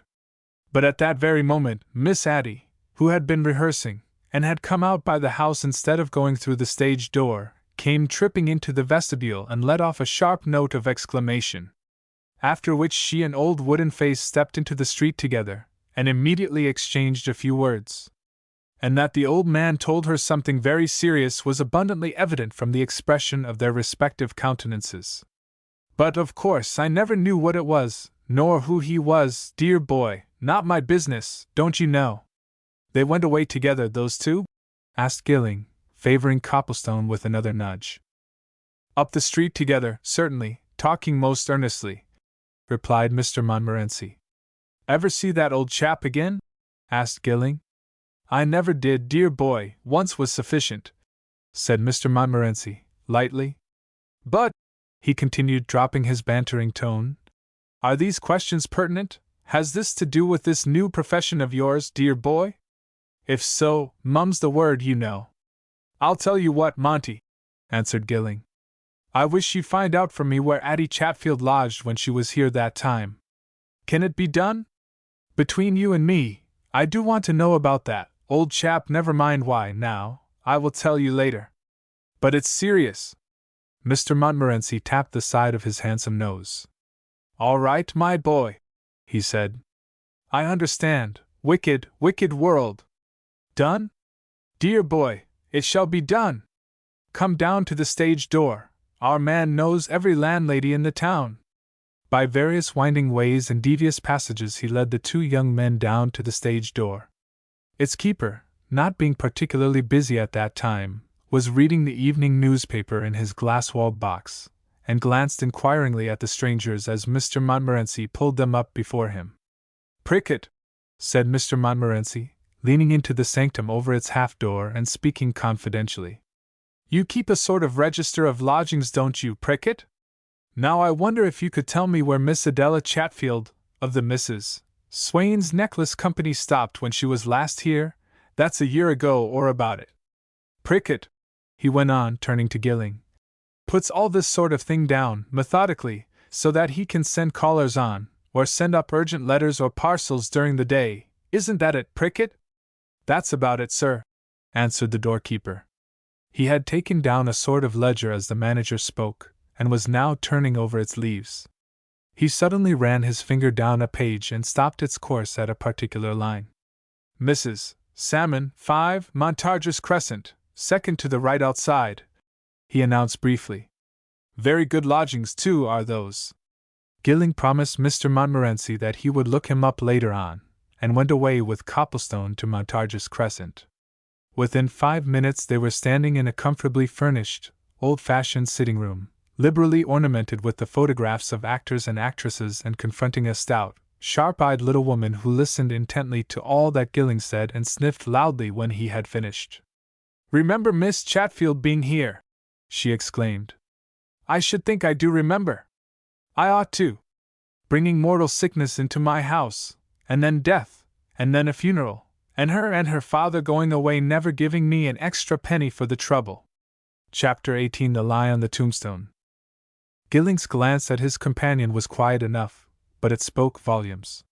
Here, by sheer chance, was such a revelation as they had never dreamed of hearing. Here was the probable explanation of at least half the mystery. He turned composedly to the landlady. I've already told you who and what I am, he said, pointing to the card which he had handed to her. There are certain mysterious circumstances about this affair which I want to get at. What you've said just now is abundant evidence that you can help. If you do and will help, you'll be well paid for your trouble. Now you speak of sickness, death, a funeral. Will you tell us all about it? I never knew there was any mystery about it, answered the landlady, as she motioned her visitors to seat themselves. It was all above board as far as I knew. Of course, I've always been sore about it. I'd a great deal of trouble, and as I say, I never got anything for it, that is, anything extra. And me doing it really to oblige her and her father. They brought a sick man here? Suggested Gilling. I'll tell you how it was, said Mrs. Salmon, seating herself and showing signs of a disposition to confidence. Miss Chatfield, she'd been here, I think 3 days that time. I'd had her once before a year or two previous. One morning, I'm sure it was about the 3rd day that the Swain Necklace Company was here, she came in from rehearsal in a regular take-on. She said that her father had just called on her at the theater. She said he'd been to Falmouth to meet a relation of theirs who'd come from America and had found him to be very ill on landing, so ill that a Falmouth doctor had given strict orders that he mustn't travel any further than Bristol, on his way wherever he wanted to go.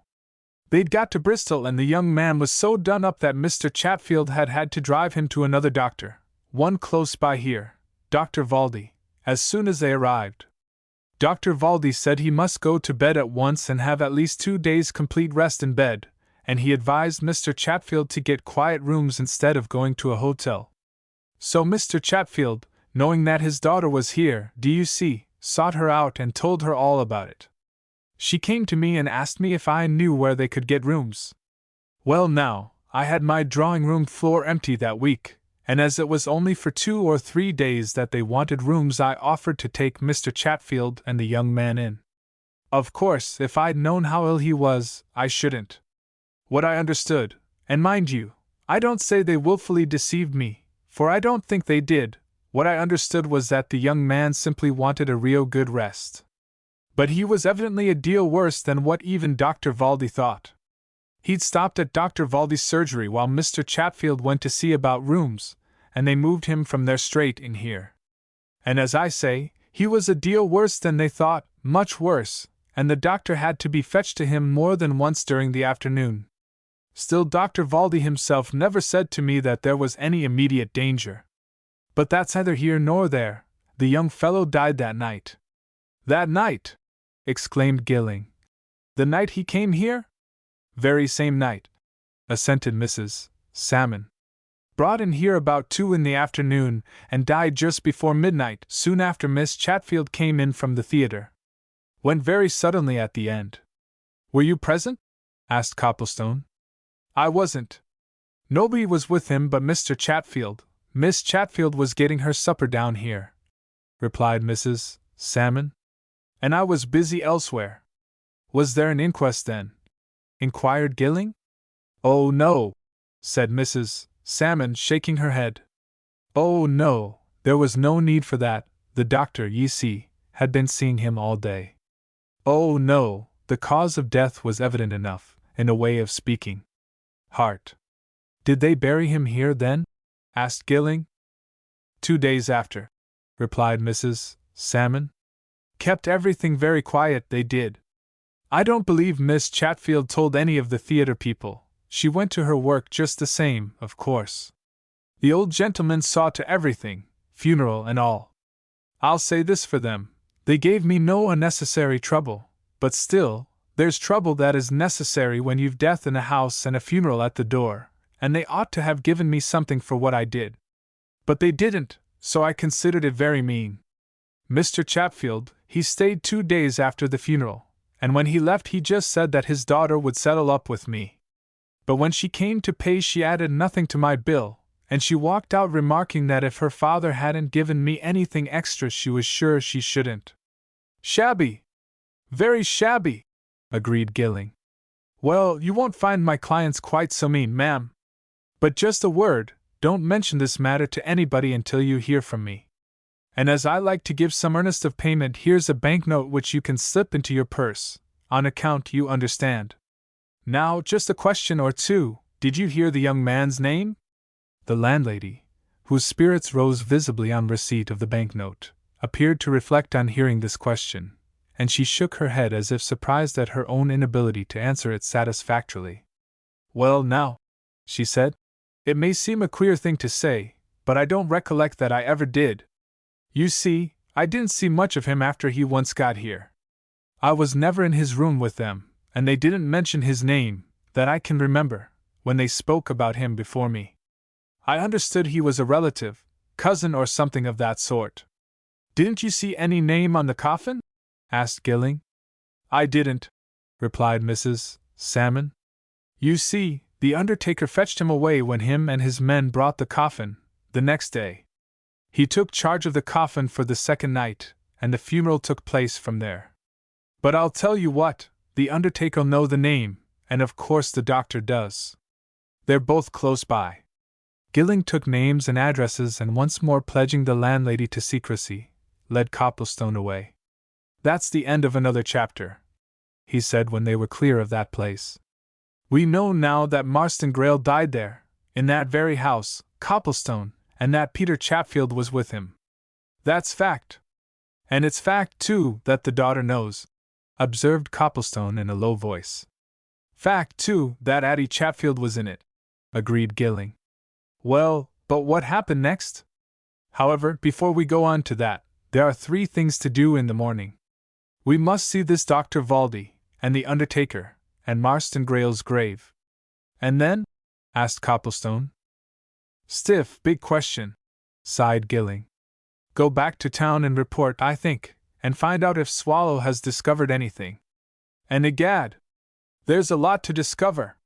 For you see, we're already certain that at the stage at which we've arrived a conspiracy began. Conspiracy between Chatfield, his daughter, and the man who's been passing himself off as Marston Greyle. Now, who is the man?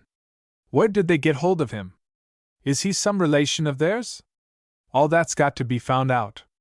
Of course, their object is very clear. Marston Greyle, the real Simon Pure, was dead on their hands. His legal successor was his cousin, Miss Audrey. Chatfield knew that when Miss Audrey came into power, his own reign as steward of Scarhaven would be brief. And so, but the thing is so plain that one needn't waste breath on it. And I tell you what's plain too, Copplestone, Miss Audrey Greyle is the lady of Scarhaven. Good luck to her. You'll no doubt be glad to communicate the glad tidings. Copplestone made no answer. He was utterly confounded by the recent revelations and was wondering what the mother and daughter in the little cottage so far away in the grey north would say when all these things were told them.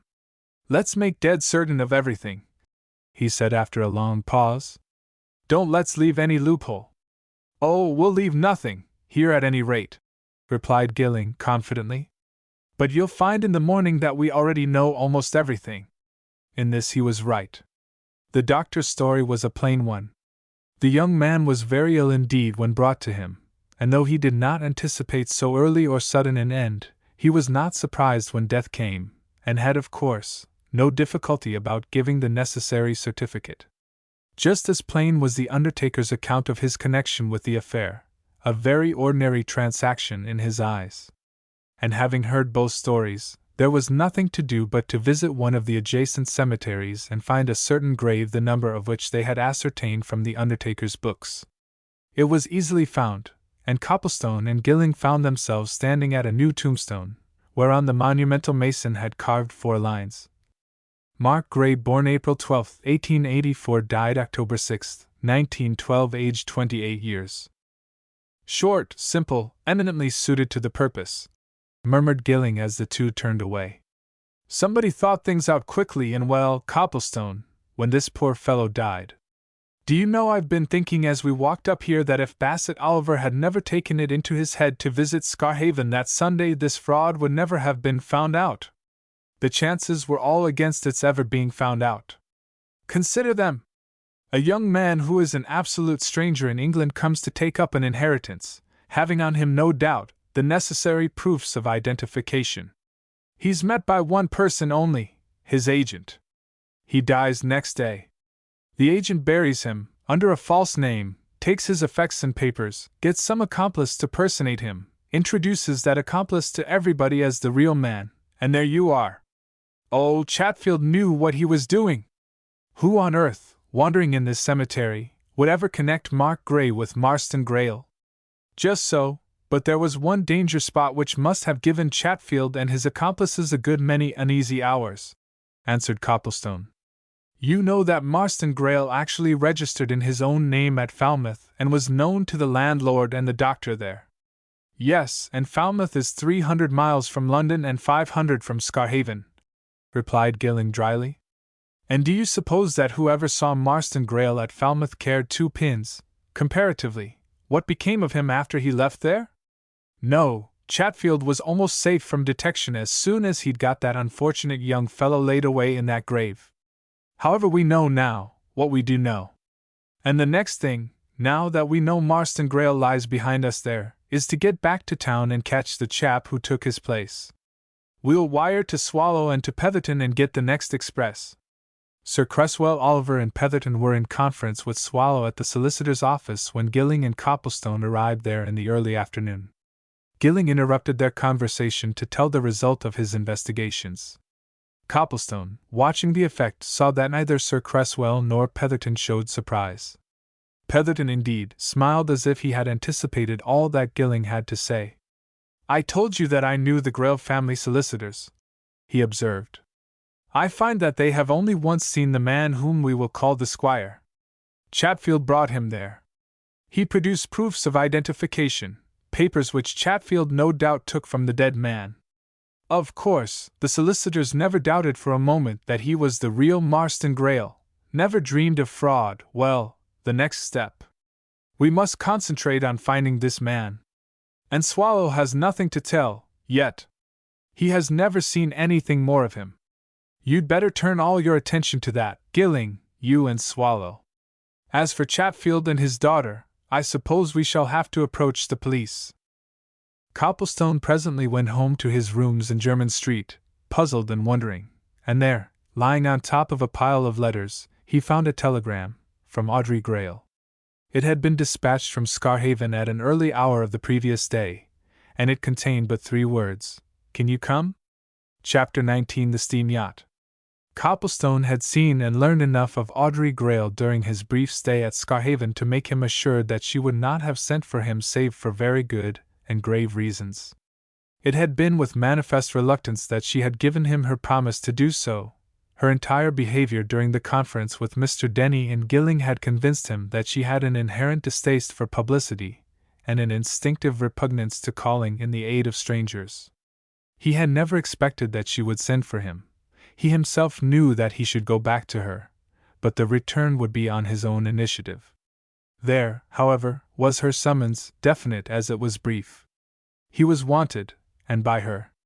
And without opening one of his letters, he snatched up the whole pile, thrust it into his pocket, hurriedly made some preparation for his journey, and raced off to King's Cross. He fumed and fretted with impatience during the 6 hours' journey down to Norcaster. It was 10 o'clock when he arrived there, and as he knew that the last train to Scarhaven left at 9:30, he hurried to get a fast motor car that would take him over the last 20 miles of his journey. He had wired to Audrey from Peterborough, telling her that he was on his way and should motor out from Norcaster, and when he had found a car to his liking he ordered its driver to go straight to Mrs. Greyle's cottage, close by Scarhaven Church. And just then he heard a voice calling his name, and turning saw, running out of the station, a young, athletic-looking man, much wrapped and cloaked, who waved a hand at him and whose face he had some dim notion of having seen before. "Mr. Copplestone?" panted the new arrival, coming up hurriedly. "I almost miss you. I got on the wrong platform to meet your train. You don't know me, though you may have seen me at the inquest on Mr. Bassett Oliver the other day. My name's Vickers, Guy Vickers." "Yes?" said Copplestone. "And I'm a solicitor here in Norcaster," answered Vickers.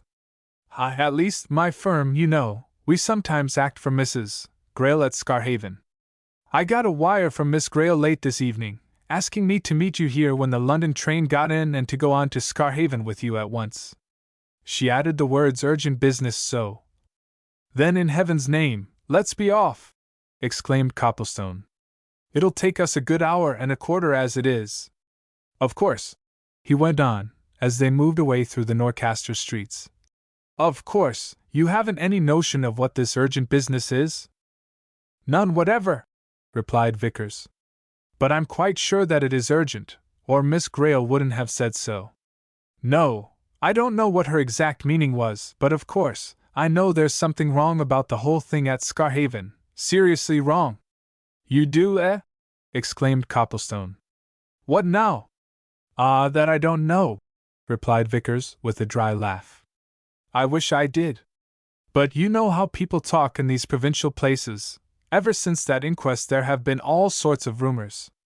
Every club and public place in Norcaster has been full of talk, gossip, surmise, speculation. Naturally. But about what? Asked Copplestone. Squire Grayle, of course, said the young solicitor. That inquest was enough to set the whole country talking. Everybody thinks, they couldn't think otherwise, that something is being hushed up. Everybody's agog to know if Sir Cresswell Oliver and Mr. Petherton are applying for a reopening of the inquest. You've just come from town, I believe. Did you hear anything? Copplestone was wondering whether he ought to tell his companion of his own recent discoveries. Like all laymen, he had an idea that you can tell anything to a lawyer, and he was half-minded to pour out the whole story to Vickers, especially as he was Mrs. Grayle's solicitor. But on second thoughts he decided to wait until he had ascertained the state of affairs at Scarhaven. I didn't hear anything about that, he replied. Of course, that inquest was a mere travesty of what such an inquiry should have been. Oh, an utter farce, agreed Vickers. However, it produced just the opposite effect to that which the wire pullers wanted. Of course, Chatfield had squared that jury. But he forgot the press, and the local reporters were so glad to get hold of what was really spicy news that all the Norcaster and Northborough papers have been full of it. Everybody's talking of it. As I said, people are asking what this evidence from America is. Why was there such mystery about the whole thing, and so on. And since then, everybody knows that Squire Grayle has left Scarhaven. Have you seen Mrs. or Miss Grayle since the inquest? Asked Copplestone, who was anxious to keep off subjects on which he might be supposed to possess information. Have you been over there?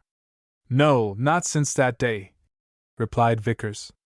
And I don't care how soon we do see them, for I'm a bit anxious about this telegram. Something must have happened. Copplestone looked out of the window on his side of the car. Already they were clear of the Norcaster streets, and on the road which led to Scarhaven. That road ran all along the coast, often at the very edge of the high, precipitous cliffs, with no more between it and the rocks far beneath than a low wall. It was a road of dangerous curves and corners which needed careful negotiation even in broad daylight, and this was a black, moonless, and starless night. But Copplestone had impressed upon his driver that he must get to Scarhaven as quickly as possible, and he and his companion were both so full of their purpose that they paid no heed to the perpetual danger which they ran as the car tore round perfections and down deep cuts at a speed which at other times they would have considered suicidal. And at just under the hour they ran on the level stretch by the Admiral's Arms, and looking down at the harbor saw the lighted portholes of some ship which lay against the south quay, and on the quay itself men moving about in the glare of lamps. What's going on there? Said Vickers. Late for a vessel to be loading at a place like this where time's of no great importance. Copplestone offered no suggestion. He was hotly impatient to reach the cottage, and as soon as the car drew up at its gate he burst out, bade the driver wait, and ran eagerly up to the path to Audrey, who opened the door as he advanced. In another second he had both her hands in his own, and kept them there. You're all right? He demanded in tones which made clear to the girl how anxious he had been. There's nothing wrong, with you or your mother, personally, I mean? You see, I didn't get your wire until this afternoon, and then I raced off as quick. I know, she said, responding a little to the pressure of his hands. I understand. You may be sure I shouldn't have wired if I hadn't felt it absolutely necessary. Somebody was wanted, and you'd made me promise, and so, yes, she continued, drawing back as Vickers came up. We are all right, personally, but there's something very wrong indeed somewhere. Will you both come in and see Mother? Mrs. Grayle, looking worn and ill, appeared just then in the hall, and called to them to come in. She preceded them into the parlor, and turned to the young men as soon as Audrey closed the door. "I'm more thankful to see you gentlemen than I've ever been in my life, for anything," she said. "Something is happening here which needs the attention of men. We women can't do anything. Let me tell you what it is. Yesterday morning, very early, the squire's steam yacht, the Pike, was brought into the inner harbor and moored against the quay just opposite the park gates. We, of course, could see it, and as we knew he had gone away, we wondered why it was brought in there. After it had been moored, we saw that preparations of some sort were being made. Then men, estate laborers, began coming down from the house, carrying packing cases, which were taken on board. And while this was going on, Mrs. Peller, the housekeeper, came hurrying here, in a state of great consternation. She said that a number of men, sailors and estate men, were packing up and removing all the most valuable things in the house, the finest pictures, the old silver, the famous collection of china which Stephen John Grail made, and spent thousands upon thousands of pounds in making, the rarest and most valuable books out of the library, all sorts of things of real and great value. Everything was being taken down to the Pike, and the estate carpenter, who was in charge of all this, said it was by the squire's orders, and produced to Mrs. Peller his written authority. Of course, Mrs. Peller could do nothing against that, but she came hurrying to tell us, because she, like everybody else, is much exercised by these recent events. And so Audrey and I pocketed our pride, and went to see Peter Chatfield. But Peter Chatfield, like his master, had gone. He had left home the previous evening, and his house was locked up. Copplestone and Vickers exchanged glances, and the young solicitor signed Mrs. Grail to proceed. Then, she added, to add to that, as we came away from Chatfield's house, we met Mr. Elkin, the bank manager from Norcaster. He had come over in a motor car to see me, privately. He wanted to tell me, in relation to all these things, that within the last few days the Squire and Peter Chatfield had withdrawn from the bank the very large balances of two separate accounts. One was the Squire's own account, in his name, the other was an estate account, on which Chatfield could draw. In both cases the balances withdrawn were of very large amount. Of course, as Mr. Elkin pointed out, it was all in order, and no objection could be raised. But it was unusual, for a large balance had always existed on both these accounts. And Mr. Elkin added, so many strange rumors are going about Norcaster and the district, that he felt seriously uneasy, and thought it his duty to see me at once. And now, what is to be done? The house is being stripped of the best part of its valuables, and in my opinion when that yacht sails it will be for some foreign port. What other object can there be in taking these things away? Of course, as nothing is entailed, and there are no heirlooms, everything is absolutely the Squire's property, so… Copplestone, who had been realizing the serious significance of these statements, saw that it was time to speak, if energetic methods were to be taken at once. I'd better tell you the truth, he said, interrupting Mrs. Grail. I might have told you, Vickers, as we came along, but I decided to wait until we got here and found out how things were. Mrs. Grail, the man you speak of as the Squire, is no more the owner of Scarhaven than I am. He is not Marston Grail at all. The real Marston Grail, who came over from America, died the day after he landed, in lodgings at Bristol to which Peter Chatfield and his daughter had taken him, and he is buried in a Bristol cemetery under the name of Mark Gray. Gilling and I found that out during these last few days. It's an absolute fact. So the man who has been posing here as the rightful owner is an impostor. A dead silence followed this declaration. The mother and daughter, after one long look at Copplestone, turned and looked at each other. But Vickers, quick to realize the situation, started from his seat, with evident intention of doing something. That's the truth? He exclaimed, turning to Copplestone. No possible flaw in it? None, replied Copplestone. It's sheer fact. Then in that case, said Vickers, Miss Grail is the owner of Scarhaven, of everything in the house, of every stick, stone and pebble, about the place. And we must act at once.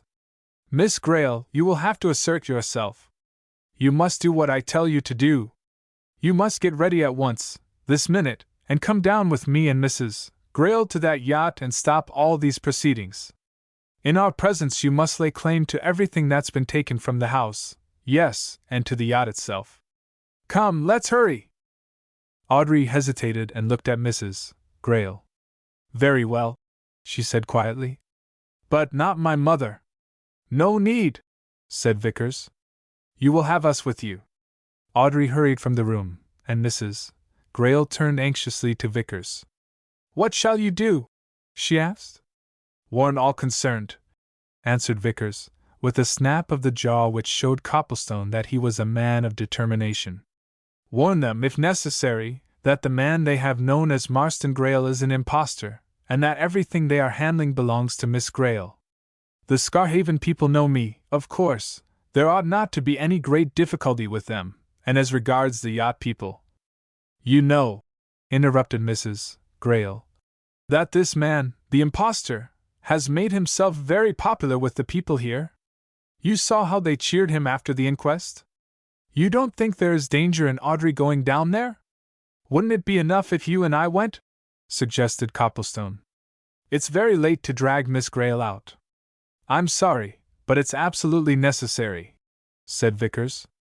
If your story is true, I mean, of course, since it is true, Miss Grail is owner and mistress, and she must be on the spot. It's all we can do, anyway, he continued, as Audrey, wrapped in a big ulster, came back to the parlor. Even now we may be too late. And if that yacht once sails away from here. There were signs that the yacht's departure was imminent when they went down to the south quay and came abreast of her. The lights on the shore were being extinguished. The estate laborers were gone. Only 2 or 3 sailors were busy with ropes and gear. And Vickers hurried his little party up a gangway and on to the deck. A hard-faced, keen-eyed man, evidently in authority, came forward. Are you the captain of this vessel? Demanded Vickers in tones of authority. You are? I am Mr. Vickers, solicitor of Norcaster. I give you formal warning that the man you have known as Marston Grail is not Marston Grail at all, but an impostor. All the property which you have removed from the house, and now have on this vessel, belongs to this lady, Miss Audrey Grail, lady of the Manor of Scarhaven. It is at your peril that you move it, or that you cause this vessel to leave this harbor. I claim the vessel and all that is on it on behalf of Miss Grail. The man addressed listened in silent attention, and showed no sign of any surprise. As soon as Vickers had finished he turned, hurried down a stairway, remained below for a few minutes, and came up again. Will you kindly step this way, Miss Grail and gentlemen? He said politely. You must remember that I am only a servant. If you will come down. He led them down the stairs, along a thickly carpeted passage, and opened the door of a lighted saloon. All unthinking, the 3 stepped in, to hear the door closed and locked behind them. Chapter 20 The Courteous Captain. Vickers sprang back at that door as the sharp click of the turning key caught his ear, and Copplestone, preceding him and following Audrey, who had advanced fearlessly into the cabin, pulled himself up with a sudden, sickening sense of treachery.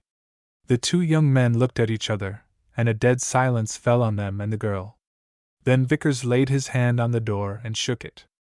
Locked in, he muttered with a queer glance at his companions. What does that mean? Nothing good, growled Copplestone, who was secretly cursing his own folly in allowing Audrey to leave the quay. We're trapped, that's what it means. Why we're trapped isn't a question that matters very much under the circumstances. The serious thing is that we certainly are trapped. Vickers turned to Audrey. My fault, he said contritely. All my fault. But I meant it for the best, it was the thing to do, and who on earth could have foreseen this? Look here, we've got to think pretty quick, Copplestone, that captain, now? Has he done this on his own hook, or is there somebody on board who's at the top of things? I don't see any good in thinking quick, or asking oneself questions, replied Copplestone. We're locked in here. We've got Miss Grail into this mess, and her mother will be anxious and alarmed. I wish we'd let this confounded yacht go where it liked before ever we... Don't! Broke in Audrey. That's no good. Mr. Vickers certainly did what he felt to be best, and who could foresee this? And I'm not afraid, and as for my mother, If we don't return very soon, why, she knows where we are and there are police in Scarhaven, and— How long are we going to be where we are? Asked Copplestone, grimly. The thing's moving. There was no doubt of that very pertinent fact. Somewhere beneath them, machinery began to work. Above them there was hurry and scurry as ropes and stays were thrown off. But so beautifully built was that yacht, and so almost soundproof the luxurious cabin in which they were prisoners, that little of the noise of departure came to them.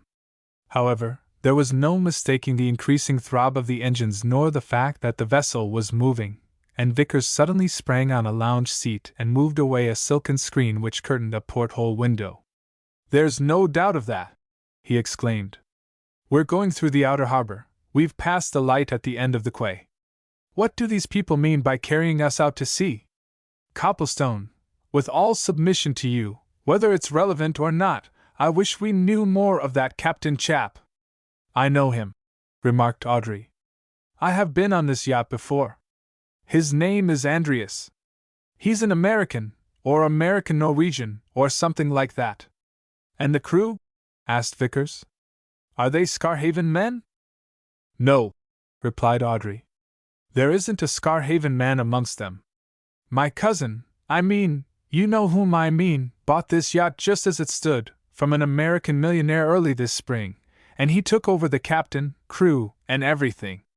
"So we're in the hands of strangers," exclaimed Vickers, while Copplestone dug his hands into his pockets and began to stamp about. "I wish I'd known all that before we came on board." "But what harm can they do us?"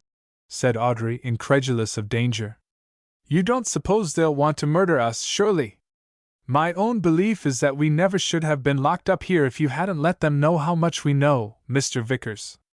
"Let them? I don't understand," said Vickers, turning a puzzled glance on her. "Why," replied Audrey with a laugh which convinced both men of her fearlessness, "you let the captain see that we know a great deal, and he thereupon ran downstairs, presumably to tell somebody of what you said. And here's the result." "You think, then," suggested Vickers. "You think that?" "I think the somebody, whoever he is, wants to know exactly how much we do know," answered Audrey with another laugh. "And so we're being carried off to be cross-examined, at somebody's leisure. Let's hope they won't use thumbscrews and that sort of thing.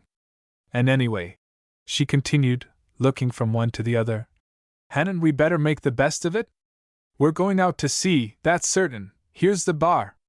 A sudden lifting of the thickly carpeted floor, a dip to the left, another to the right, a plunge forward, a drop back, then a settling down to a steady persistent roll, showed her companions that Audrey was right. The yacht was crossing the bar which lay at the mouth of Scarhaven Bay. Outside that lay the North Sea, and Copplestone suddenly wondered which course the vessel was going to take, north, east, or south. But before he could put his thoughts into words, the door was suddenly unlocked, and Captain Andreas, suave, polite, deprecating, walked into the cabin. "A thousand pardons, and 2 words of explanation," he exclaimed, as he executed a deep bow to his lady prisoner. "First, Miss Grayle, I have sent a message to your mother that you are quite safe and will join her in due course. Second, this is merely a temporary detention. You shall all be landed, all in good time." Vickers, as a legal man, assumed his most professional air. "Do you know what you are rendering yourself liable to, sir, by detaining us at all?" he demanded. "An action." Captain Andreas bowed again assumed his deprecating smile. He waved the 2 men to seats and himself took a chair with his back to the door by which he entered. "My dear sir," he said courteously, "you forget that I am but a servant. I am under orders. However, I give my word that no harm shall come to you, that you shall be treated with every polite attention, and that you shall be landed." "When and where?" asked Vickers. "Tomorrow, certainly," replied Andreas. "As to where, I cannot exactly say. But where you will be in touch with, shall we say civilization?"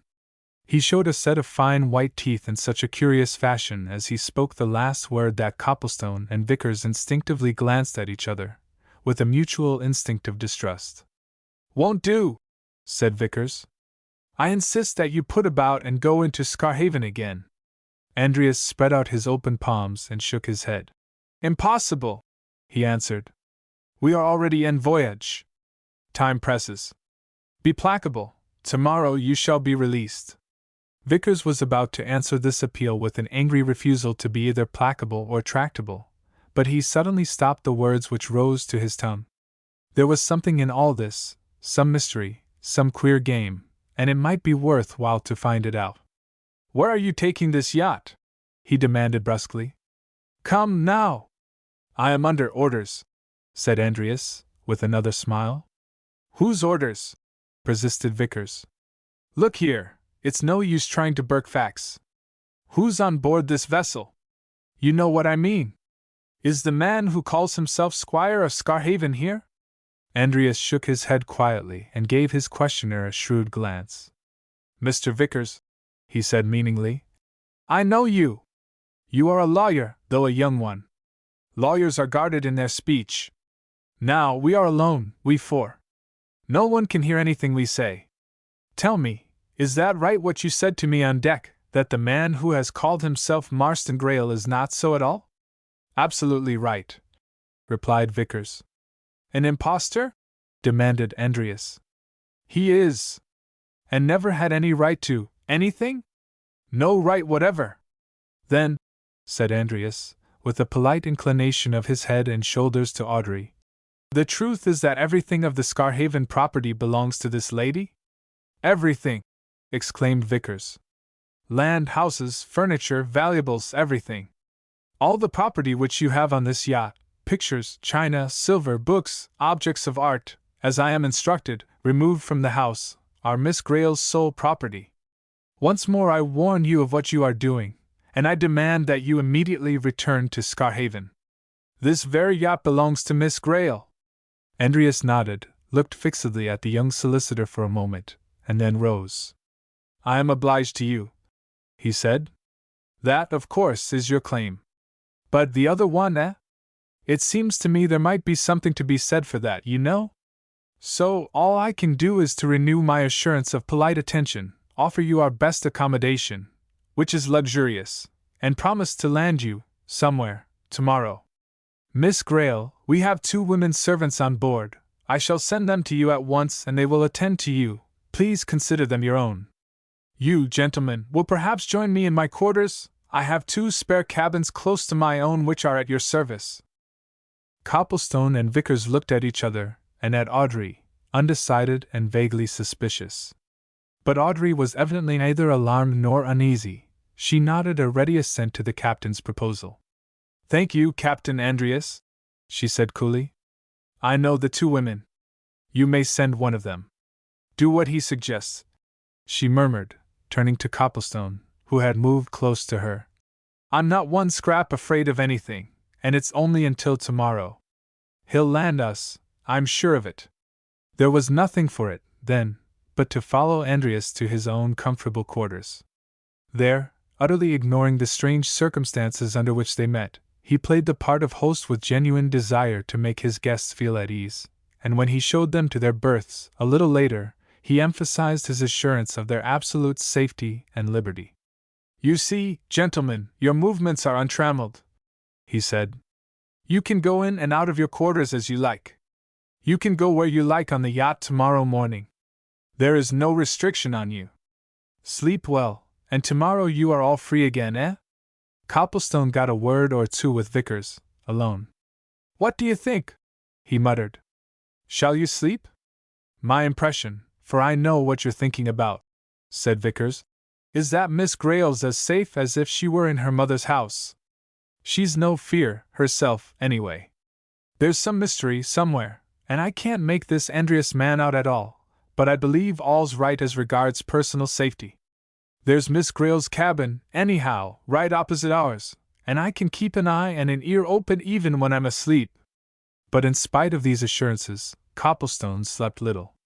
He was up, dressed, and on deck by sunrise, staring around him in a fresh autumn morning to get some notion of the yacht's whereabouts, and he had just managed to make out a mere filmy line of land far to the westward when Audrey appeared at his elbow. There was no one of any importance near them, and Copplestone impulsively seized her hands.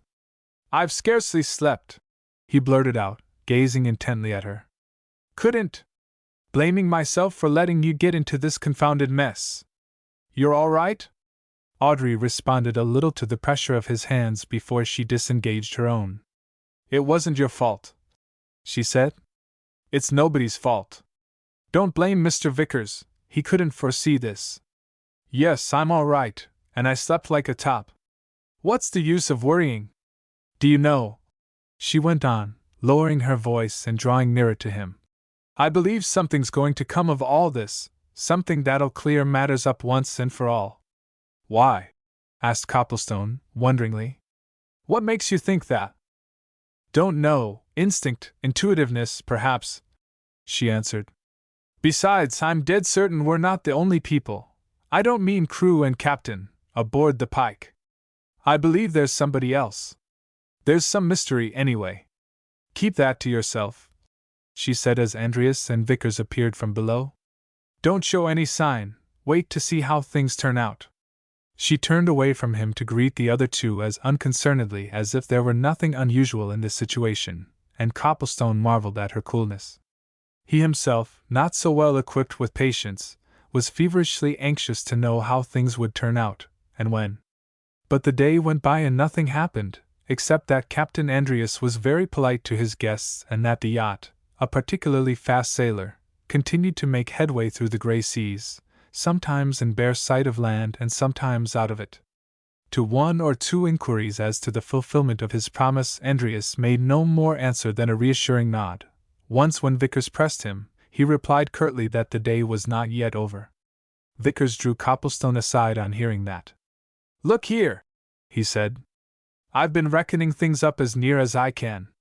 I make out that we've been running due north, or northeast ever since we left Scarhaven last night. I reckon, too, that this vessel makes quite 22 or 3 knots an hour. We must be off the extreme northeast coast of Scotland. And night's coming on. There are ports there that he can put into, said Copplestone. The thing is, will he keep his promise? Remember, he must know very well that if we once land anywhere within reach of a telegraph office, we can wire particulars about him to every port in the world if we like, and he's got to go somewhere, eventually, you know. Vickers shook his head as if this were a problem he would give up. It was beyond him, he said, to even guess at what Andreas was after, or what was going to happen. And nothing did happen until, as the three prisoners sat at dinner with their polite jailer, the Pike came to a sudden stop and hung gently on a quiet sea. Andreas looked up and smiled. A pleasant night for your landing, he remarked. Don't hurry, but there will be a boat ready for you as soon as dinner is over. And where are we? Asked Vickers. That, my dear sir, you will see when you land, replied Andreas. You will, at any rate, be quite comfortable for the night, and in the morning, I think, you will be able to journey, wherever you wish to go to. There was something in the smile which accompanied the last words which made Copplestone uneasy. But the prospect of regaining their liberty was too good, he kept his own counsel. And half an hour later, he, Audrey and Vickers stood on deck, looking down on a boat alongside, in which were 2 or 3 of the crew and a man holding a lantern. In front was the dark sea, and ahead a darker mass which they took to be land. You won't tell us what this place is? Said Vickers as he was about to follow the others into the boat. It's on the mainland, of course? The morning light, my good sir, will show you everything, replied Andreas. Be content that I have kept my promise, you have come off luckily, he added with a significant look. Vickers felt a strange sense of alarm as the boat left the yacht. He noticed 2 or 3 suspicious circumstances. As soon as they got away, he saw that all the yacht's lights had been or were being darkened or entirely obscured. At a dozen boat lengths they could see her no more. Then a boat, swiftly pulled, past them in the darkness, evidently coming from the shore to which they were being taken. It, too, carried no light. Nor were there any lights on the shore itself. All there was in utter blackness. They were on the shingle within a quarter of an hour. Within a minute or two the yachtsman had helped all 3 onto the beach, had carried up certain boxes and packages which had been placed in the boat, had set down the lighted lantern, jumped into the boat again and vanished in the darkness. And in the silence, broken only by the drip of water from the retreating oars, and by the scarcely noticed ripple of the waves, Audrey voiced exactly what her two companions felt. "Andreas has kept his word, and cheated us. We're stranded!" From somewhere out of the darkness came a groan, deep and heartfelt, as if in entire agreement with Audrey's declaration. That it proceeded from a human being was evident enough, and Vickers hastily snatched up the lantern and strode in the direction from which it came. And there, seated on the shingle, his whole attitude one of utter dejection and misery, the three castaways found a sharer of their sorrows, Peter Chatfield. Chapter 21 Marooned. To each of these three young people this was the most surprising moment which life had yet afforded. It was an astonishing thing to find a fellow mortal there at all, but to find that mortal was the Scarhaven estate agent was literally short of marvelous. What was also astounding was to see Chatfield's only too evident distress. Swathed in a heavy, old-fashioned ulster, with a plaid shawl round his shoulders and a deerstalker hat tied over head and ears with a bandana handkerchief, he sat on the beach nursing his knees, slightly rocking his fleshy figure to and fro and moaning softly with the regularity of a minute bell. His eyes were fixed on the dark expanse of waters at his feet. His lips, when he was not moaning, worked incessantly. As he rocked his body, he beat his toes on the shingle. Clearly, Chatfield was in a bad way mentally. That he was not so badly off materially was made evident by the presence of a half-opened kit bag which obviously contained food and a bottle of spirits. For any notice that he took of them, Audrey, Vickers, and Copplestone might have been no more than the pebbles on which they stood. In spite of the fact that Vickers shone the light on his fat face, and that three inquisitive pairs of eyes were trained on it, Chatfield continued to stare moodily and disgustedly out to sea and to take no notice of his gratuitous company. And so utterly extraordinary was his behavior and attitude that Audrey suddenly and almost involuntarily stepped forward and laid a hand on his shoulder. "Mr. Chatfield!" she exclaimed. "What's the matter? Are you ill?" The emphasis which she gave to the last word roused some quality of Chatfield's subtle intellect. He flashed a swift look at his questioner, a look of mingled contempt and derision, spiced with a dash of sneering humor. And he found his tongue. "Ill!" he snorted. "Ill! She asks if I'm ill, me, a respectable man what's maltreated and robbed before his own eyes by them as ought to fall in humble gratitude at his feet.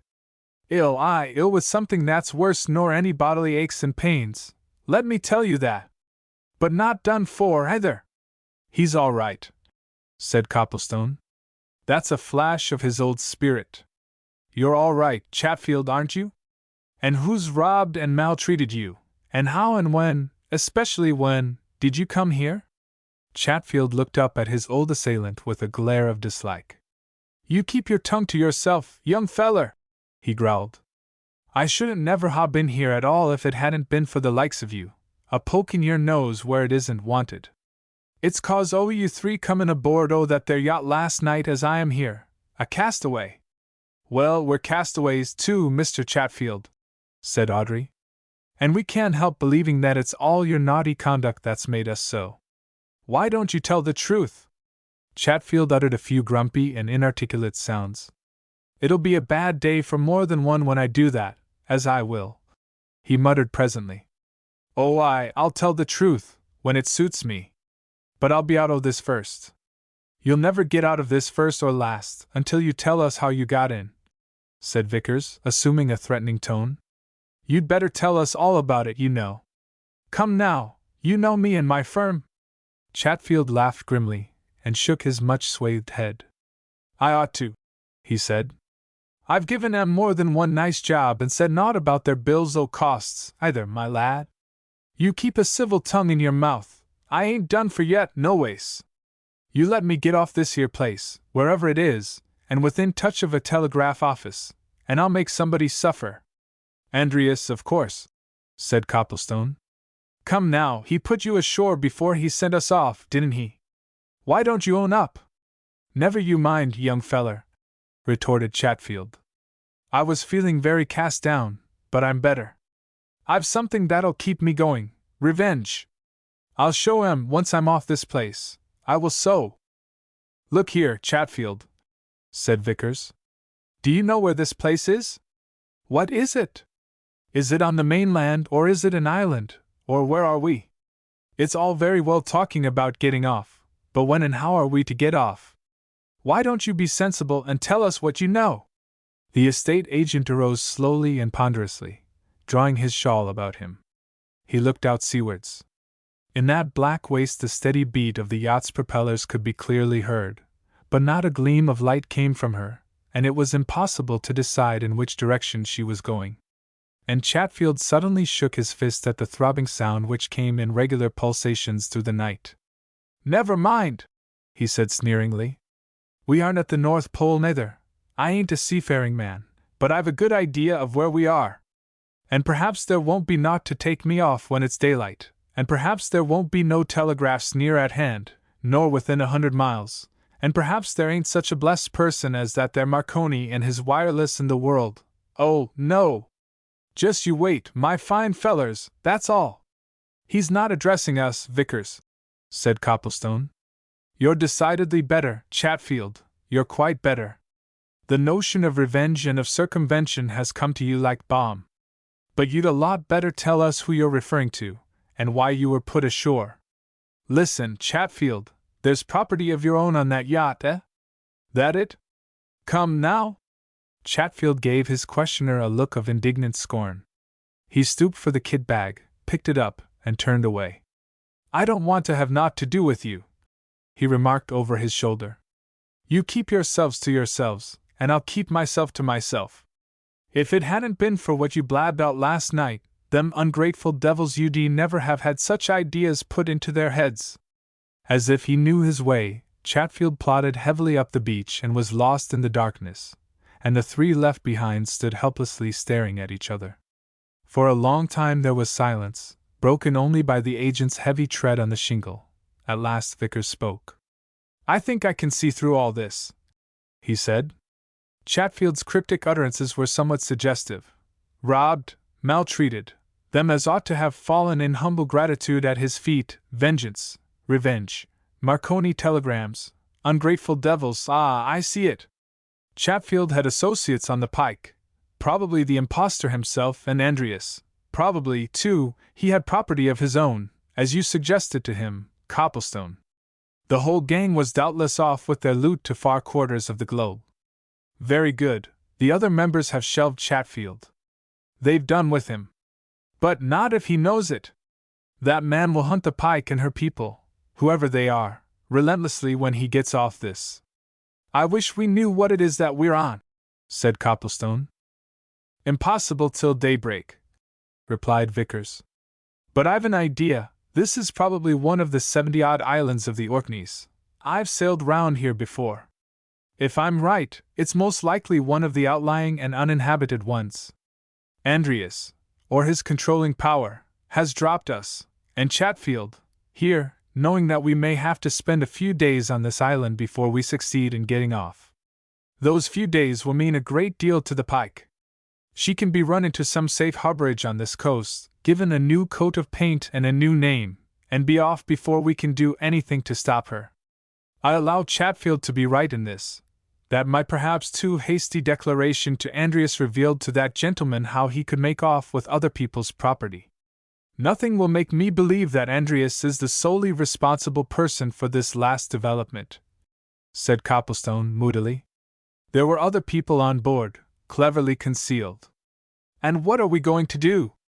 Audrey had stepped away from the circle of light made by the lantern, and was gazing steadily in the direction which Chatfield had taken. "Those are cliffs, surely," she said presently. "Hadn't we better go up the beach and see if we can't find some shelter until morning?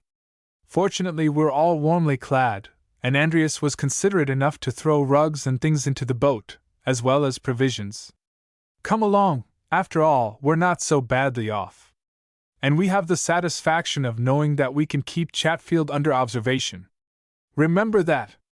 But in the morning, when the first gleam of light came across the sea, and Vickers, leaving his companions to prepare some breakfast from the store of provisions which had been sent ashore with them, set out to make a first examination of their surroundings, the agent was not to be seen. What was to be seen was a breach of rock, sand, shingle, not a mile in length, lying at the foot of high cliffs, and on the grey sea in front not a sign of a sail, nor a wisp of smoke from a passing steamer. The apparent solitude and isolation of the place was as profound as the silence which overhung everything. Vickers made his way up the cliffs to their highest point, and from its summit took a leisurely view of his surroundings. He saw at once that they were on an island, and that it was but one of many which lay spread out over the sea towards the north and the west. It was a wedge-shaped island this, and the cliffs on which he stood and the beach beneath formed the widest side of it. From thence its lines drew away to a point in the distance which he judged to be 2 miles off. Between him and that point lay a sloping expanse of rough land, never cultivated since creation, whereon there were vast masses of rock and boulder but no sign of human life. No curling column of smoke went up from hut or cottage. His ears caught neither the bleating of sheep nor the cry of shepherd. All was still as only such places can be still. Nor could he perceive any signs of life on the adjacent islands, which, to be sure, were not very near. From the sea mists which wrapped one of them he saw projecting the cap of a mountainous hill. That hill he recognized as being on one of the principal islands of the group, and he then knew that he and his companions had been set down on one of the outlying islands which, from its position, was not in the immediate way of passing vessels nor likely to be visited by fishermen. He was turning away from the top of the cliff after a long and careful inspection, when he caught sight of a man's figure crossing the rocky slope between him and this far-off point. That, he said to himself, was Chatfield. Did Chatfield know of any place at that point visited by fishing craft from the other islands? Had Chatfield ever been in the Orkneys before? Was there any method in his wanderings? Or was he, too, merely examining his surroundings, considering which was the likeliest part of the island from which to attract attention? In the midst of these speculations a sudden resolution came to him. One or other of the three must keep an eye on Chatfield. Night or day, Chatfield must be watched. And having already seen that Copplestone and Audrey had an unmistakable liking for each other's society, and would certainly not object to being left together, he determined to watch Chatfield himself. Hurrying down the cliffs, he hastily explained the situation to his companions, took some food in his hands, and set out to follow the agent wherever he went. Chapter 22 The Old Hand. Half an hour later, when Vickers regained the top of the cliff and once more looked across the island towards the far-off point, the figure which he had previously seen making for it had turned back, and was plodding steadily across the coarse grass and rock-strewn moorland in his own direction. Chatfield had evidently taken a bird's-eye view of the situation from the vantage point of the slope and had come to the conclusion that the higher part of the island was the most likely point from which to attract attention. He came steadily forward, a big, lumbering figure in the light mist, and Vickers as he went on to meet him eyed him with a lively curiosity, wondering what secrets lay carefully locked up in the man's heart, and what happened on the pike that made its captain or its owner bundle Chatfield out of it like a box of bad goods for which there was no more use. And as he speculated, they met, and Vickers saw at once that the old fellow's mood had changed during the night. An atmosphere of smug oiliness sat upon Chatfield in the freshness of the morning, and he greeted the young solicitor in tones which were suggestive of a chastened spirit. "Morning, Mr. Vickers," he said. "A sweetly pretty spot it is that we find ourselves in, sir. Nevertheless, one's affairs sometimes makes us long to quit the side of beauty, however much we would tarry by it. In plain words, Mr. Vickers, I want to get out o' this. And I've been looking round, and my opinion is that the best thing we can do is to start as big a fire as we can find stuff for on yon bluff and keep feeding on it. In the meantime, while you're considering of that, I'll burn something of my own. I'm weary." He dropped down on a convenient boulder of limestone, settled his big frame comfortably, and producing a pipe and a tobacco pouch, proceeded to smoke. Vickers himself took another boulder and looked inquisitively at his strange companion. He felt sure that Chatfield was up to something. "You say we now," he remarked suddenly. "Last night you said you didn't want to have anything to do with us. We were to keep to ourselves and—" "Well, well, Mr. Vickers," broke in Chatfield. "One says things at one time that one wouldn't say at another, you know. Facts is facts, sir, and Providence has made us companions in distress. I've naught against you, nor against the girl. As for t'other young man, he's of a interfering nature, but I forgive him, he's young. I don't bear no ill will, things being as they are. I've had time to reflect since last night, and I don't see no reason why Miss Grayle and me shouldn't come to terms, through you. Vickers lighted his own pipe, and took some time over it. What are you after, Chatfield? He asked at length. Something, of course. You say you want to come to terms with Miss Grayle. That, of course, is because you know very well that Miss Grayle is the legal owner of Scarhaven, and that. Chatfield waved his pipe. I don't, he answered, with what seemed genuine eagerness. I don't know naught of the sort. I tell you, Mr. Vickers, I do not know that the man what we've known as the Squire of Scarhaven for a year gone by is not the rightful squire. I do not. Fact, sir. But he lowered his voice, and his sly eyes became slyer and craftier. But I won't deny that during this last week or two I may have had my suspicions aroused, that there was something wrong. I don't deny that, Mr. Vickers. Vickers heard this with amazement. Young as he was, he had had various dealings with Peter Chatfield, and he had an idea that he knew something of him, subtle old fellow though he was, and he believed that Chatfield was now speaking the truth. But in that case, what of Copplestone's revelation about the Falmouth and Bristol affair and the dead man? He thought rapidly, and then determined to take a strong line. Chatfield, he said, you're trying to bluff me. It won't do. Things are known. I know 'em. I'll be candid with you, the time's come for that. I'll tell you what I know, it'll all have to come out. You know very well that the real Marston Grayle's dead. You were with him when he died. What's more, you buried him at Bristol under the name of Mark Gray. Hang it all, man, what's the use of lying about it? You know that's all true. He was watching Chatfield's big face keenly, and he was astonished to see that his dramatic impeachment produced no more effect than a slightly superior smile. Instead of being floored, Chatfield was distinctly unimpressed. He said reflectively. I expected to hear that. That's Copplestone's work, of course. I knew he was some sort of detective as soon as I got speech with him.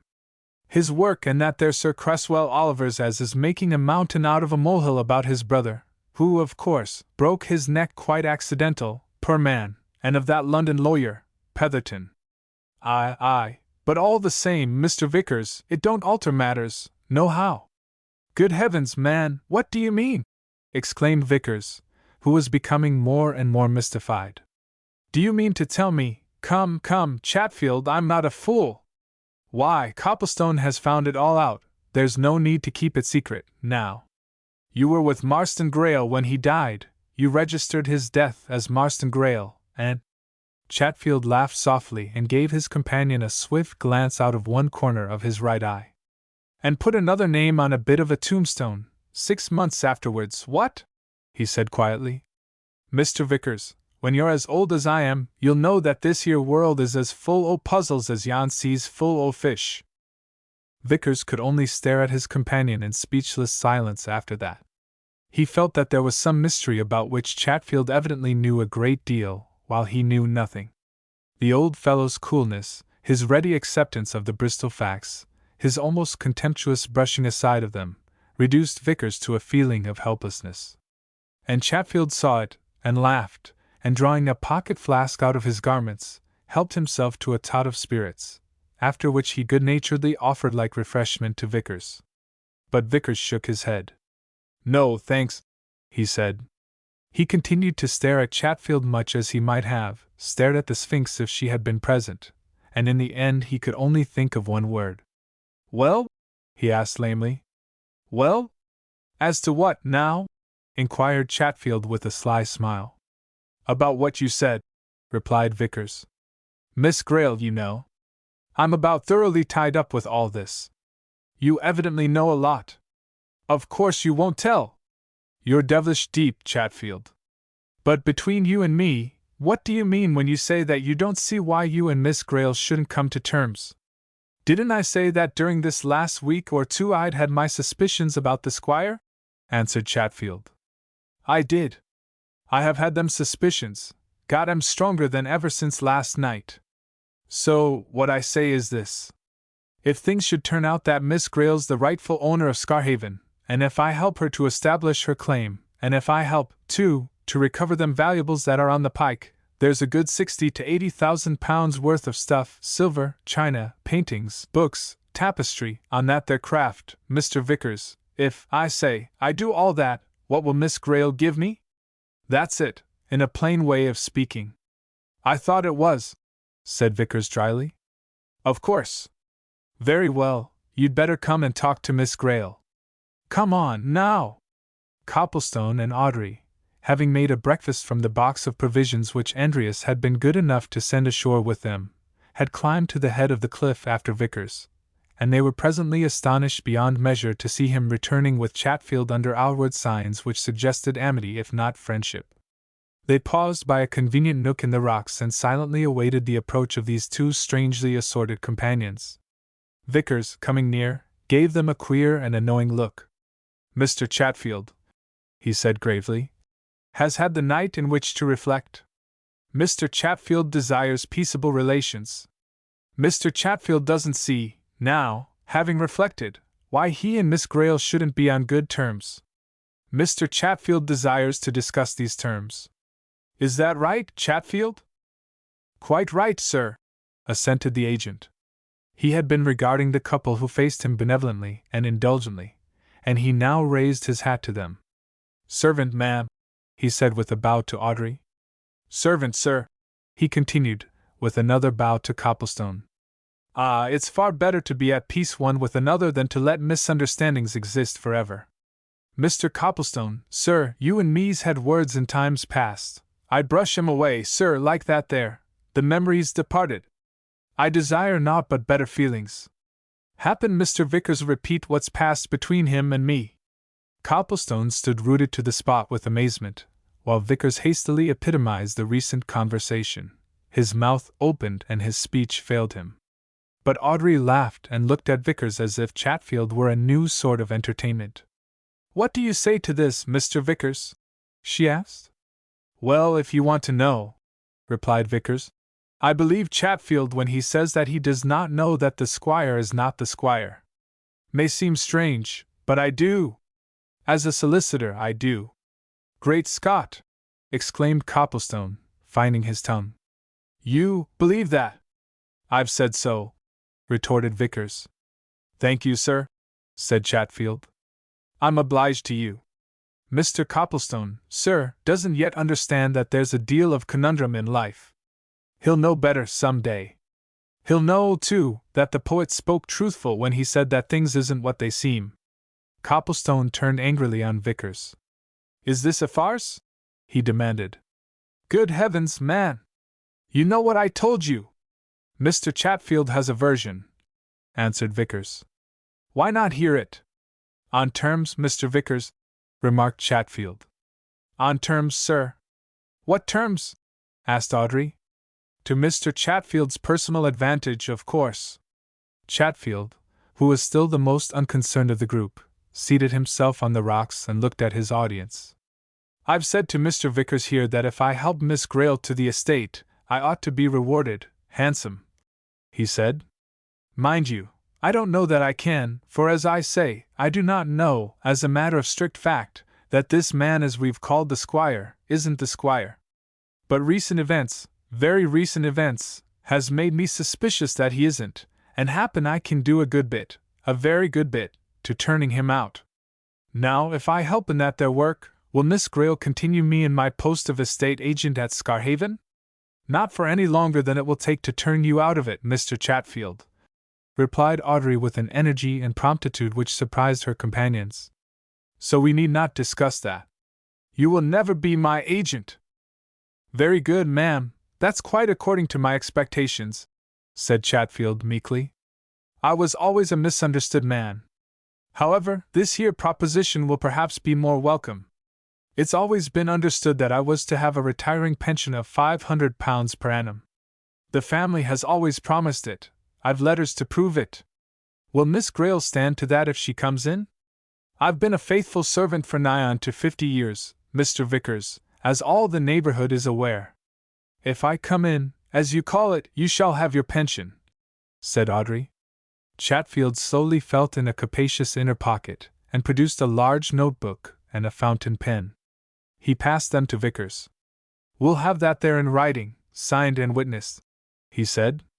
Put, if you please, Mr. Vickers, I agree that if I come into the Scarhaven estate, Peter Chatfield shall at once be pensioned off with £500 a year, to be paid quarterly.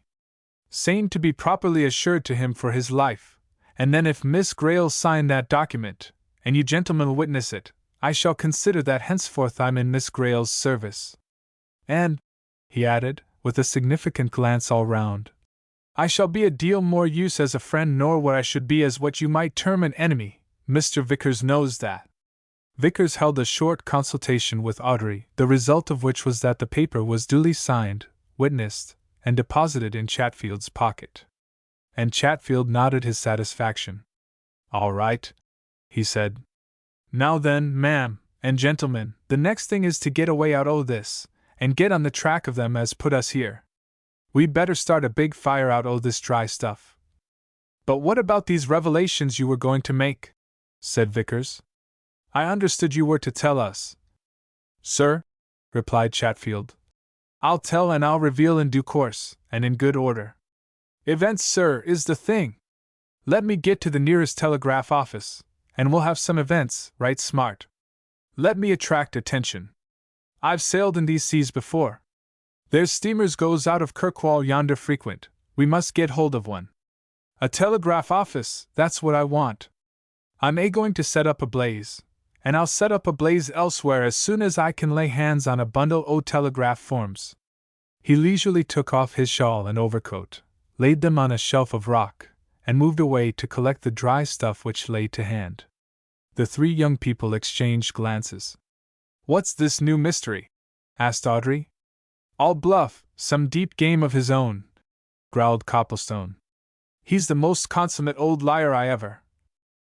You're wrong this time, old chap, interrupted Vickers.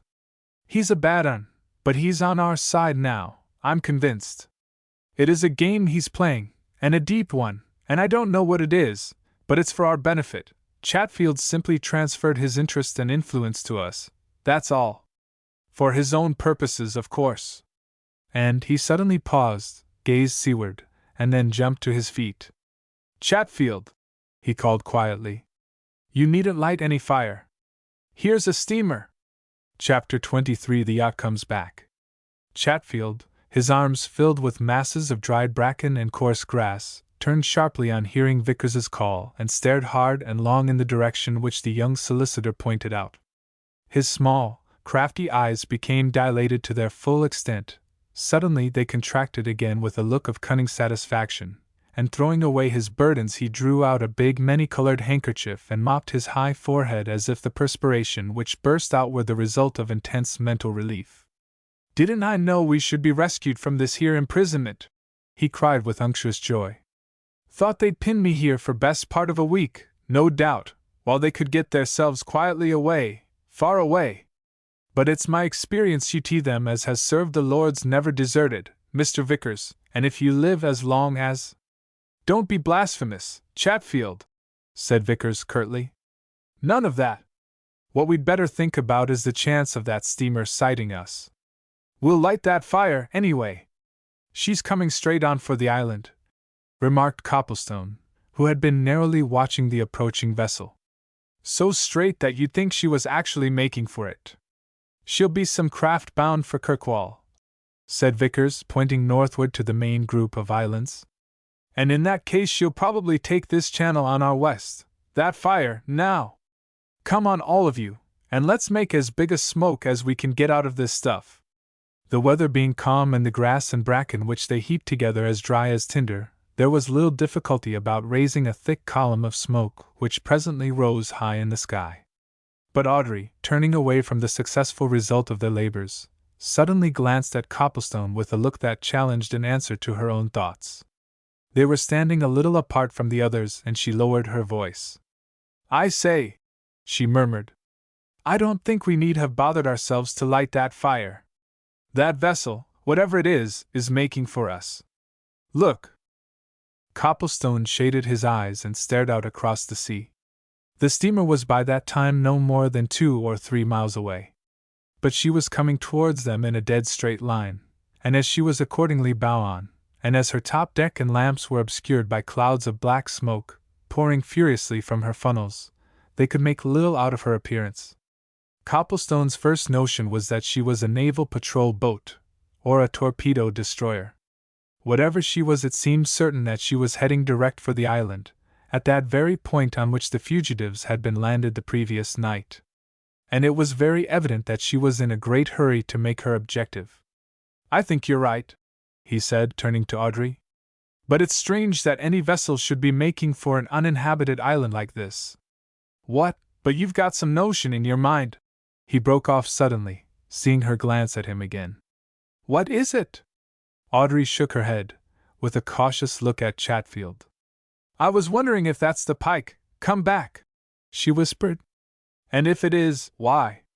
Copplestone started, and took a longer and keener look at the vessel. Before he could speak again, Vickers called out cheerily across the rocks. "Come on, you two!" he cried. "She's seen us, she's coming in. They'll have to send off a boat. Let's get down to the beach, so that they'll know where there's a safe landing." He sprang over the edge of the cliff and hurried down the rough path. Chatfield, picking up his coat and shawl, prepared to follow him. Audrey and Copplestone lingered until he, too, had begun to lumber downward. "If that is the Pike," said Audrey, "there is something wrong. Whoever it is that is on the Pike wouldn't come back to take us." "You think there is somebody on the Pike, somebody other than Andreas?" suggested Copplestone. "I believe the man who calls himself Marston Grayle was on the Pike," announced Audrey. "I've always thought so. Whether Chatfield knew that or not, I don't know. My own belief is that Chatfield did know. I believe Chatfield was in with them, as the saying is. I think they were all running away with as much of the Scarhaven property as they could lay hands on, and that having got it, they bundled Chatfield out and dumped him down here, having no further use for him. And if that's the Pike, and they're returning here, it's because they want Chatfield." Copplestone suddenly recognized that feminine instinct had solved the problem which masculine reason had so far left unsolved. "By gad!" he exclaimed softly. "Then, if that is so, this is merely another of Chatfield's games. You don't believe him? I would think myself within approachable distance of lunacy if I believed a word that Peter Chatfield said," she answered calmly. "Of course, he is playing a game of his own all through. He shall have his pension, if I have the power to give it, but believe him, oh, no!" "Let's follow them," said Copplestone. "Something's going to happen, if that is the Pike." "Look there, then!" exclaimed Audrey as they began to descend the cliff. "Chatfield's already uneasy." She pointed to the beach below, where Chatfield, now fully overcoat and shawled again, had mounted a ridge of rock, and while gazing intently at the vessel, was exchanging remarks with Vickers, who had evidently said something which had alarmed him. They caught Chatfield's excited ejaculations as they hurried over the sand. "Don't say that, Mr. Vickers!" he was saying imploringly. "For God's sake, Mr. Vickers, don't suggest them their sort of thoughts. You make me feel right down poorly, Mr. Vickers, to say such. It's worse than a bad dream, Mr. Vickers. No, sir, no, surely you're mistaken. Bet you a fiver to a halfpenny it's the Pike," retorted Vickers. "I know her lines. Besides, she's heading straight here. Copplestone," he cried, turning to the advancing couple. "Do you know, I believe that's the Pike." Copplestone gave Audrey's elbow a gentle squeeze. "Look at old Chatfield," he whispered. "By gad, look at him." "Yes," he called out loudly. "We know it's the Pike, we saw that from the top of the cliffs. She's coming straight in." "Oh, yes, it's the Pike," exclaimed Audrey. "Aren't you delighted, Mr. Chatfield?" The agent suddenly turned his big fat face towards the three young people, with such an expression of craven fear on it that the sardonic jest which Copplestone was about to voice died away on his lips. Chatfield's creased cheeks and heavy jowl had become white as chalk, great beads of sweat rolled down them, his mouth opened and shut silently, and suddenly, as he raised his hands and wrung them, his knees began to quiver.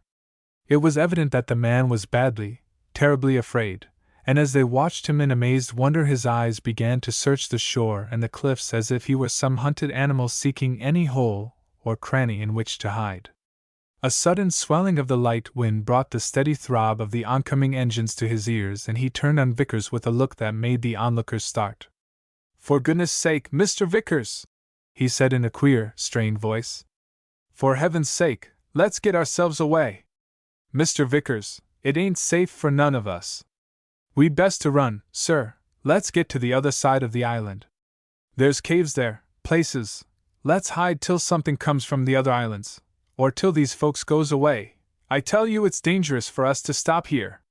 "We're not afraid, Chatfield," replied Vickers. "What ails you? Why, man, you couldn't be more afraid if you'd murdered somebody. What do you suppose these people want? You, of course. And you can't escape. If they want you, they'll search the island till they get you. You've been deceiving us, Chatfield. There's something you've kept back.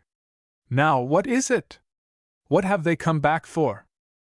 "Yes, Mr. Chatfield, what has the pike come back for?" repeated Audrey, coming nearer. "Come now, hadn't you better tell?"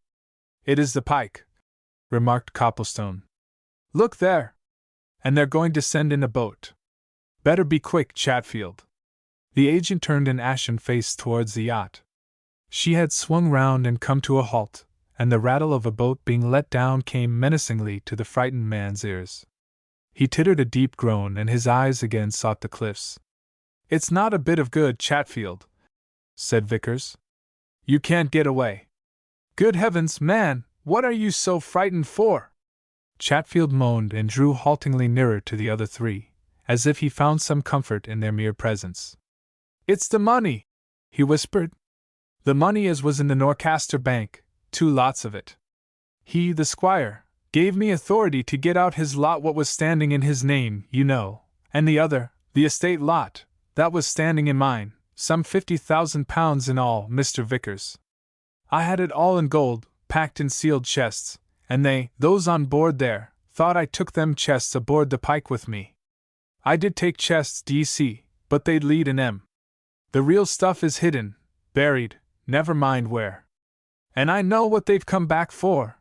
They've opened the chests I took on board, and they've found there's naught but lead. And they want me. They'll torture me to make me tell where the real chests, the money is, torture me. Oh, for God's sake, keep 'em away from me. Help me to hide, help me to get away, and I'll tell Miss Grayle then where the money's hid, and oh Lord, they're coming! Mr. Vickers. He cast himself bodily at Vickers, as if to clutch him, but Vickers stepped agilely aside, and Chatfield fell on the sand, where he lay groaning while the others looked from him to each other. "Ah," said Vickers at last. "So that's it, is it, Chatfield? Trying to cheat everybody all round, eh? I suppose you'd have told Miss Grayle later that these people had collared all that gold, and then you'd have helped yourself to it? And now I know what you were doing on that yacht when we boarded it. You were one of the gang, and you meant to hook it with them." I didn't, screamed Chatfield, beating the sand with his hands and feet. "I meant to slip away from 'em at a Scotch port we was to call at, and then you'd have gone back to the hidden chests and helped yourself," sneered Vickers. "Chatfield, you're a wicked old scoundrel, and an unmitigated liar. Give me that paper that Miss Grayle signed, this instant." "No," interjected Audrey. "Let him keep it. He'll have trouble enough presently. It's very evident they mean to have him." Chatfield heard the last few words and looked round at the edge of the surf. The boat had grounded on the shingle, and 6 men had leapt from it, and were coming rapidly up the beach.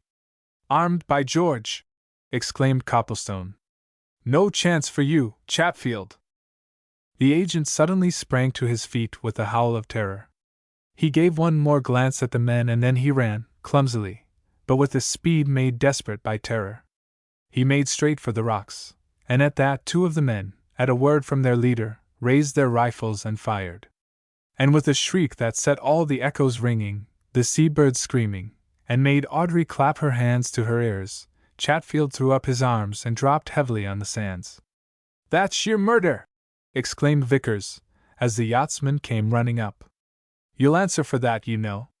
Unless you mean to murder all of us. The leader, a smiling-faced fellow, touched his cap respectfully, and grinned from ear to ear. Lord bless you, sir, we shot 20 feet over his head, he said. He's too precious to shoot, they want him badly on board there. Now then, men, pick him up and get him into the boat. He'll come round quick enough when he finds he hasn't even a pellet in him. Handy now! Captain's compliments, sir, he went on, turning again to Vickers, and pointing to certain things which were being unloaded from the boat. And as he understands that no vessel will pass here for 2 more days, sir, he's sent you further provisions, some more wraps, and some books and papers. Chapter 24 The Torpedo Boat Destroyer. Before Vickers and his companions had recovered from the surprise which this extraordinary cool message had given them, the men had bundled Chatfield across the beach and into the boat, and were pulling quickly back to the pike. Audrey broke the silence with a ringing laugh. Captain Andreas is certainly the perfection of polite pirates, she exclaimed. More food, more wraps, and books and papers. Was any maroon mariner ever one half so well treated? What's the fellow mean about no vessel passing here for 2 more days? Growled Copplestone, who was glaring angrily at the yacht. What's he so meticulously correct for? I should say that he's referring to some weekly or bi-weekly steamer which runs between Kirkwall and the mainland, replied Vickers. Well, it's good to know that, anyhow. But wait until the pike's vamoosed again, and we'll make up such a column of smoke that it'll be seen for many a mile. In fact, I'll go and gather a lot of dried stuff now. You two can drag those boxes and things up the beach and see what our jailers have been good enough to send us. He went away up the cliffs, and Audrey and Copplestone, once more left alone, looked at each other and laughed. That's right, said Copplestone. What I like about you is that you take things that way. Is it any use taking them any other way? She asked. Besides, I've never been at all frightened nor particularly concerned. I've always felt that we were only put here so that we should be out of the way while our captors got safely away with their booty, and as regards my mother, I know her well enough to feel sure that she quickly sized things up, and that she'll have taken measures of her own. Don't be surprised if we're rescued through her means or if she has set somebody to work to catch the predatory pike. Good, said Copplestone. But as regards the pike, I wonder if you observed something during the few minutes she was here. I'm sure Vickers didn't. He was too busy, watching Chatfield. So was I, replied Audrey. What was it? I believe I'm unusually observant, answered Copplestone. I seem to see things, all at once, don't you know? I saw that since we made her acquaintance, and were unceremoniously bundled off her, the pike has got a new and quite different coat of paint. And I dare say she's changed her name, too. From all of which I argue that when they got rid of us here, the people who are working all this slipped quietly back to some cove or creek on the Scotch coast, did a stiff turn at repainting, and meant to be off to the other side of the world under new colors. And while this was going on, Andreas, or his co-villain, found time to examine those chests that Chatfield told us of, and when they found that Chatfield had done them, they came back here quick. Now they're off to make him reveal the whereabouts of the real chests. Won't they be rather running their necks into a noose? Suggested Audrey. I'm dead certain that my mother will have raised a hue and cry after them. They're cute enough, said Copplestone. Anyway, they'll run a good many risks for the sake of £50,000. What they may do is to run into some very quiet inlet, there are hundreds on these northern coasts, and take Chatfield to his hiding place. Chatfield's like all scoundrels of his type, a horrible coward if a pistol's held to his head. Now they've got him, they'll force him to disgorge. Hang this compulsory inactivity, my nerves are all a-tingle to get going at things. Let's occupy ourselves with the things our generous jailers have been kind enough to send us, then, suggested Audrey. We'd better carry them up to our shelter. Copplestone went down to the things which the boat's crew had deposited on the beach. A couple of small packing cases, a bundle of wraps and cushions, and some books, magazines, and newspapers. He picked up a paper with a cry which suggested a discovery of importance. Look at that! He exclaimed. Do you see? A Scotsman! Today's date! And here, Aberdeen Free Press, same date! Well? Asked Audrey. And what then? What then? Demanded Copplestone. Where are your powers of deduction? Why, that shows that the Pike was somewhere this morning where she could get the morning papers from Aberdeen and Edinburgh. Therefore, she's been, as I suggested, somewhere on the Scotch coast all night. It's now noon. She's a fast sailor. I guess she's been within 60 miles of us ever since she left us. Isn't it more pertinent to speculate on where she'll be when we want to find her? Asked Audrey. More pertinent still to wonder when somebody will come to find us, answered Copplestone as he shouldered one of the cases. However, there's a certain joy in uncertainty, so they say. We're tasting it. The joys of uncertainty, however, were not to endure. They had scarcely completed the task of carrying up the newly arrived stores to the shelter which they had made in an angle of the rocks when Vickers hailed them from a spur of the cliffs, and waved his arms excitedly. I say, you two! He shouted. There's a craft coming, from the southwest. Come up! There! He added, a few minutes later, when they arrived breathless at his side. Out yonder, a mere black blot, but unmistakable. Do you know what that is, either of you? You don't? All right, I do, ought to, because I'm a RNVR man myself. That's a TBD, my friends, torpedo boat destroyer. What's more, far off as she is, my experienced eye and sure knowledge tell me exactly what she is. She's a Class H, boat built last year, oil fuel, turbines, runs up to 30 knots, and she's doing M2 just now. Come on, Copplestone, more stuff on this fire. I don't think we need be uneasy, said Copplestone. Miss Grayle thinks that her mother will have raised a hue and cry after the Pike. This torpedo thing is probably looking round for us. What's that? The sudden sharp crack of a gun came across the calm surface of the sea, and the watchers turning from their fire towards the black object in the distance saw a cloud of white smoke drifting away from it. Hooray! Shouted Vickers. She's seen our smoke pillar! Shove more on, just to let her know we understand. Saved this time, anyway. Half an hour later, a spick and span and eminently youthful-looking naval lieutenant raised his cap to the three folk who stood eagerly awaiting his approach at the edge of the surf. Miss Grayle? Mr. Vickers? Mr. Copplestone? He asked as he sprang from his boat and came up. Right, we're searching for you. Had wireless messages this morning. Where's the pirate, or whatever he is? Somewhere away to the southward, answered Vickers, pointing into the haze. He was here 2 hours ago, but he's about as fast as they make 'em, and he's good reason to show a clean pair of heels. However, we've ample grounds for believing him to have gone due south again. Where are you from? Got the message off Dinette Head, and we'll run you to Thusso, replied the rescuer, motioning them to enter the boat. Come on, our commander's got some word or other for you. What's all this been?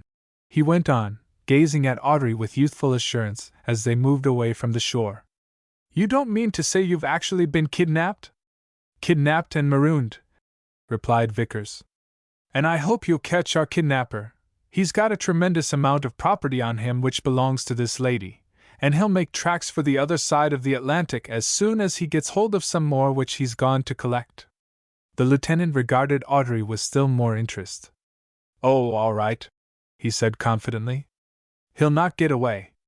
I guess they've wirelessed all over the place. Our message was from the Admiralty.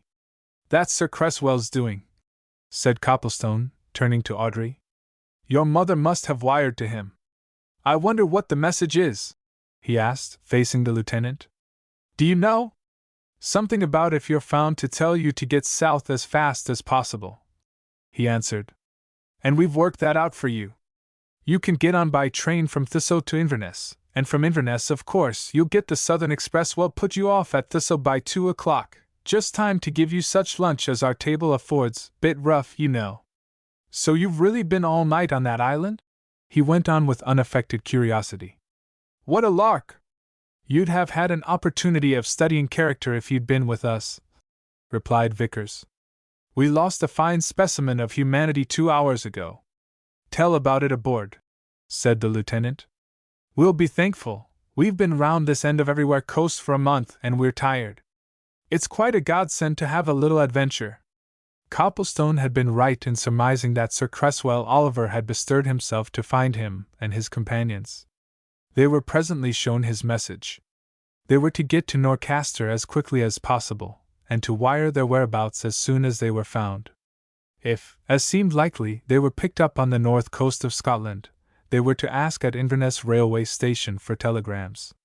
And to Inverness after being landed at Thistle they betook themselves, while the torpedo boat destroyer set off to nose round for the Pike, in case she came that way back from wherever she had gone to. Copplestone came out of the station master's office at Inverness with a couple of telegrams and read their contents over to his companions in the dining room, to which they adjourned. "This is from Mrs. Grayle," he said. "All right and much relieved by wire from Thistle. Bring Audrey home as quick as possible. That's good. And this, great Scott! This is from Gilling. Listen, just heard from Petherton of your rescue. Come straight and sharp Norcaster. Meet me at the Angel. Big things afoot. Spurge most anxious see you. Important news. Gilling, so things have been going on," he concluded, turning the second telegram over to Vickers. "I suppose we'll have to travel all night." "Night express in an hour," replied Vickers. "We shall make Norcaster about 5:30 tomorrow morning. Then let us wire the time of our arrival to Gilling. I'm anxious to know what has brought him up there," said Copplestone. "And we'll wire to Mrs. Grayle, too," he added, turning to Audrey. "She'll know then that you're absolutely on the way." "I wonder what we're on the way to," remarked Vickers with a grim smile. "It strikes me that our recent alarms and excursions will have been as nothing to what awaits us at Norcaster." What did await them on a cold, dismal morning at Norcaster was Gilling, stamping up and down a windswept platform. And Gilling seized on Copplestone almost before he could alight from the train. "Come to the Angel straight off," he said. "Mrs. Grayle's there awaiting her daughter. I've work for you and Vickers at once.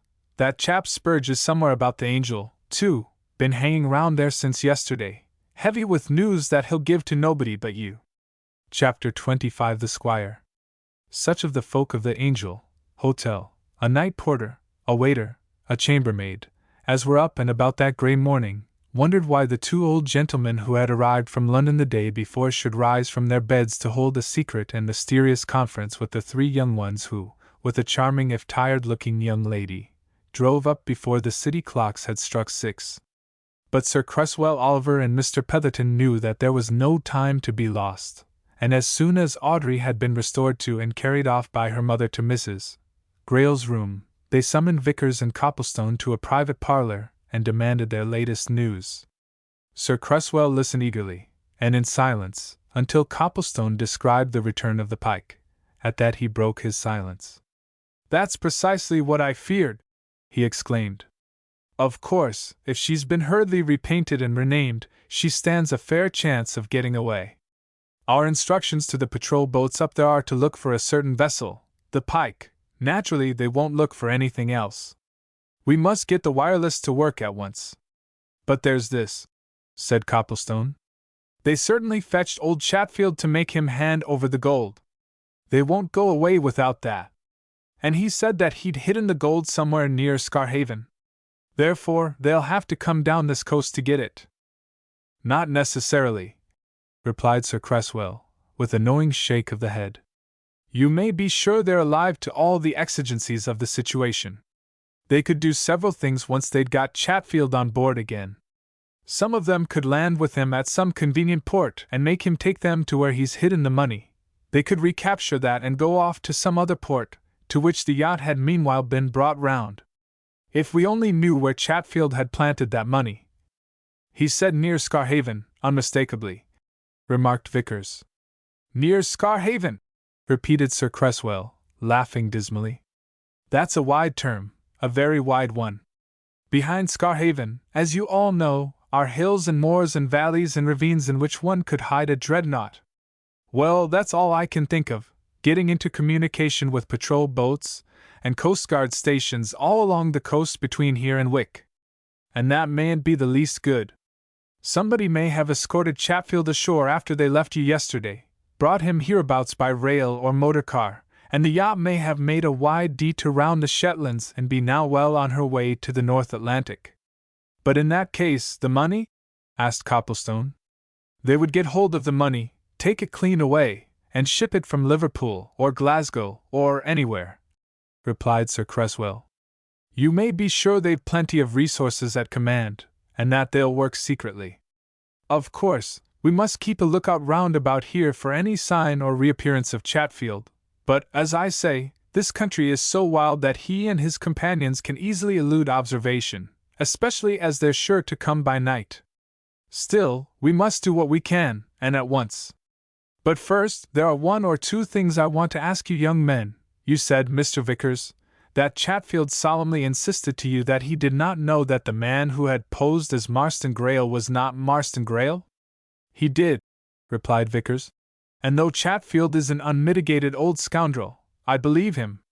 You do? Exclaimed Gilling, who was listening eagerly. Oh, come! I do, as a professional man, answered Vickers stoutly, and with an appealing glance at his brother solicitor. Mr. Petherton will tell you that we lawyers have a curious gift of intuition. With all Chatfield's badness, I do really believe that the old fellow does not know whether the man will call the squire as Marston Greyle or not. He's doubtful, he's puzzled, but he doesn't know. Odd, murmured Sir Cresswell, after a minute's silence. Odd. Very, very odd. That shows that there's still some extraordinary mystery about this which we haven't even guessed at. Well, now, another question. You got the idea that someone else was aboard the yacht? Someone other than Andreas. In authority, yes, answered Vickers. We certainly thought that. Did you think it was the man we know as the squire? Asked Sir Cresswell. We had a notion that he might be there, replied Vickers, with a glance at Copplestone. Especially after what happened to Chatfield. Of course, we never saw him, or heard his voice, or saw a sign of him. Still, we fancied. Sir Cresswell rose from his chair and motioned to Petherton. Well, he said, I think you and I, Petherton, had better complete our toilets, and then give a look in at the authorities here and find out if anything has been received by wireless or from the Coast Guard stations about the yacht. In the meantime, he added, turning to Vickers and Copplestone, Gilling can tell you what's been going on in your absence. You'll learn from it that our impression is that the squire, as we call him, was on the pike with you. The two elder men went away, and Copplestone turned to Gilling. What have you got? He asked eagerly. Live news! Might have been livelier and more satisfactory, answered Gilling, if it hadn't been for the factor which none of us can help, luck. We tracked the squire. You did? Exclaimed Copplestone. Where? When I said we, I should have said Swallow, continued Gilling. You remember that afternoon of our return from Bristol, Copplestone? It seems ages away now, though as a matter of time it's only 4 days ago. Well, that afternoon Swallow, who had had 2 or 3 more keeping a sharp lookout for the squire, got a telephone message from one of 'em saying that he tracked his man to the Fragonard Club. I'd gone home to my chambers, to rest a bit after our adventures at Bristol and Falmouth, so Swallow had to act on his own initiative. He set off for the Fragonard Club, and outside it met his man. This particular man had been keeping a watch for days on that tobacconist's shop in Wardour Street.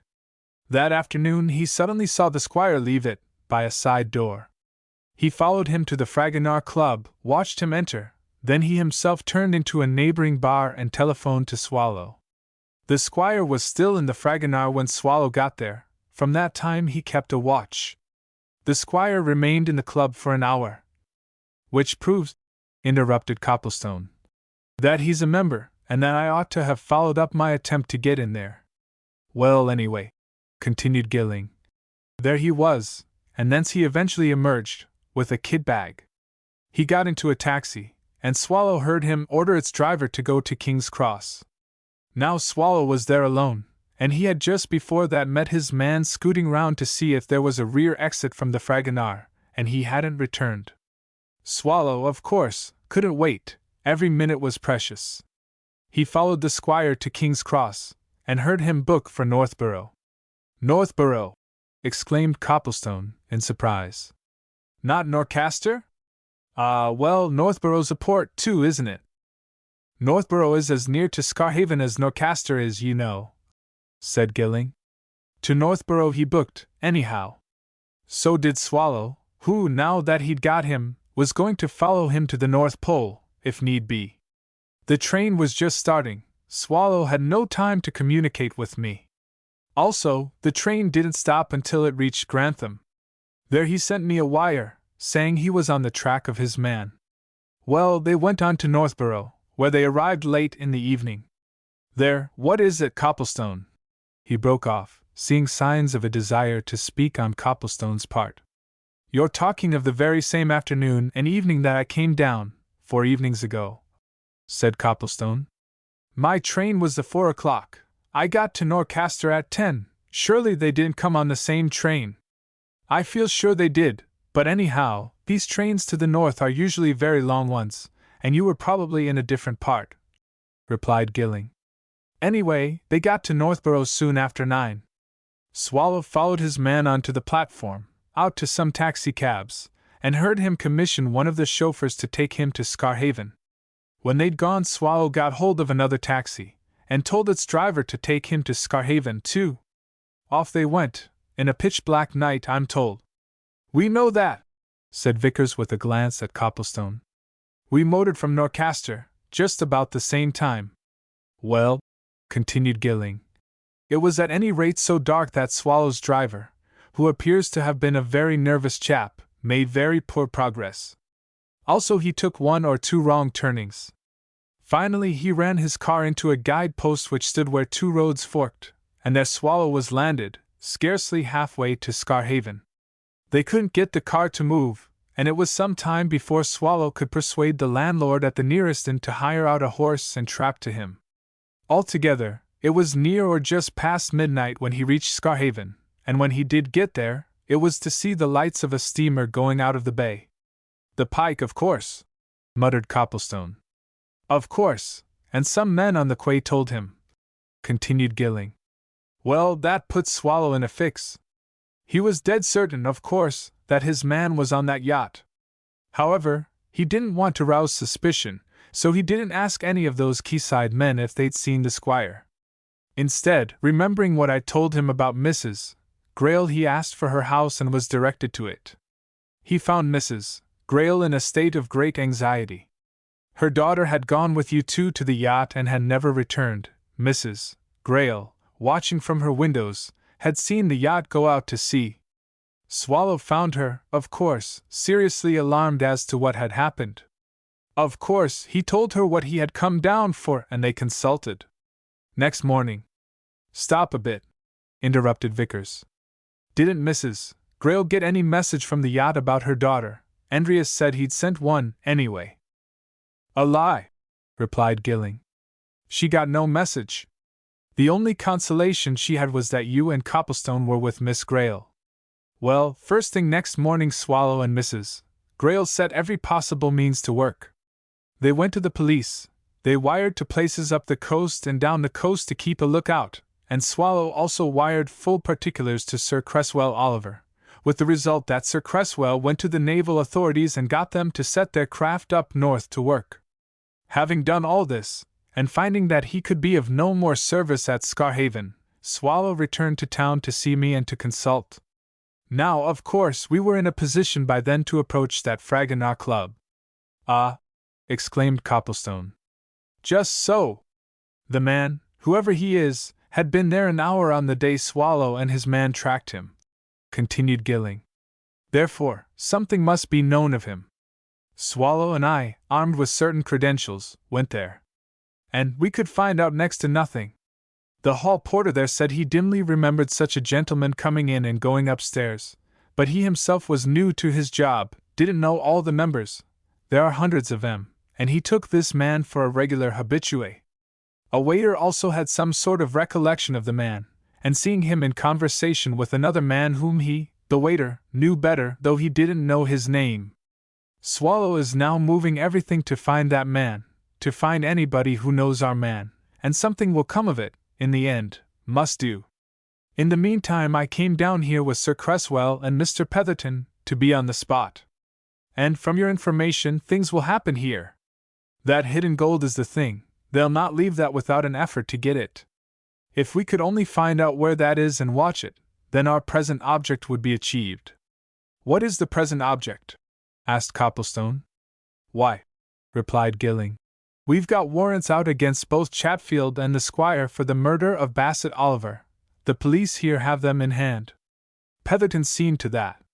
And if they can only be laid hands on, what is it?" he asked, turning to a sleepy-eyed waiter who, after a gentle tap at the door, put a shock head into the room. "Somebody want me?" "That there man, sir, you know," said the waiter. "Here again, sir, stable-yard, sir." Gilling jumped up and gave Copplestone a look. "That's Spurge," he muttered. "He said he'd be back at daybreak. Wait here, I'll fetch him." Chapter 26 The Reaver's Glen. Zachary Spurge, presently ushered in by Gilling, who carefully closed the door behind himself and his companion, looked as if his recent lodging had been of an even rougher nature than that in which Copplestone had found him at their first meeting. The rough horseman's cloak in which he was buttoned to the edge of a red neckerchief and a stubbly chin was liberally ornamented with bits of straw, scraps of furs and other odds and ends picked up in woods and hedgerows. Spurge, indeed, bore unmistakable evidence of having slept out in wild places for some nights, and his general atmosphere was little more respectable than that of a scarecrow. But he grinned cheerfully at Copplestone, and then frowned at Vickers. "I didn't count for to meet no lawyers, gentlemen," he said, pausing on the outer boundaries of the parlor. "I ain't a-goin' to talk before 'em, either. He's a grudge against me. I've had to appear against him once or twice," whispered Vickers to Copplestone. "You'd better soothe him down. I want to know what he's got to tell." "It's all right, Spurge," said Copplestone. "Come, Mr. Vickers is on our side this time. He's one of us. You can say anything you like before him, or Mr. Gilling either. We're all in it. Pull your chair up, here, alongside of me, and tell us what you've been doing." "Well, of course, if you puts it that way, Mr. Copplestone," replied Spurge, coming to the table a little doubtfully. "Though I hadn't meant to tell nobody but you what I've got to tell. However, I can see that things is in such a pretty pass that this here ain't no one-man job. It's a job as'll want a lot o' men. And I dare say lawyers and such like is as useful men in that way as you can lay hands on. No offense to you, Mr. Vickers, only you see I've had experience o' your sort before. But if you are taking a hand in this here, well, all right. But now, gentlemen," he continued, dropping into a chair at the table and laying his fur cap on its polished surface, "afore ever I says a word, d'ye think that I could be provided with a cup o' hot coffee, or tea, with a stiff dose o' rum in it? I'm that cold and starved. If you'd been where I've been this last 12 hours or so, you'd be perished." The sleepy waiter was summoned to attend to Spurge's wants. Until they were satisfied, the poacher sat staring fixedly at his cap and occasionally shaking his head. But after a first hearty gulp of strongly fortified coffee, the color came back into his face, he sighed with relief, and signaled to the 3 watchful young men to draw their chairs close to his. "Ah," he said, setting down his cup. "And nobody never wanted aught more badly than I wanted that. And now then, the door being shut on us quite safe, ain't it, gentlemen? No eavesdroppers, well, this here it is. I don't know what you've been a-doing of these last few days, nor what may have happened to each and all, but I've news. Serious news, as I reckons it to be. Of Chatfield." Copplestone kicked Vickers under the table and gave him a look. "Chatfield again," he murmured. "Well, go on, Spurge." "There's a lot to go on with, too, governor," said Spurge, after taking another evidently welcome drink. "And I'll try to put it all in order, as it were, same as if I was in a witness box," he added, with a sly glance at Vickers. "You remember that day of the inquest on the actor gentleman, governor? Well, of course, when I went to give evidence at Scarhaven, at that there inquest, I never expected but what the police would collar me at the end of it. However, I didn't mean that they should, if I could help it, so I watched things pretty close, intending to slip off when I saw a chance. Well, now, you'll bear in mind that there was a bit of a dust-up when the thing was over, some on 'em cheering the squire and some on 'em grousing about the verdict, and between one and t'other I popped out and off, and you yourself saw me making for the moors. Of course, me, knowing them moors back o' Scarhaven as I do, it was easy work to make myself scarce on 'em in 10 minutes. Not all the police north o' the Tees could ha' found me a quarter of an hour after I'd hooked it out o' that schoolroom. Well, but the thing then was, where to go next? 'Twasn't no good going to Hobkin's Hole again. Now that them chaps knew I was in the neighborhood, they'd soon ha' smoked me out o' there. Once I thought of making for Norcaster here, and going into hiding down by the docks. I've 1 or 2 harbors o' refuge there. But I had reasons for wishing to stop in my own country, for a bit at any rate. And so, after reckoning things up, I made for a spot as Mr. Vickers there'll know by name of the Reaver's Glen. Good place, too, for hiding, remarked Vickers with a nod. Best place on this coast, seashore and inland, said Spurge. And as you 2 London gentlemen doesn't know it, I'll tell you about it. If you was to go out o' Scarhaven Harbor and turn north, you'd sail along our coast line up here to the mouth of Norcaster Bay, and you'd think there was never an inlet between 'em. But there is. About halfway between Scarhaven and Norcaster there's a very narrow opening in the cliffs that you'd never notice unless you were close inshore, and inside that opening there's a cove that's big enough to take a 1,000-ton vessel. Aye, and half a dozen of 'em. It was a favorite place for smugglers in the old days, and they call it Darkman's Dean to this day in memory of a famous old smuggler that used it a good deal. Well, now, at the land end of that cove there's a narrow valley that runs up to the moorland and the hills, full o' rocks and crags and precipices and such like, something o' the same sort as Hobkin's Hole but a deal wilder, and that's known as the Reaver's Glen, because in other days the cattle lifters used to bring their stolen goods, cattle and sheep, down there where they could pen 'em in, as it were. There's piles o' places in that glen where a man can hide. I picked out one right at the top, at the edge of the moors, where there's the ruins of an old peel tower. I could get shelter in that old tower, and at the same time slip out of it if need be into one of 50 likely hiding places amongst the rocks. I got into touch with my cousin Jim Spurge, the one-eyed chap at the Admiral's Arms, Mr. Copplestone, that night, and I got in a supply of meat and drink, and there I was. And, as things turned out, Chatfield had got his eye on the very same spot. Spurge paused for a minute, and picking out a match from a stand which stood on the table, began to trace imaginary lines on the mahogany. This is how things is there, he said, inviting his companion's attention. Here, like, is where this peel tower stands. That's a thick wood as comes close up to its walls.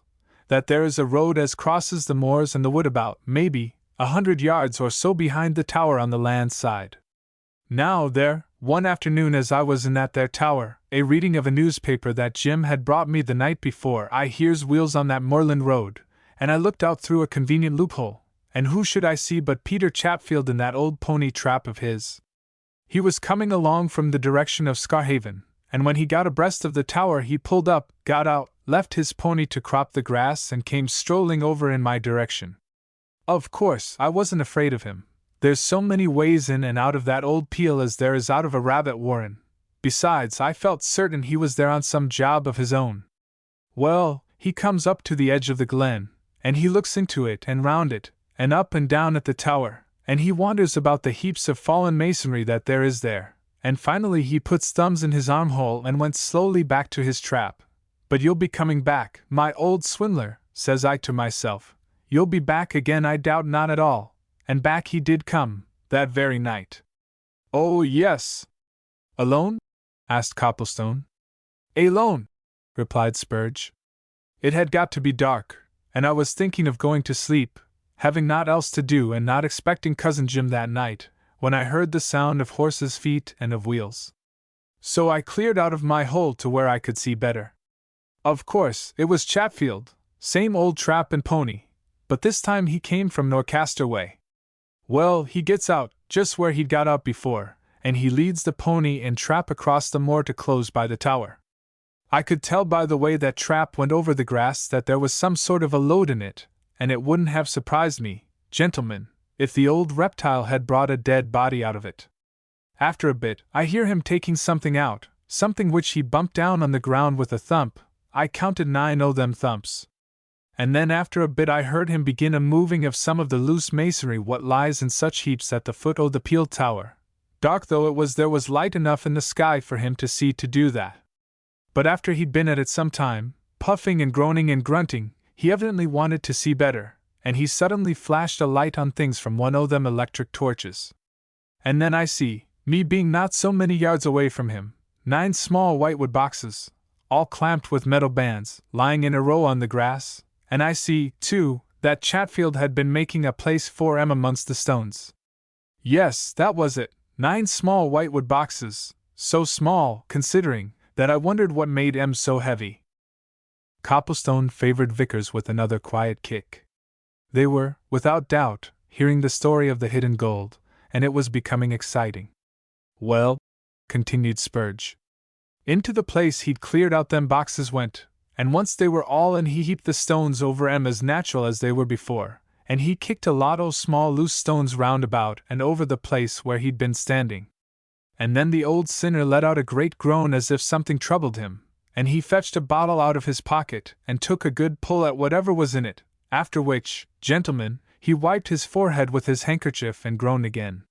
He'd had his bit of light on all that time, but he doused it then, and after that he led the old pony away across the bit of moor to the road, and presently in he gets and drives slowly away towards Scarhaven. And so there was I, d'ye see, Mr. Copplestone, left, as it were, sole guardian of, what? The 3 young men exchanged glances with each other while Spurge refreshed himself with his fortified coffee, and their eyes asked similar questions. Ah, observed Copplestone at last. You don't know what, Spurge? You haven't examined one of those boxes? Spurge set his cup down and gave his questioner a knowing look. I'll tell you my line o' conduct, governor, he said. So certain sure have I been that something you'd come o' this business of hiding them boxes and that something valuable is in 'em that I've taken particular care ever since Chatfield planted 'em there that night never to set foot within a dozen yards of 'em. Why? 'Cause I know he'll ha' left footprints of his own there, and them footprints may be useful. No, sir, them boxes has been guarded careful ever since Chatfield placed 'em where he did. For Chatfield's never been back. Never back, eh? Said Copplestone, winking at the other 2. Never been back, self nor spirit, substance nor shadow, since that night, replied Spurge. Unless, indeed, he's been back since 4 o'clock this morning, when I left there. However, if he's been twixt then and now, my cousin Jim Spurge, he was there. Jim's been helping me to watch. When I first came in here to see if I could hear anything about you, Jim having told me that some London gentleman was up here again, I left him in charge. And there he is now. And now you know all I can tell you, gentlemen, and as I understand there's some mystery about Chatfield and that he's disappeared, happen you'll know how to put 2 and 2 together. And if I'm of any use. Spurge, said Gilling, how far is it to this Reaver's Glen, or rather to that Peel Tower? Matter of 8 or 9 miles, governor, over the moors, replied Spurge. How did you come in then? Asked Gilling. Cousin Jim Spurge's bike, down in the stable yard now, answered Spurge. Did it comfortable in under the hour. I think we ought to go out there, some of us, said Gilling.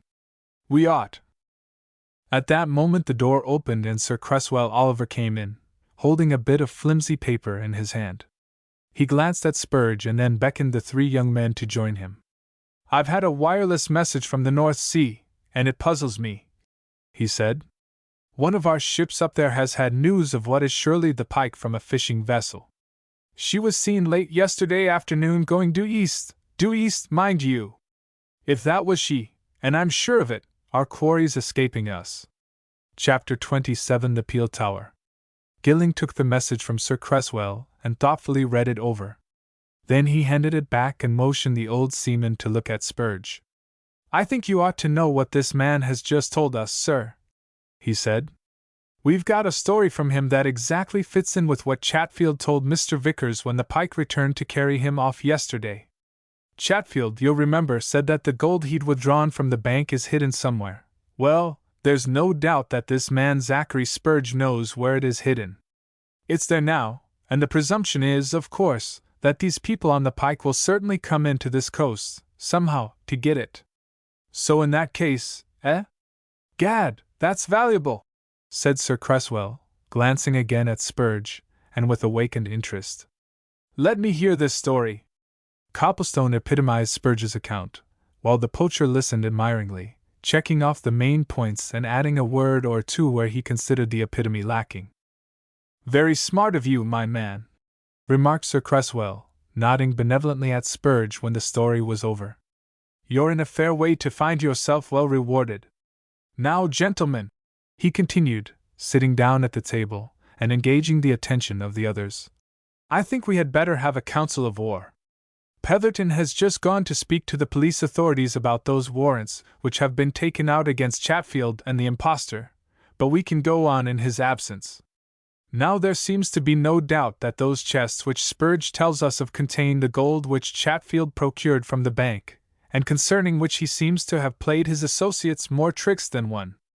However, his associates, whoever they are, and mind you, gentlemen, I believe there are more men than Chatfield and the squire in all this, have now got a tight grip on Chatfield, and they'll force him to show them where that gold is.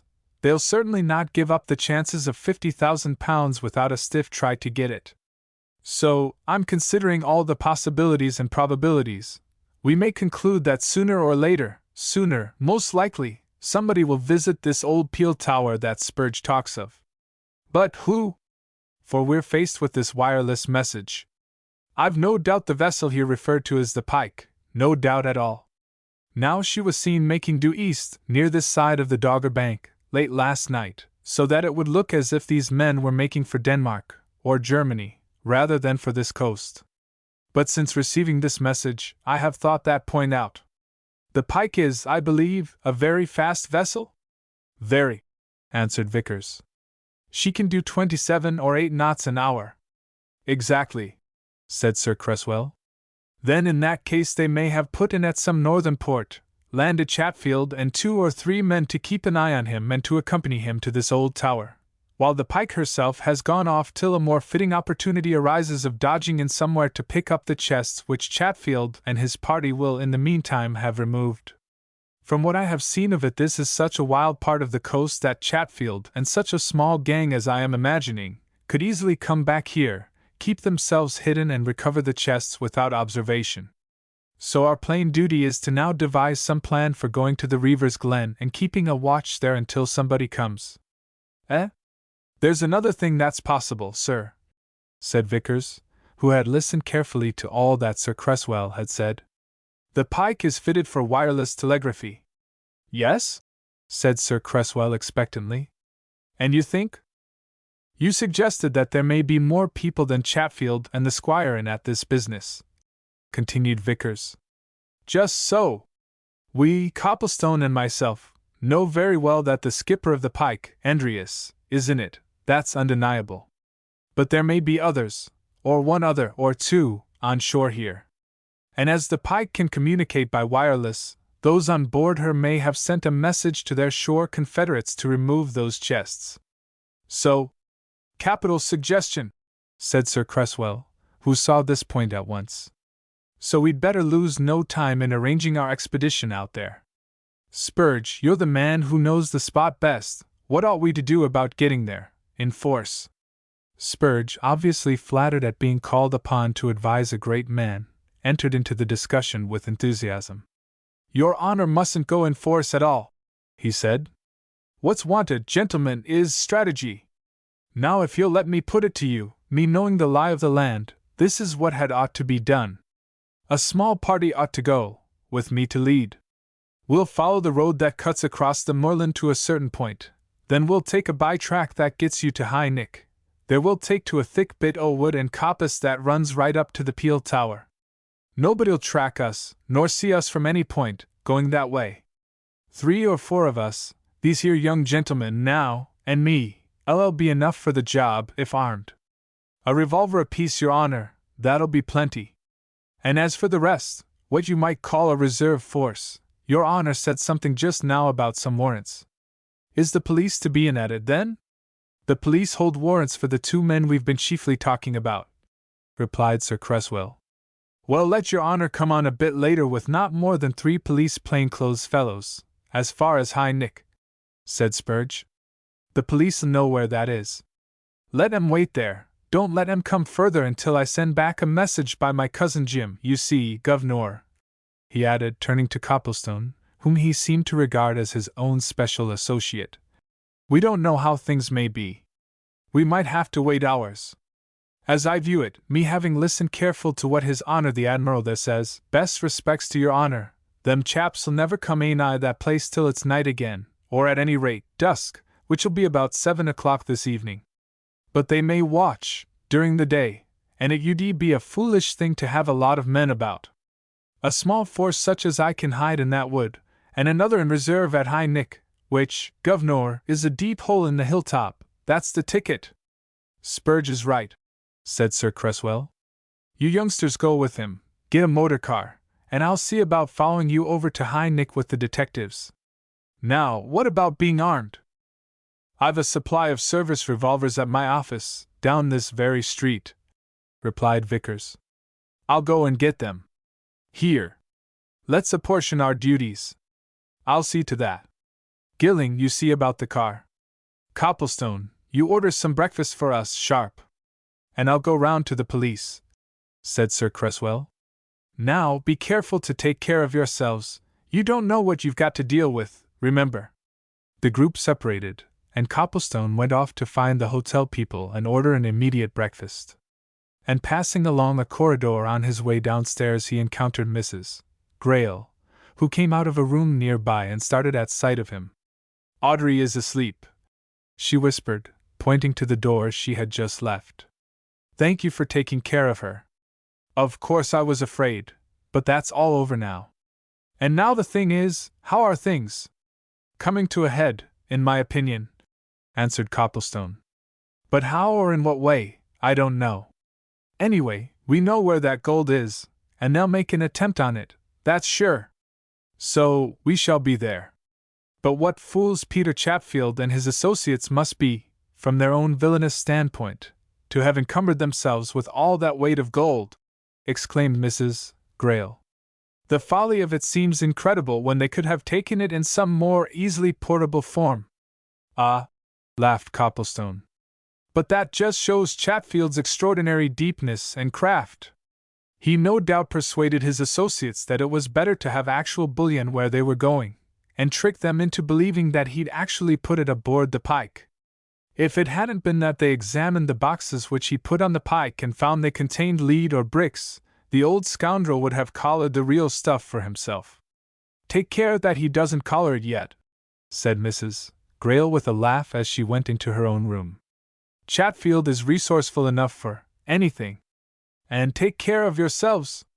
That was the second admonition to be careful, and Copplestone thought of both, as, an hour later, he, Gilling, Vickers and Spurge sped along the desolate, wind-swept moorland on their way to the Reaver's Glen. It was a typically North Country autumnal morning, cold, raw, rainy. The tops of the neighboring hills were capped with dark clouds, seabirds called dismally across the heather. The sea, seen in glimpses through vistas of fir and pine, looked angry and threatening. A fit morning for a dew of this sort, exclaimed Gilling suddenly. Is it pretty bare and bleak at this tower of yours, Spurge? You'll be warm enough, Governor, where I shall put you, answered Spurge. One as has knocked about these woods and moors as much as I've had to knows as many places to hide his nose in as a fox does. I'll put you by that tower where you'll be snug enough, and warm enough, too, and where nobody'll see either. And here's High Nick, and out we get. Leaving the car in a deep cutting of the hills and instructing the driver to await the return of one or other of them at a wayside farmstead a mile back, the three adventurers followed Spurge into the wood which led to the top of the Beaver's Glen. The poacher guided them onward by narrow and winding tracks through the undergrowth for a good half-mile. Then he led them through thickets in which there was no paths at all. Finally, after a gradual and cautious advance behind a high hedge of dense evergreen, he halted them at a corner of the wood and motioned them to look out through a loosely laced network of branches. Here we are, he whispered. Tower, Reaver's Glen, see in the distance. Lone spot, ain't it, gentlemen? Copplestone and Gilling, who had never seen this part of the coast before, looked out on the scene with lively interest. It was certainly a prospect of romance and of wild, almost savage beauty on which they gazed. Immediately in front of them, at a distance of 20 to 30 yards, stood the old Peel Tower, a solid square mass of grey stone, intact as to its base and its middle stories, ruinous and crumbling from thence to what was left of its battlements and the turret tower at one angle. The fallen stone lay in irregular heaps on the ground at its foot. All around it were clumps of furze and bramble. From the level plateau on which it stood the glen fell away in horseshoe formation, gradually narrowing and descending until it terminated in a thick covert of fir and pine that ran down to the land end of the cove of which Spurge had told them. And beyond that stretched a wide expanse of sea, with here and there a red-sailed fishing boat tossing restlessly on the white-capped waves, and over that and the land was a chill silence, broken only by the occasional cry of the sea-birds and the bleating of the mountain sheep. "A lone spot indeed," said Gilling in a whisper. "Spurge, where is that stuff hidden?" "Other side of the tower, in an angle of the old courtyard," replied Spurge. "Can't see the spot from here." "And where's that road you told us about?" asked Copplestone. "The moor road? Top o' the bank yonder, beyond the tower," said Spurge. "Runs round yonder corner o' this wood and goes right round it to High Nick, where we've cut across from." "Hush now, all of you, gentlemen, I'm going to signal Jim." Screwing up his mobile face into a strange contortion, Spurge emitted from his puckered lips a queer cry, a cry as of some trapped animal, so shrill and realistic that his hearers started. "What on earth's that represent?" asked Gilling. "It's blood-curdling?" "Hare, with a stoat's teeth in its neck," answered Spurge. "HSH, I'll call him again." No answer came to the first nor to the second summons. After a third, equally unproductive, Spurge looked at his companions with a scared face. "That's a queer thing, gov'nors," he muttered. "Can't believe as how our Jim ud ever desert a post. He promised me faithfully as how he'd stick here like grim death until I came back. I hope he ain't had a fit, nor aught o' that sort. He ain't a strong chap at the best o' times, and—" "You'd better take a careful look round, Spurge," said Vickers. "Here, shall I come with you?" But Spurge waved a hand to them to stay where they were. He himself crept along the back of the hedge until he came to a point opposite the nearest angle of the tower.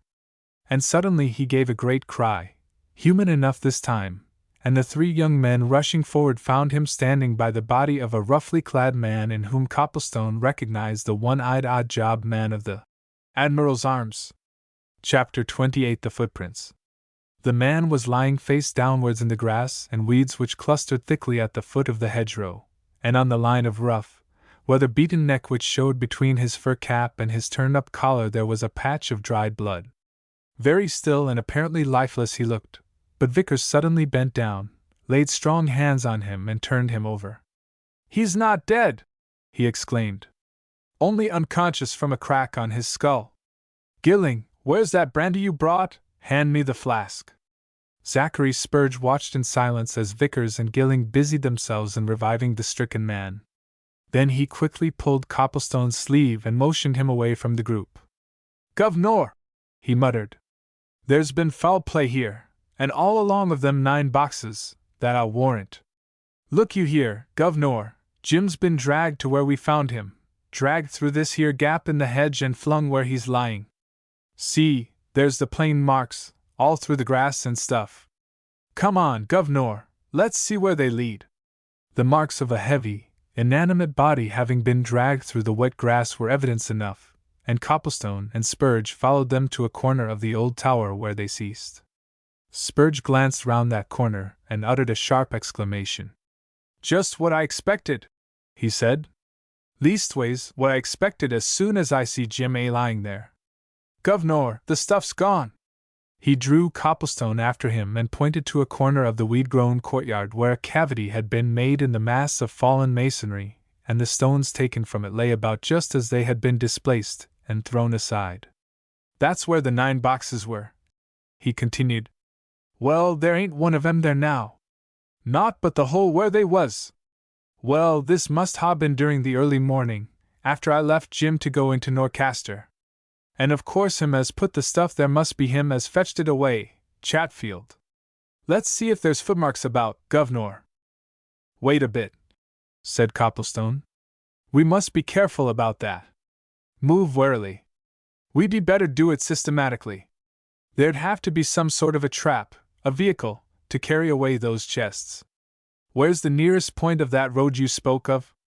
Up there, replied Spurge, pointing to a flanking bank of heather. But they, or him, wasn't forced to come that way, governor. He, or them, could come up from that cove down yonder. It wouldn't surprise me if that there yacht, the Pike, you know, had turned on her tracks and come in here during the night. It's not more than a mile from this tower down to the shore, and… At that moment Vickers called to them, and they went back to find Jim Spurge slowly opening his eyes and looking round him with consciousness of his company. His one eye lightened a little as he caught sight of Zachary, and the poacher bent down to him. Jim, old man, he said soothingly. How are you, Jim? You've been hit by somebody. Who was it, Jim? Give him a drop more brandy and lift him up a bit, counseled Gilling. He's improving. But it needed more than a mere drop of brandy, more than cousinly words of adjuration, to bring the wounded man back to a state of speech. And when at last he managed to make a feeble response, it was only to mutter some incoherent and disjointed sentences about, and being struck down from behind, after which he again relapsed into semi-unconsciousness. That's it, governor, muttered Spurge, nudging Copplestone. That's the ticket. Struck down from behind, that's what happened to him. Unawares, so to speak, I can reckon of it up easy. They comes in the darkness, after I'd left him here. He hears of 'em, as he says, moving about. Then he no doubt starts moving about, watching 'em, as far as he can see. Then one of 'em gives him this crack on the skull, life preserver if you asked me, and down he goes. And then, they drag him in here and leaves him. Don't care whether he's a goner or not they. Well, and what does it prove? That there's been more than one of 'em, governor. And in my opinion, where they've come from is, down there. He pointed down the glen in the direction of the sea, and the three young men who were considerably exercised by this sudden turn of events and the disappearance of the chests, looked after his outstretched hand and then at each other. Well, we can't stand here doing nothing, said Gilling at last. Look here, we'd better divide forces. This chap'll have to be removed and got to some hospital. Vickers, I guess you're the quickest footed of the lot. Will you run back to High Nick and tell that chauffeur to bring his car round here? If Sir Cresswell and the police are there, tell them what's happened. Spurge, you go down the glen there, and see if you can see anything of any suspicious-looking craft in that bay you told us of. Copplestone, we can't do any more for this man just now, let's look round. This is a queer business. He went on when they had all departed, and he and Copplestone were walking towards the tower. The gold's gone, of course? No sign of it here, anyway, answered Copplestone, leading him into the ruinous courtyard and pointing to the cavity in the fallen masonry. That's where it was placed by Chatfield, according to Zachary Spurge. And of course Chatfield's removed it during the night, remarked Gilling. That message which Sir Cresswell read us must have been all wrong. The Pike's come south and she's been somewhere about, maybe been in that cove at the end of the glen, though she'll have cleared out of it hours ago, he concluded disappointedly. We're too late. That theory's not necessarily correct, replied Copplestone. Sir Cresswell's message may have been quite right. For all we know, the folks on the Pike had Confederates on shore. Go carefully, Gilling. Let's see if we can make out anything in the way of footprints. The ground in the courtyard was grassless, a flooring of grit and loose stone, on which no impression could well be made by human foot. But Copplestone, carefully prospecting around and going the little way up the bank which lay between the tower and the moorland road, suddenly saw something in the black, peat-like earth which attracted his attention, and he called to his companion. I say, he exclaimed. Look at this. There, that's unmistakable enough. And fresh, too. Gilling bent down, looked, and stared at Copplestone with a question in his eyes. By gad, he said. A woman! And one who wears good and shapely footwear, too, remarked Copplestone. That's what you'd call a slender and elegant foot. Here it is again, going up the bank. Come on! There were more traces of this wearer of elegant footgear on the soft earth of the bank which ran between the moorland and the stone-strewn courtyard, more again on the edges of the road itself. There, too, were plain signs that a motor car of some sort had recently been pulled up opposite the tower. Gilling pointed to the indentations made by the studded wheels and to droppings of oil and petrol on the gravelly soil. That's evident enough, he said. Those chests have been fetched away during the night, by motor, and a woman's been in at it. Confederates, of course. Now then, the next thing is, which way did that motor go with its contents?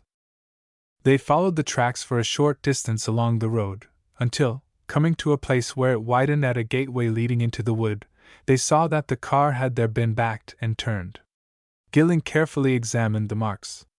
That car came from Norcaster, and it's gone back to Norcaster, he affirmed presently. Look here! They came up the hill at the side of the wood. Here they backed the car towards that gate, and then ran it backwards till they were abreast of the tower. Then, when they'd loaded up with those chests, they went straight off by the way they'd come. Look at the tracks, plain enough. Then we'd better get down towards Norcaster ourselves, said Copplestone. Call Spurge back. He'll find nothing in that cove. This job has been done from land. And we ought to be on the track of these people. They've had several hours' start already. By this time Zachary Spurge had been recalled, Vickers had brought the car round from High Nick, and the injured man was carefully lifted into it and driven away. But at High Nick itself they met another car, hurrying up from Norcaster, and bringing Sir Cresswell Oliver and 3 other men who bore the unmistakable stamp of the police force. In one of them Copplestone recognized the inspector from Scarhaven. The 2 cars met and stopped alongside each other, and Sir Cresswell, with one sharp glance at the rough bandage which Vickers had fastened round Jim Spurge's head, rapped out a question. Gone, replied Gilling, with equal brusqueness. Came in a motor during the night soon after Zachary Spurge left Jim. They hit him pretty hard over his head and left him unconscious. Of course they've carried off the boxes. Car appears to have gone to Norcaster. Hadn't you better turn? Sir Cresswell pointed to the Scarhaven police inspector. Here's news from Scarhaven, he said, bending forward to the other car. The inspector's just brought it. The squire, whoever he was, is dead. They found his body this morning, lying at the foot of a cliff near the keep. Foul play? That's what you don't know, Inspector? Can't say at all, sir, answered the inspector. He might have been thrown down, he might have fallen down, it's a bad place. Anyway, what the doctor said just before I hurried in here to tell Mrs. Grayle, as the next relative that we know of, is that he'd been dead some days. The body, you see, was lying in a thicket at the foot of the cliff. Some days! Exclaimed Copplestone, with a look at Gilling. Days? 4 or 5 days at least, sir, replied the inspector. So the doctor thinks. The place is a cliff between the high road from Northborough and the house itself. There's a short cut across the park to the house from that road. It looks as if... Ah, interrupted Gilling. It's clear how that happened then. He took that short cut when he came from Northborough that night. But if he's dead, who's engineering all this? There's the fact, those chests of gold have been removed from that old tower since Zachary Spurge left his cousin in charge there early this morning. Everything looks as if they'd been carried to Norcaster. Therefore, turn this car round, commanded Sir Cresswell. Of course, we must get back to Norcaster. But what's to be done there? The 2 cars went scurrying back to the old shipping town. When at last they had deposited the injured man at a neighboring hospital, and came to a stop near the Angel, Zachary Spurge pulled Copplestone's sleeve, and with a look full of significance, motioned him aside to a quiet place. Chapter 29 Scarvell's Cut. The quiet place was a narrow alley, which opening out of the market square in which the car had come to a halt, suddenly twisted away into a labyrinth of ancient buildings that lay between the center of the town and the river. Not until Spurge had conducted Copplestone quite away from their late companions did he turn and speak.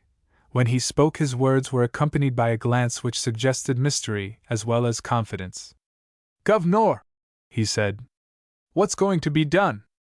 Have you pulled me down here to ask that? Exclaimed Copplestone, a little impatiently.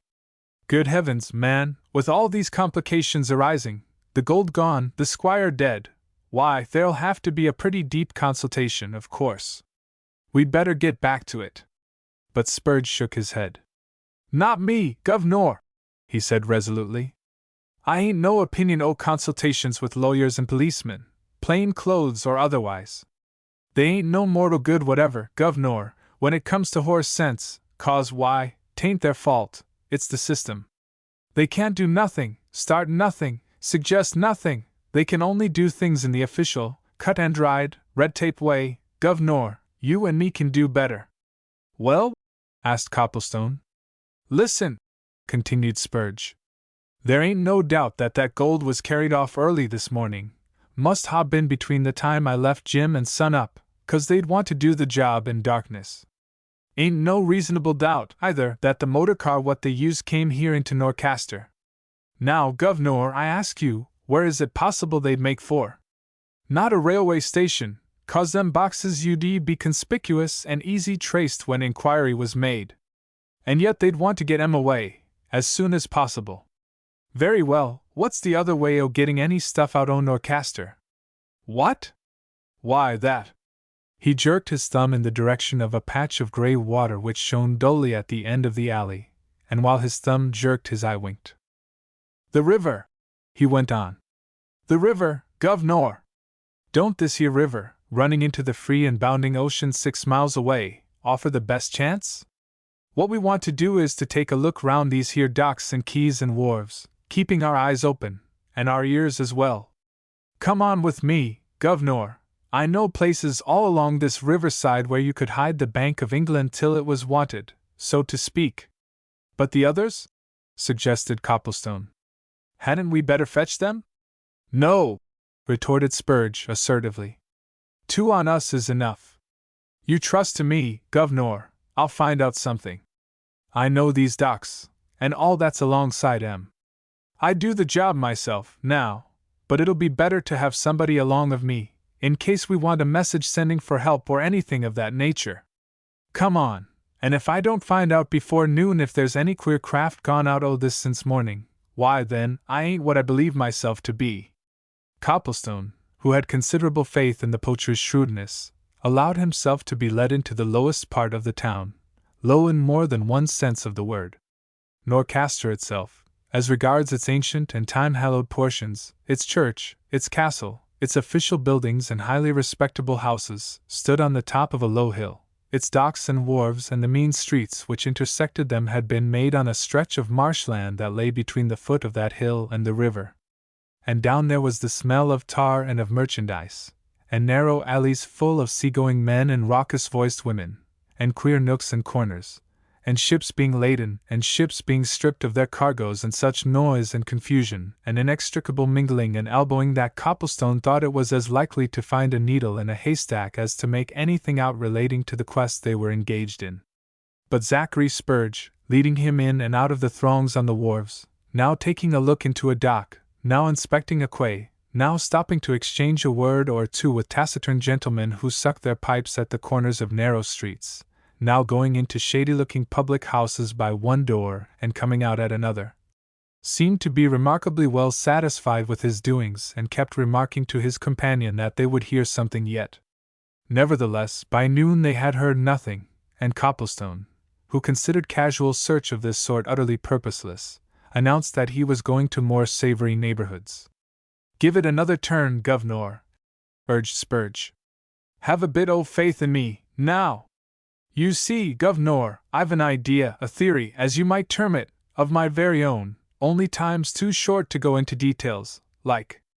Trust me a bit longer, governor, there's a spot or two down here that I'm fair keen on taking a look at. Come on, governor, once more, this is Scarvel's Cut.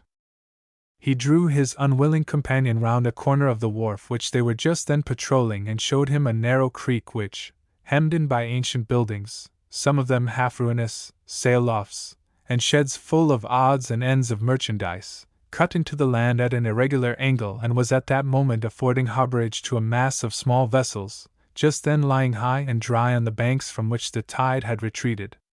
Along the side of this creek there was just as much crowding and confusion as on the wider quays. Men were going in and out of the sheds and lofts. Men were busy about the sides of the small craft. And again the feeling of uselessness came over Copplestone. "What's the good of all this, Spurge?" he exclaimed testily.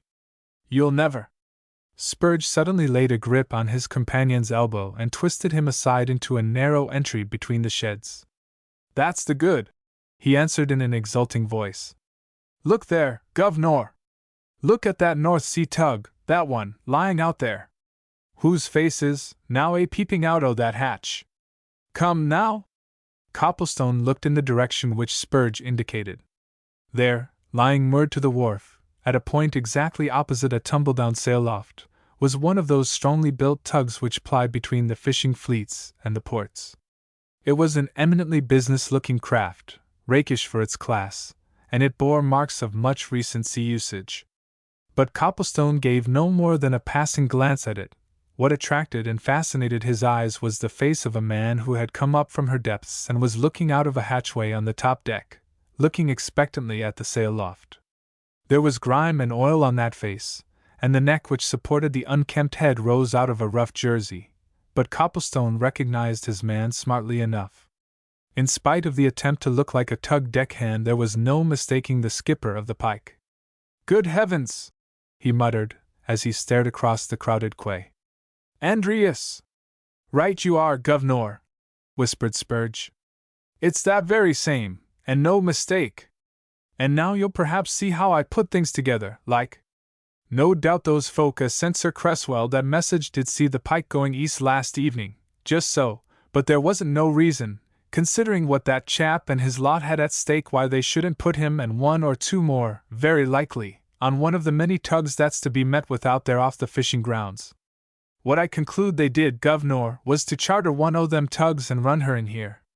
And I expect they've got the stuff on board her, now, and when the tide comes up, out they'll go, and be off into the free and open again, to pick the Pike up somewhere twixt here and the Dogger Bank. Ah, smart UNS they are, no doubt. But we've got 'em." "Not yet," said Copplestone. "What are we to do?" "Better go back and get help, eh?" He was keenly watching Andreas, and as the skipper of the Pike suddenly moved, he drew Spurge further into the alley. "He's coming out of that hatchway," whispered Copplestone. "If he comes ashore he'll see us, and then—" "No matter, Governor," said Spurge reassuringly. "They can't get out o' Scarvel's cut into the river till the tide serves. Yes, that's Captain Andreas right enough, and he's coming ashore." Andreas had by that time drawn himself out of the hatchway and now revealed himself in the jersey, the thick legwear, and short sea boots of an ocean-going man. Copplestone's recollection of him as he showed himself on board the Pike was of a very smartly attired, rather dandified person. Only some deep scheme, he knew, would have caused him to assume this disguise, and he watched him with interest as he rolled ashore and disappeared within the lower story of the sail loft. Spurge, too, watched with all his eyes, and he turned to Copplestone with a gleam of excitement. "Governor," he said, "we've trapped 'em beautiful.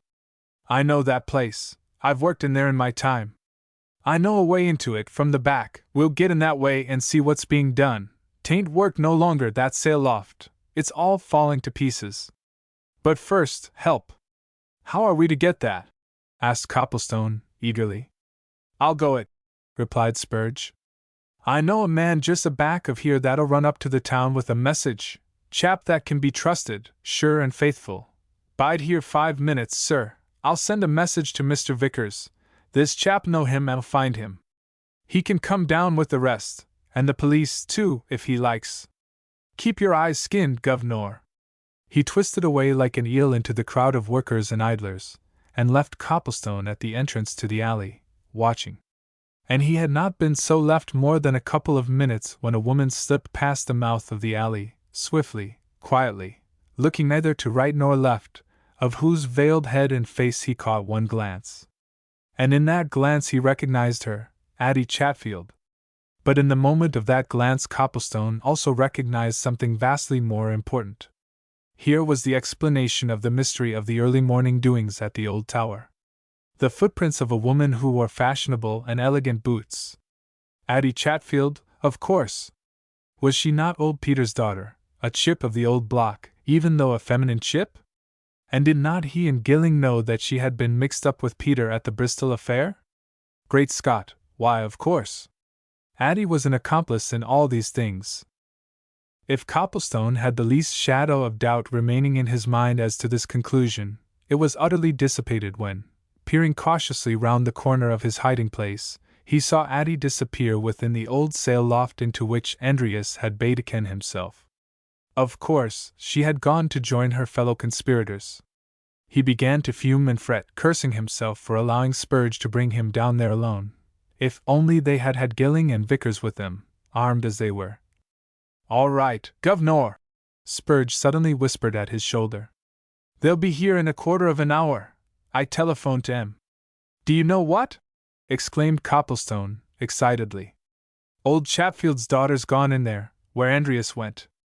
Just now." "What, the play actress?" said Spurge. "You don't say, Governor? Ha, that explains everything. That's the missing link. Ha! But we'll soon know what they're after, Mr. Copplestone. Follow me, quiet as a mouse." Once more submitting to be led, Copplestone followed his queer guide along the alley. Chapter 30 The Greengrocer's Cart. Spurge led Copplestone a little way up the narrow alley from the mouth of which they had observed the recent proceedings, suddenly turned off into a still narrower passage, and emerged at the rear of an ancient building of wood and stones which looked as if a stout shove or a strong wind would bring it down in dust and ruin. "Back o' that old sail loft what looks out on this cut," he whispered, glancing over his shoulder at Copplestone. "Now, Governor, we're going in here. As I said before, I've worked in this place, did a spell here when I was once lying low for a month or two. I know every inch of it, and if that lot are under this roof I know where they'll be." "They'll show fight, you know," remarked Copplestone. "Well, but ain't we got something to show fight with, too?" answered Spurge, with a knowing wink. "I've got my revolver handy, what Mr. Vickers give me, and I reckon you can handle yours. However, it ain't come to no revolver yet. What I want is to see and hear. Governor, follow me." He had opened a ramshackle door in the rear of the premises as he spoke, and he now beckoned his companion to follow him down a passage which evidently led to the front. There was no more than a dim light within, but Copplestone could see that the whole place was falling to pieces. And it was all wrapped in a dead silence. Away out on the quay was the rattle of chains, the creaking of a windlass, the voices of men and shrill laughter of women, but in there no sound existed. And Spurge suddenly stopped his stealthy creeping forward and looked at Copplestone suspiciously. "Queer, ain't it?" he whispered. "I don't hear a voice, nor yet the ghost of one. You'd think that if they was in here they'd be talking. But we'll soon see." Clambering up a pile of fallen timber which lay in the passage and beckoning Copplestone to follow his example, Spurge looked through a broken slat in the wooden partition into an open shed which fronted the cut. The shed was empty. Folk were passing to and fro in front of it. The North Sea tug still lay at the wharf beyond. A man who was evidently its skipper sat on a tub on its deck placidly smoking his short pipe. But of Addie Chatfield, or of Andreas, there was no sign. And the silence in that crumbling, rat-haunted house was deeper than ever. "Governor," muttered Spurge, "how long is it since you see her?" "Almost as soon as you'd gone," answered Copplestone. 10 minutes ago," sighed Spurge. "Governor, they've done us! They're off! I see it, she must ha' caught sight o' me, nosing round, and she came here and gave the others the office, and they bucked out at the back. The back, Governor! And Lord bless you, at the back o' this shanty there's a perfect rabbit warren o' places, more by token, they call it the warren. If they've got in there, why, all the police in Norcaster'll never find 'em, leastways, I mean, to speak truthful, not without a deal o' trouble." "What about upstairs?" asked Copplestone. "Upstairs, now?" said Spurge with a doubtful glance at the ramshackle stairway. "Lord, mister, I don't believe nobody could get up them stairs. No, they've hooked it through the back here, into the warren. And once in there, he ended with an eloquent gesture, and dismounting from his perch, made his way along the passage to a door which opened into the shed. Thence he looked out on the quay, and along the crowded maze of Scarhaven Cut. "Here's some of 'em, anyway, guv'nor," he announced. "I see Mr. Vickers and t'other London gentlemen, and the old Admiral, at all events. There they are, getting out of a motor at the end. But go to meet Mr. Copplestone, while I keep my eye on this here tug and its skipper." Copplestone elbowed his way through the crowd until he met Sir Cresswell and his two companions. All three were eager and excited. Copplestone could only respond to their inquiries with a gloomy shake of the head. "We seem to have the devil's own luck," he growled dismally. "Spurge and I spotted Andreas by sheer accident. He was on a North Sea tug, or trawler, along the quay here. Then Spurge ran off to summon you. While he was away, Miss Chatfield appeared." "Addie Chatfield!" exclaimed Vickers. "Exactly. And that, of course," continued Copplestone, glancing at Gilling, "that without doubt, in my opinion anyway, explains those elegant footprints up at the tower. Addie Chatfield, I tell you! She passed me as I was hiding at the entrance to an alley down the cut here, and she went into an old sail loft, outside which the tug I spoke of is moored, and into which Andreas had strolled a minute or two previously. But neither she nor Andreas are there now. They've gone. And Spurge says that at the back of this quay there's a perfect rabbit warren of courts and alleys, and if, or rather as they've escaped into that, The detectives who had accompanied Sir Cresswell on the interrupted expedition to the old tower, and who had now followed him and his companions in a second car and arrived in time to hear Copplestone's story, looked at each other. "That's right enough, comparatively speaking," said one. "But if they're in the warren we shall get 'em out. The first thing to do, gentlemen, is to take a look at that tug." "Exactly!" exclaimed Sir Cresswell. "Just what I was thinking. Let us find out what its people have to say." The man who smoked his pipe in placid contentment on the deck of the tug looked up in astonishment as the posse of 8 crossed the plank which connected him with the quay. Nevertheless, he preserved an undaunted front, kept his pipe in his tightly closed lips, and cocked a defiant eye at everybody. "Skipper o' this craft?" asked the principal detective laconically. "Right. Where are you from then, and when did you come in here?" The skipper removed his pipe and spat over the rail. He put the pipe back, folded his arms and glared. "And what the dickens may that be to do with you?" he inquired. "And who may you be to walk aboard my vessel without leave?" "None of that, now," said the detective. "Come on, we're police officers. There's something wrong round here. We've got warrants for 2 men that we believe to have been on your tug. One of 'em was seen here not so many minutes ago. You'd far better tell us what you know. If you don't tell now, you'll have to tell later. And I expect you've been paid already. Come on, out with it." The skipper, whose gnarled countenance had undergone several changes during this address, smote one red fist on top of the other. "Darned if I don't know as there was something on the crook in this here affair," he said, almost cheerily. "Well, well, but I ain't got nothing to do with it. Warrants, you say? And what might be the particular nature o' them warrants?" "Murder," answered the detective. "That's one charge, anyhow, for one of 'em, at any rate. There's others." "Murder's enough," responded the skipper. "Well, of course, nobody can tell a man to be a murderer by merely looking at his mug. Not at all, nobody! However, this here is how it is. Last night it were evening, to be serect dark. I was on the edge o' the fleet, out there off the Dogger. A yacht comes up, smart un, very fast sailer, and hails me. Was I going into Norcaster or anywheres about? Being a Northborough tug, this I wasn't. Would I go for a consideration, then and there? Whereupon I asked what consideration? Then we bargains. Eventual, we struck it at £30 cash down, which was paid, prompt. I was to take 2 men straight and slick into Norcaster, to this here very slip, Scarhaven Cut, to wait while they put a bit of a cargo on board, and then to run 'em back to the same spot where I took 'em up. Done! They come aboard, the yacht goes off east, I come careenin' west. That's all. That part of it anyway. And the men? Suggested the detective. What sort were they, and where are they? The men, now, said the skipper. Two on 'em, both done up in what you might call deep-sea style. But hadn't never done no deep-sea nor yet any other sort o' sea work in their mortial days, hands as white and soft as a lady's. One, an old chap with a dial like a full moon on him, sly old chap, him. T'other a younger man, looked as if he'd something about him, dangerous chap to cross. Where are they? Darned if I know. What I know's certain is this, we gets in here about 8 o'clock this morning, and makes fast here, and ever since then them two's been as it were on the fret and the fidge, allers lookin' out, so to speak, for someone as ain't come yet.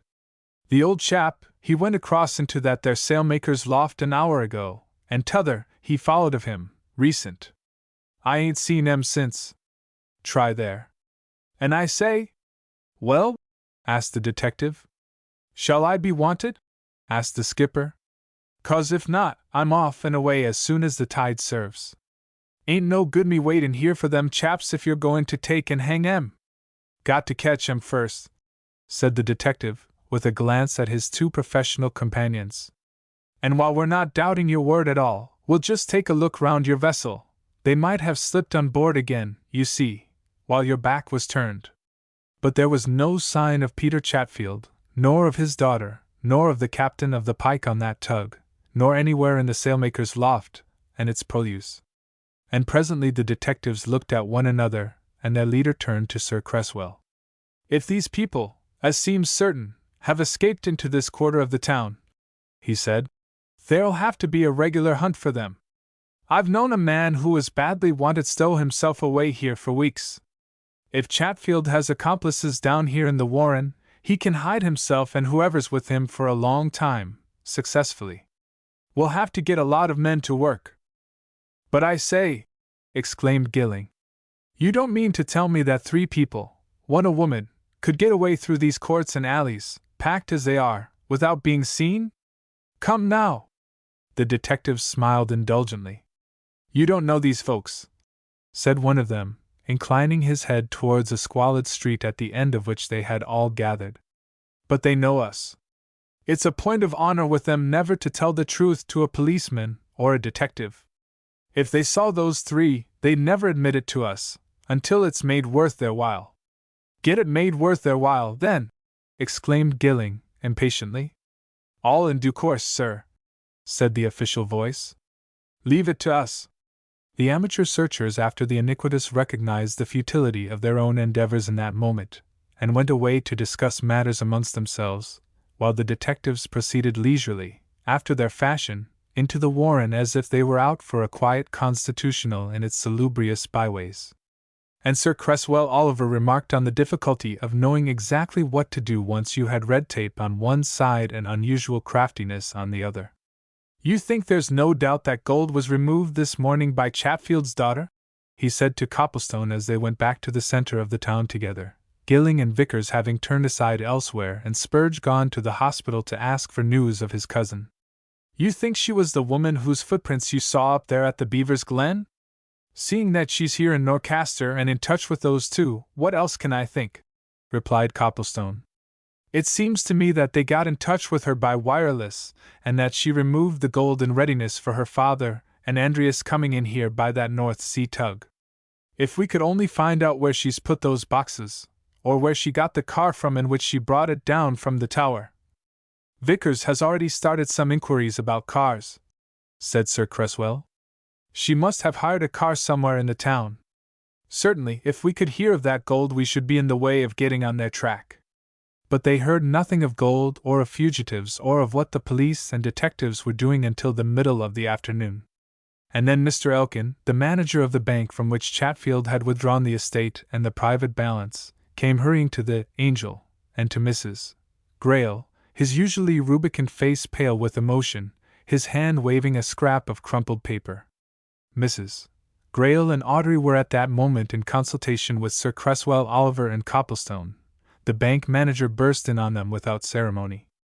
I say, he exclaimed excitedly. Will you believe it, the gold's come back. It's all safe, Every penny. Bless me, I scarcely know whether I'm dreaming or not. But we've got it. What's all this? Demanded Sir Cresswell. You've got that gold? Less than an hour ago, replied the bank manager, dropping into a chair and slapping his hand on his knees in his excitement.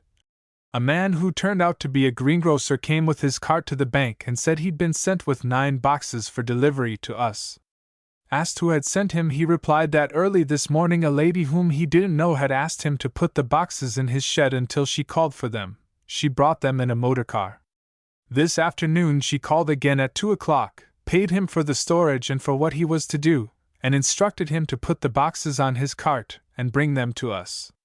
Which, continued Mr. Elkin, gleefully rubbing his hands together, he did. With this. And that, my dear ladies and good gentlemen, is the most extraordinary document which, in all my 40 years' experience of banking matters, I have ever seen. He laid a dirty, crumpled half-sheet of cheap notepaper on the table at which they were all sitting, and Copplestone, bending over it, read aloud what was there written. Mr. Elkin, please place the contents of the 9 cases sent herewith to the credit of the Grail estate. Peter Chatfield, agent. Amidst a chorus of exclamations, Sir Cresswell asked a sharp question. Is that really Chatfield's signature? Oh, undoubtedly, replied Mr. Elkin. Not a doubt of it. Of course, as soon as I saw it, I closely questioned the greengrocer. But he knew nothing. He said the lady was what he called wrapped up about her face, veiled, of course, on both her visits, and that as soon as she'd seen him set off with his load of boxes she disappeared. He lives, this greengrocer, on the edge of the town. I've got his address. But I'm sure he knows no more. And the cases have been examined? Asked Copplestone. Every one, my dear sir, answered the bank manager with a satisfied smirk. Every penny is there. Glorious. This is most extraordinary, said Sir Cresswell. What on earth does it all mean? If we could only trace that woman from the greengrocer's place.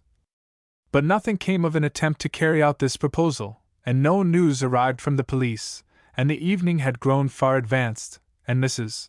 Grail and Audrey, with Sir Cresswell, Mr. Petherton and Vickers, Copplestone, and Gilling, were all in a private parlour together at a late hour, when the door suddenly opened and a woman entered, who threw back a heavy veil and revealed herself as Addie Chatfield. Chapter 31, Ambassadress Extraordinary.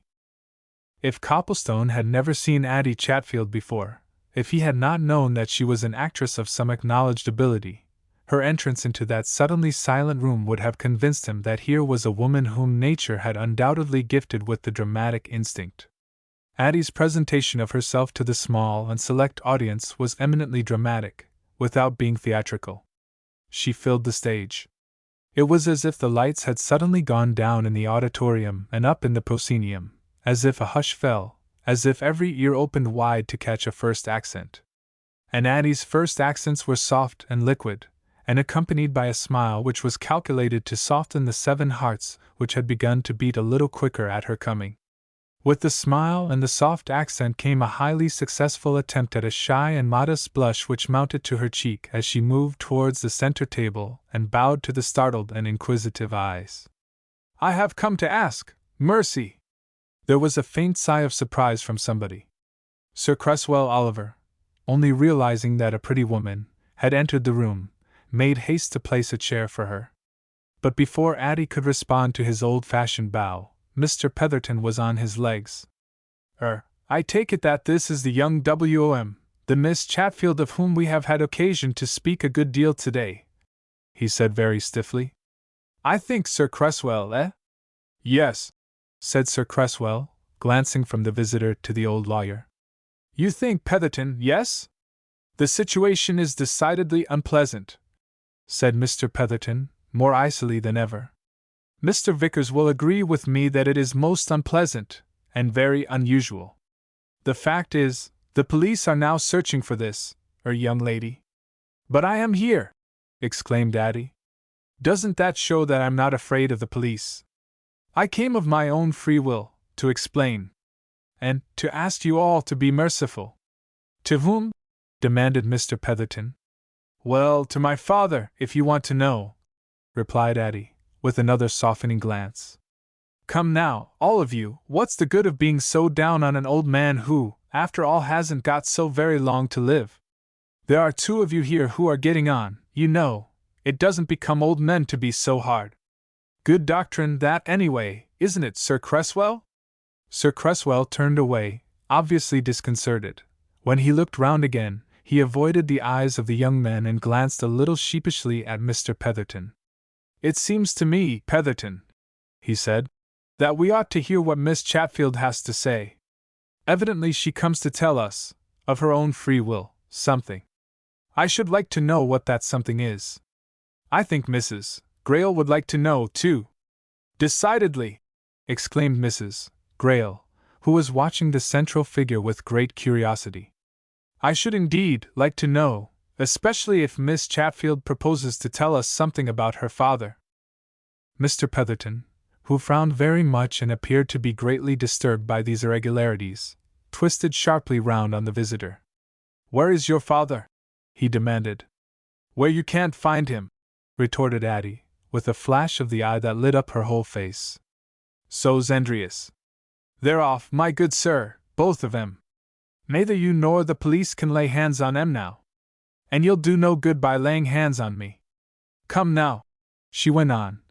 I said I'd come to ask for mercy. But I came for more. This game's all over. It's up. The curtain's down, at least it's going down. Why don't you let me tell you all about it, and then we can be friends? Mr. Petherton gazed at Addie for a moment, as if she were some extraordinary specimen of a new race. Then he took off his glasses, waved them at Sir Cresswell, and dropped into a chair with a snort. I washed my hands of the whole thing, he exclaimed. Do what you like, all of you. Irregular, most irregular. Vickers gave Addie a sly look. Don't incriminate yourself, Miss Chatfield, he said. There's no need for you to tell anything against yourself, you know. Me! Exclaimed Addie. Why, I've been playing good angel all day long. Me incriminate myself, indeed. If Miss Grayle there only knew what I'd done for her. Look here, she continued, suddenly turning to Sir Cresswell. I've come to tell all about it.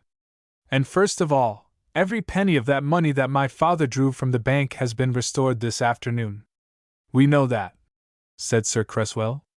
Well, that was me, I engineered that, continued Addie. And second, the pike will be back at Scarhaven during the night, to unload everything that was being carried away. My doing, again. Because I'm no fool, and I know when a game's up. So there was a game? Suggested Vickers. Addie leaned forward from the chair which Sir Cresswell had given her at the end of the table, and planting her elbows on the table edge began to check off her points on the tips of her slender fingers. She was well aware that she had the stage to herself by that time, and she showed her consciousness of it. You have it, she answered. There was a game, and perhaps I know more of it than anybody. I'll tell now. It began at Bristol. I was playing there. One morning my father fetched me out from rehearsal to tell me that he'd been down to Falmouth to meet the new squire of Scarhaven, Marston Grayle, and that he found him so ill that they'd had to go to a doctor, who forbade Grayle to travel far at a time. They'd got to Bristol. There, Grayle was so much worse that my father didn't know what to do with him. He knew that I was in the town, so he came to me. I got Grayle a quiet room at my lodgings. A doctor saw him. He said he was very bad, but he didn't say that he was in immediate danger. However, he died that very night. Addie paused for a moment, and Copplestone and Gilling exchanged glances. So far, this was all known to them, but what was coming? Now, I was alone with Grayle for a while that evening, continued Addie. It was while my father was getting some food downstairs. Grayle said to me that he knew he was dying, and he gave me a pocket book in which he said all his papers were. He said I could give it to my father. I believe he became unconscious soon after that. Anyway, he never mentioned that pocket book to my father. Neither did I, but after Grayle was dead I examined its contents carefully. And when I was in London at the end of the week, I showed them to my husband. Addie again paused, and at least two of the men glanced at each other with a look of surmise. Her husband. Who the fact is, she went on suddenly, Captain Andreas is my husband. But nobody knew that, not even my own father. We've been married 3 years. I met him when I was crossing over to America once. We got married. We kept the marriage secret for reasons of our own. Well, he met me in London the Sunday after Grail's death, and I showed him the papers which were in Grail's pocket-book. And now this, of course, was where it was very wicked in me, and him, but we've tried to make up for it today, anyhow. We fixed up what I suppose you two gentlemen would call a conspiracy. My husband had a brother, an actor, not up to much, nor of much experience, who had been brought up in the States and who was then in town, doing nothing. We took him into confidence, coached him up in everything, furnished him with all the papers in the pocket-book, and resolved to pass him off as the real Marston Grail. Mr. Petherton stirred angrily in his chair and turned a protesting face on Sir Cresswell. Apart from being irregular, he exclaimed, this is altogether outrageous. This woman is openly boasting of conspiracy and— You're wrong, said Addie. I'm not boasting, I'm explaining. You ought to be obliged to me. And if Mrs. Andreas, to give the lady her real name, cares to unburden her secrets to us, I really don't see why we shouldn't listen to them, Mr. Petherton, observed Vickers. It simplifies matters greatly. That's what I say, agreed Addie. I'm done with all this and I want to clear things up, whatever comes of it. Well, I say we fix that up with my brother-in-law. His real name, if you please, inquired Vickers. Oh, well, his real name was Martin Andreas, but he'd another name for the stage, replied Addie. We gave him the papers and arranged for him to go down to Scarhaven to my father. Now I want to assure you all, right here, that my father never did really know that Martin was an impostor. He began to suspect something at the end, but he didn't know for a fact. Martin went down to him at Scarhaven, just a week after the real Marston Grail had died. He claimed to be Marston Grail, he produced his papers. My father told about the Marston Grail he'd buried. Martin pooh-poohed that. He said that man must be a secretary of his, Mark Gray, who, after stealing some documents, had left him in New York and slipped across here, no doubt meaning to pass himself off as the real man until he could get something substantial out of the estate, when he'd have vanished. I tell you my father accepted that story. Why? Because he knew that if Miss Grail there came into the estate, she and her mother would have bundled Peter Chatfield out of his stewardship quick.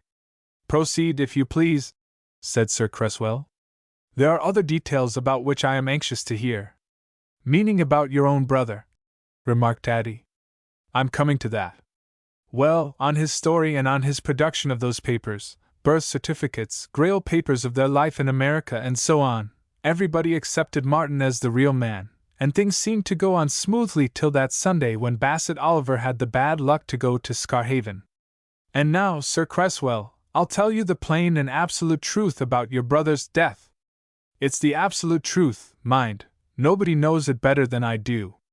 On that Sunday I was at Scarhaven. I wanted to speak privately to Martin. I arranged to meet him in the grounds of the keep during the afternoon. I did meet him there. We hadn't been talking many minutes when Bassett Oliver came in through the door in the wall, which one of us had carelessly left open. He didn't see us. But we saw him. And we were afraid. Why? Because Bassett Oliver knew both of us. He met Martin several times, in London and in New York, and of course he knew that Martin was no more Marston Grail than he himself was. Well, we both shrank behind some shrubs that we were standing amongst, and we gave each other one look, and Martin went white as death.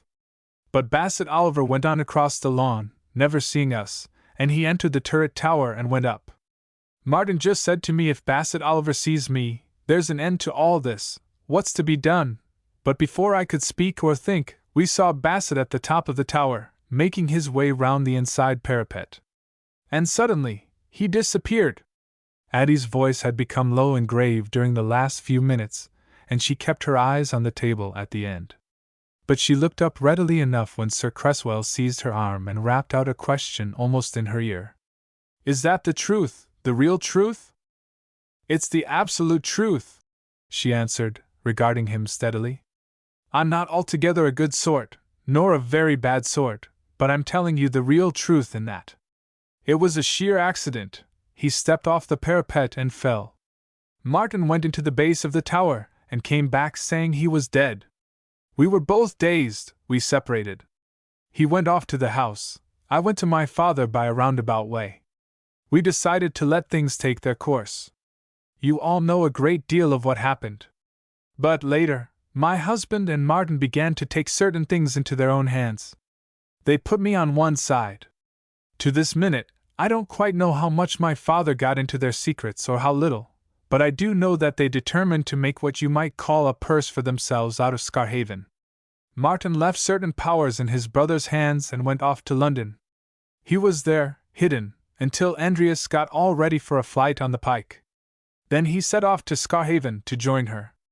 But he didn't join her, and none of us knew what had become of him until today, when we heard of what had been found at Scarhaven. That explained it. He had taken that short cut from the Northborough road through the woods behind the keep, and fallen over the cliff at the Hermit's Steps. But that very night you, Mr. Vickers, and Mr. Copplestone and Miss Grayle, nearly stopped everything, and if Andreas and Chatfield hadn't carried you off, the scheme would have come to nothing. Well, you know what happened after that. But, interjected Vickers quickly, not your share in the last development. My share's been to see that the thing was up, and that if I wanted to save them all, I'd best put a stop to it, rejoined Addie, with a grim smile. I tell you, I didn't know what they'd been up to until today. I was in England, never mind where, wondering what was going on. Yesterday I got a code message from my husband. When he fetched my father away from you, he forced him to tell where that gold was, then he wired to me, by wireless, full instructions to recover it during last night. I did, never you mind the exact means I took nor who it was that I got to help, I got it, and I took good care to put it where I knew it would be safe. Then this morning I went to meet the two of them at Scarvell's Cut. And I took the upper hand then. I got them away from that sail loft, safely. I made my husband give me a code message for the man in charge of the Pike, telling him to return at once to Scarhaven. I made my father write a note to Elkin at the bank, telling him to place the gold which I sent with it to the credit of the Grayle estate. And when all that was done, I got them away, they're gone. Vickers, who had never taken his eyes off Addie during her lengthy explanation, gave her a whimsical smile. Safely? He asked. I'll defy the police to find them anyway, replied Addie with a quick responsive lip and eye. I don't do things by halves. I say, they're gone. But I'm here. Come now, I've made a clean breast of it all. The thing's over and done with. There's nothing to prevent Miss Grayle their coming into her rights. I can prove them, my father can prove them. So, is it any use doing what that old gentleman's just worrying to do? You can all see what he wants. He's dying to hand me over to the police. Sir Cresswell Oliver rose, glanced at Audrey and her mother, received some telepathic communication from them, and assumed his old quarterdeck manner.